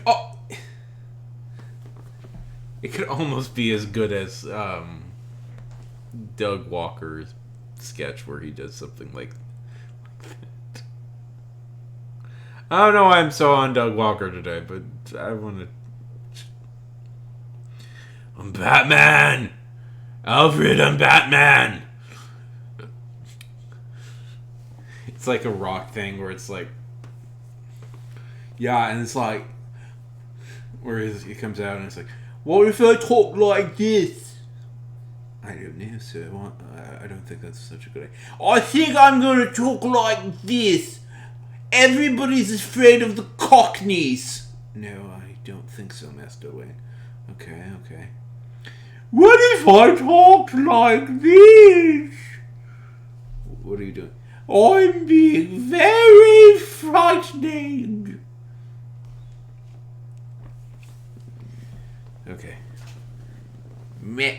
Why don't you talk, Mr. Wayne? Hey, Mr. Wayne. I don't know, Mr. Wayne. Now, sir, you're just doing an impression of me. Mr. Wayne. I don't like any of your ideas, and I'm just talking them down instead of suggesting any. Why don't you just talk in a lower voice? What, like this? Like this? Alfred, I should never have doubted you. I'm Batman. Yeah! I'm Batman. Ooh, I scared myself. There we go. That's the sketch. Sure. Parodying Christopher Nolan's Batman movies. Very original.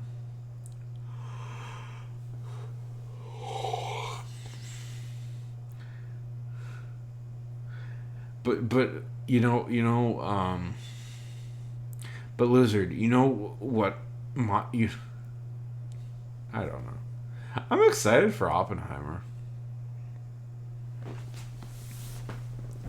Listen, Christopher Nolan has said that he blew up a real atomic bomb to film this movie.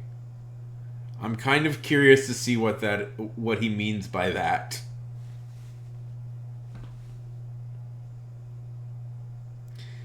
I don't know. I encourage tourism in filmmaking. Listen, even if an auteur gets maybe a little bit self-indulgent in the end, I'm fine with it. A movie that's slightly self-indulgent is better than like a generic corporatized movie. I'm just gonna say it. I don't know. Nolan is a weird guy. Yeah, exactly. Nolan is a weird guy who makes strange, unusual, often deliberately standoffish movies.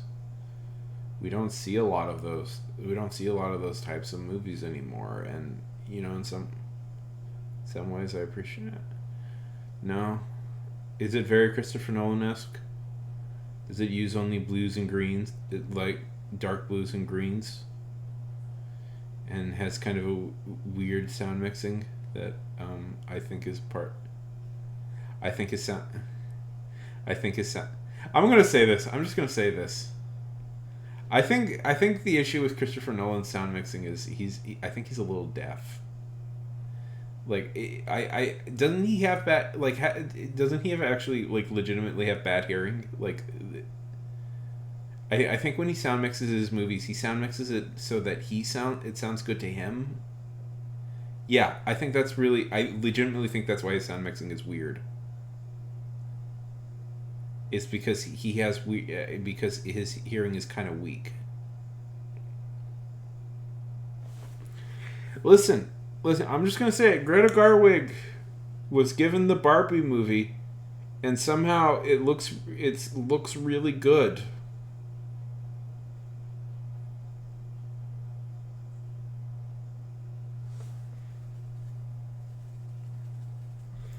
If that's Greta Gerwig selling out, good on her.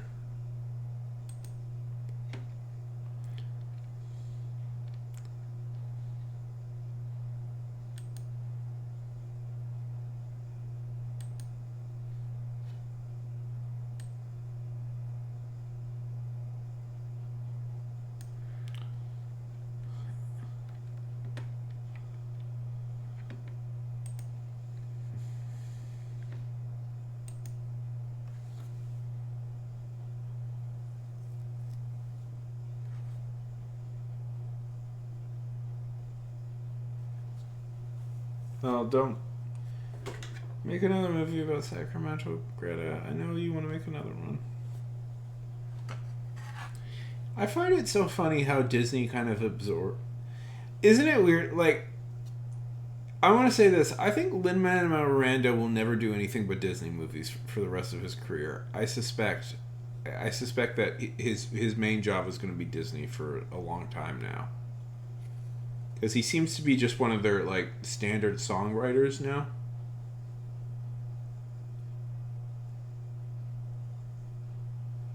And I find it weird how Disney has a tendency to absorb people into their, like, into their thing. Like, Jon Favreau is, like, now just, like, a Disney guy for, I think Jon Favreau will just be a Disney guy for the rest of his career. In some way.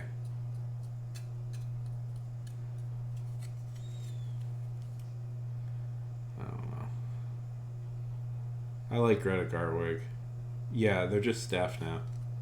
Exactly. I like Greta Garwig a lot. I want her to do more stuff.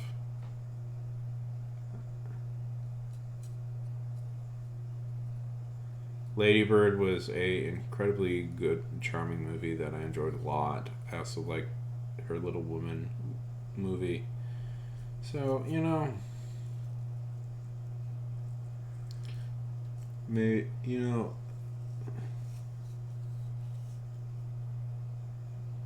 I'm up for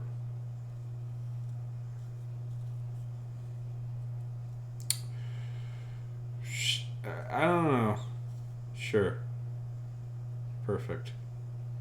No problems with that. It should be Woody Allen directing, Louis C.K.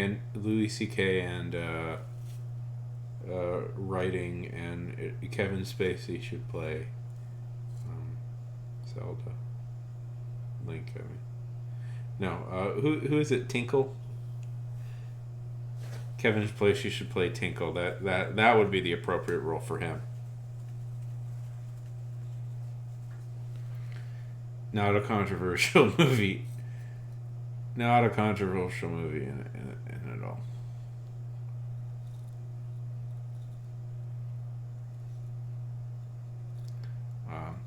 Well, excuse me, princess.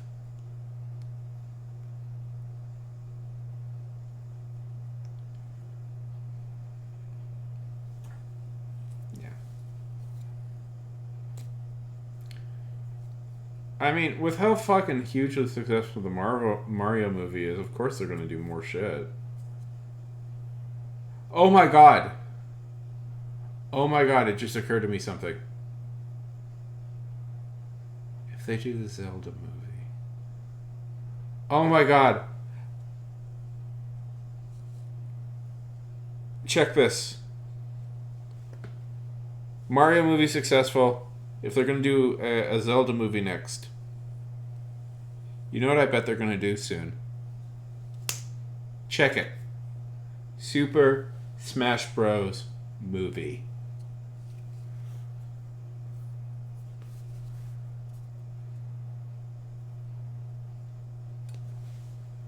That's gonna be. It's the Avengers. It's the Super Smash Bros. Exactly. Hey, I haven't even. Yeah, it's coming. That's exactly what's gonna happen, bud.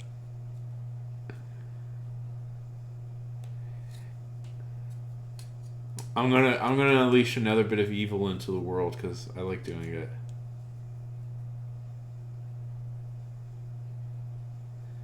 Because there's another guy that there's another thing that I could unleash. Yeah. Yep, that's it.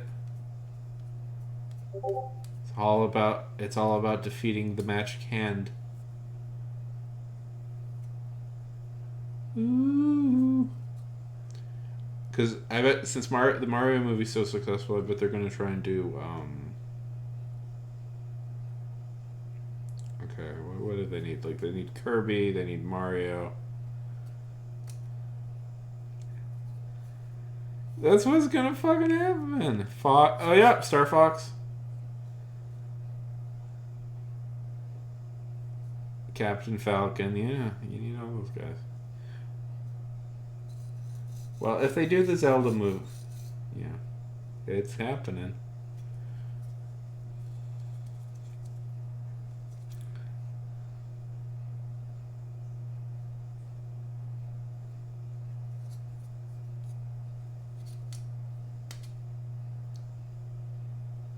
Pretty much. I know there's already a planned spin-off, I think, for Donkey Kong. So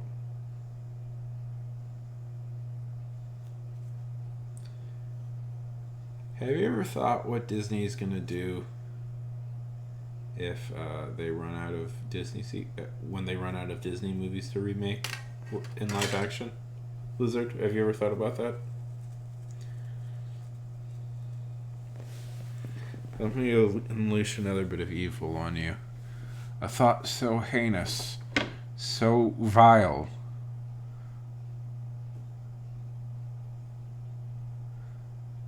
that the mind instantly rejects it, but the second you think about it, you know it is the truth and the only truth. Yes, Disney will soon run out of animated movies to remake, but Disney has a second slate of animated movies that are equally beloved. Say it with me, folks.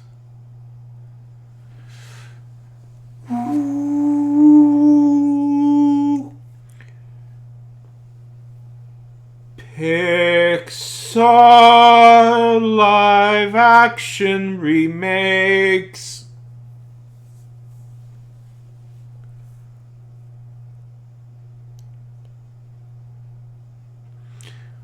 Think about it.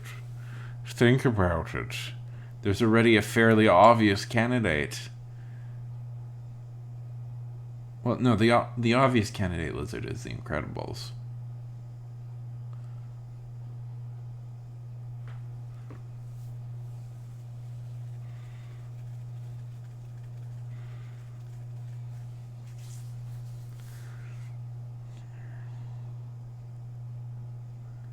Okay.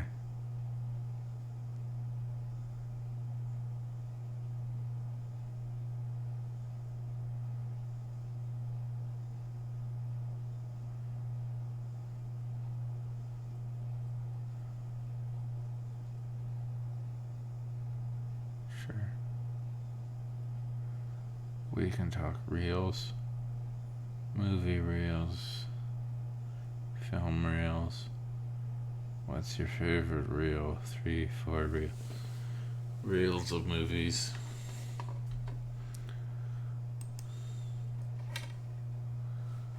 I'm tired, man.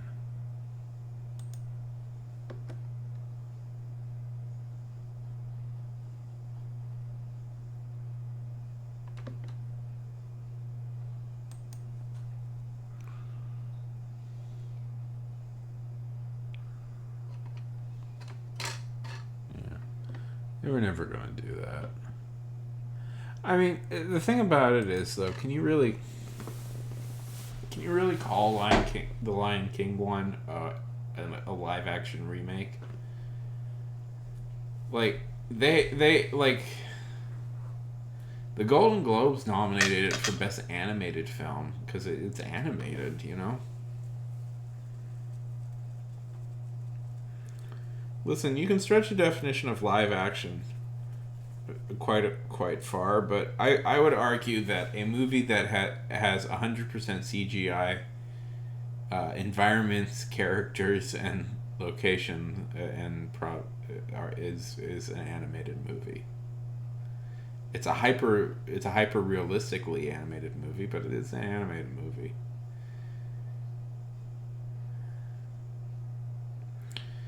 Can I ask a question?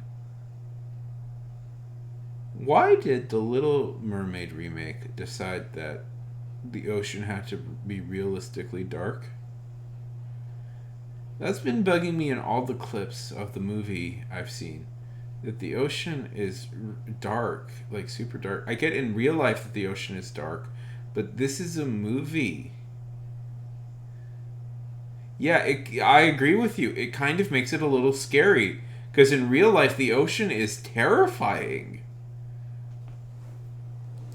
That casting, the fucking stupid controversy around the casting really irritated me. So I don't. But also, as I am not like a 14-year-old, who's really excited about the Little Mermaid, so I didn't bother seeing it. But I'm contentious, Lizard, with this particular filming choice. I don't like it. I don't like that they did it. I want it to be better. The animated movie knew to make it bright and colorful.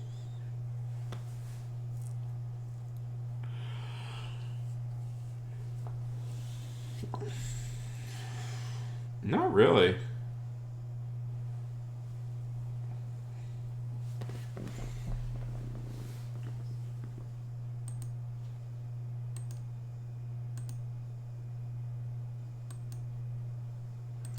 I'm gonna see. I want to see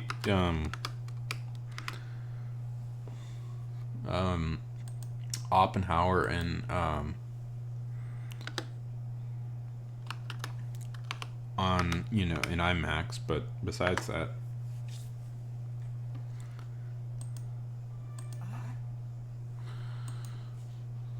I haven't been really that motivated to go to the movie theater. Despite all my love of corporate media, which I'm ashamed of, I actually haven't been all that motivated to see any of the new Marvel movies.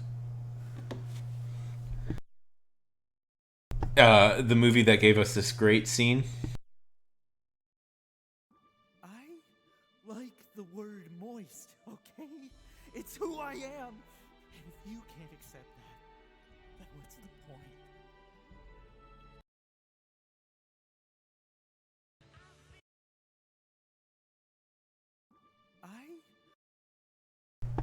Great scene, full of emotion, majesty, brilliance. No, this is actually not in the movie. This is an animator who just made this for fun. But a lot of people thought it was real, so.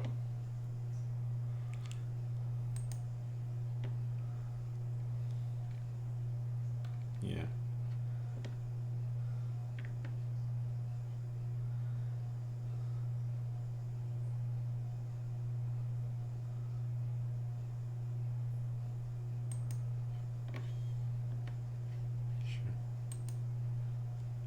Yeah, look at that. Why did it have to be that dark?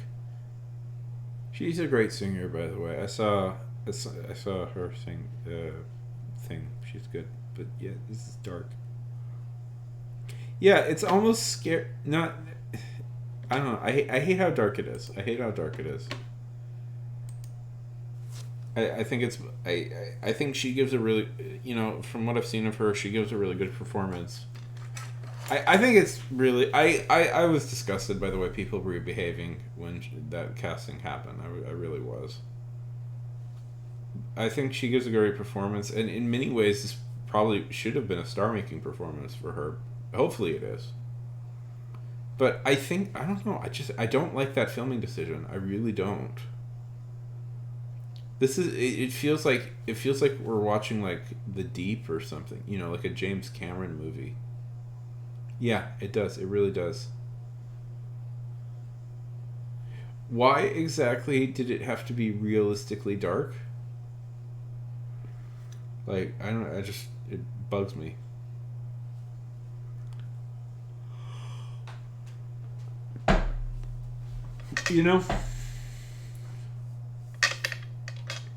Yeah, but they won't, Lizard. They won't.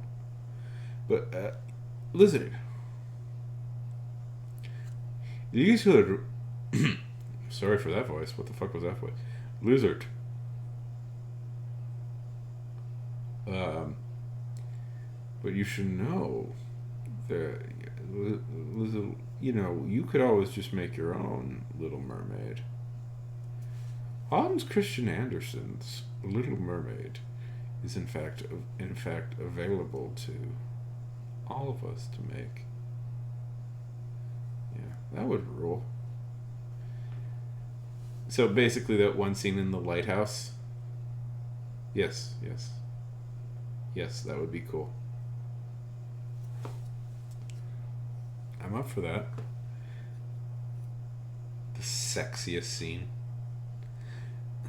The second sexiest scene after the one where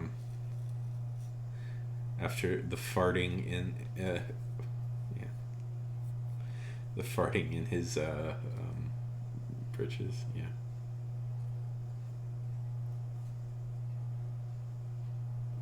Where Willem Dafoe farts after that.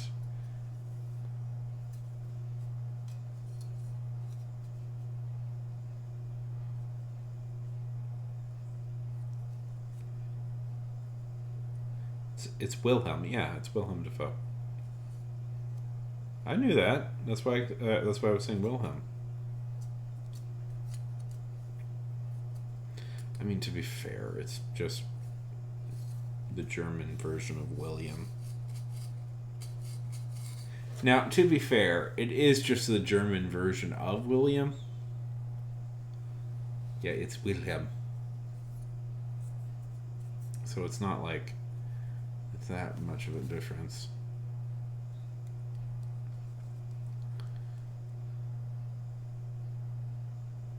Yes.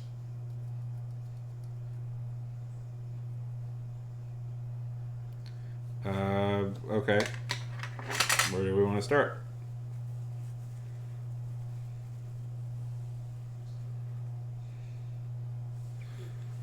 So Prussia,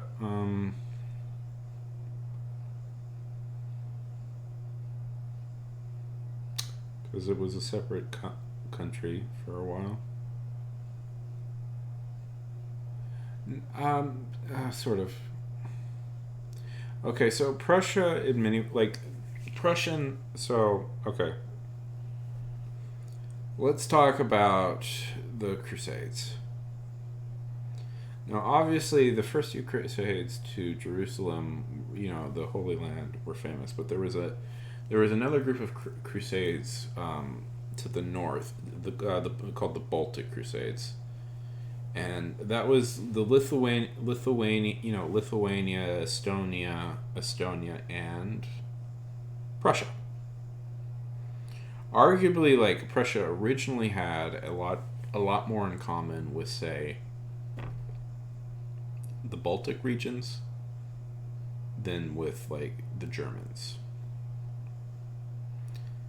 But after the Crusades, a lot of German crusaders ended up staying in Prussia, and Prussia.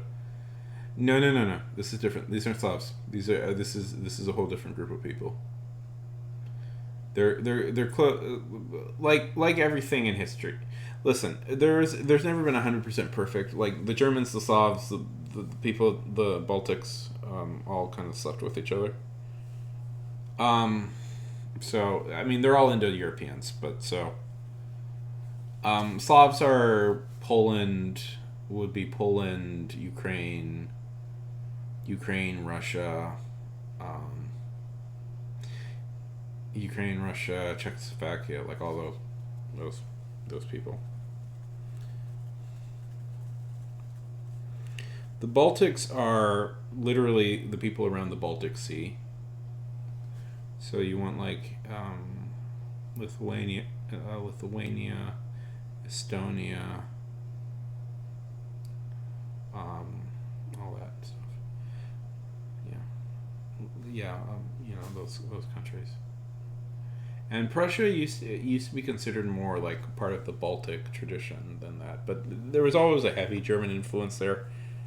I don't want to discount the Germans, and then the Prussians essentially became Germanicized. Now, if we want to go further back, the Prussians could be considered German. I don't know the whole full history of Prussians, but I think the Prussians are technically a Germanic people to begin with. They're just a very old type of Germanic people, if I'm not mistaken. I don't know. I could be wrong on this. So, okay, so what is Germany or Germania? I forget what exactly German. So, if you're curious about this, Germany actually is Germans or Germanics or are actually not the names that the Germans themselves call them. They call themselves the Deutsch. The Germans are people who crossed over from Scandinavia after the Romans defeated the Celtic defeated the Celtic kingdoms, and mysteriously there was a bunch of land available. It seems a lot of writing seems to imply that there was maybe the Romans essentially committed a genocide on the Celts, but I don't know. Anyways, so suddenly there was all this land available, so people from Scandinavia moved in, and that's the Germans. The Prussia was a state in the HRE, Holy Roman Empire. It was a northern state. It was not necessarily connected with everything. Yeah. And there was kind of four kings, major kings who ruled it. Hey, Iris. And the major one was major king of Friedrich the Great was the major. But there's Friedrich the First, Friedrich the Second, and Friedrich the Third.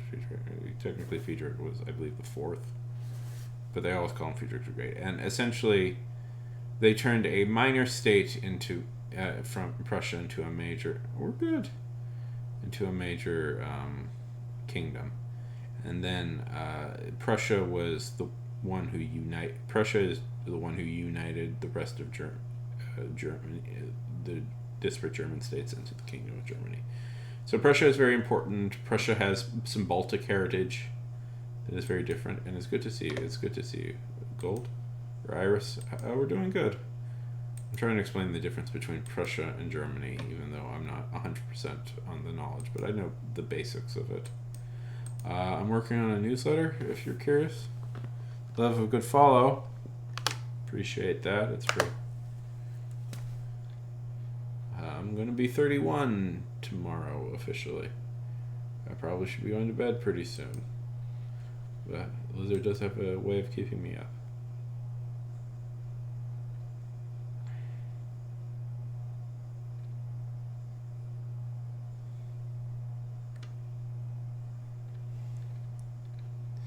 All things are your fault. I'm blameless. I'm blameless in everything.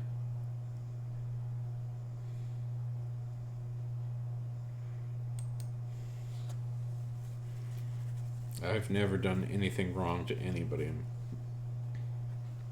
my life.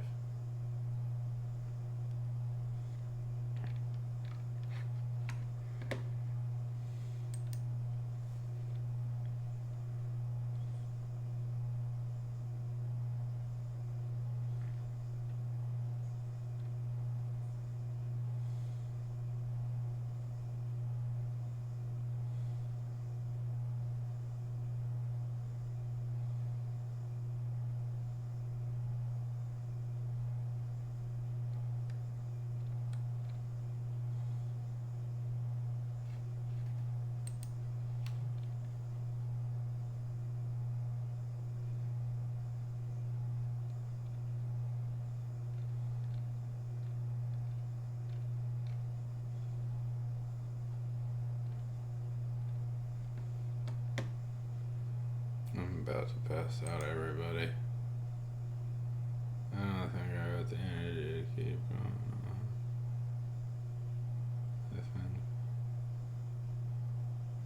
I think I need to fall asleep now.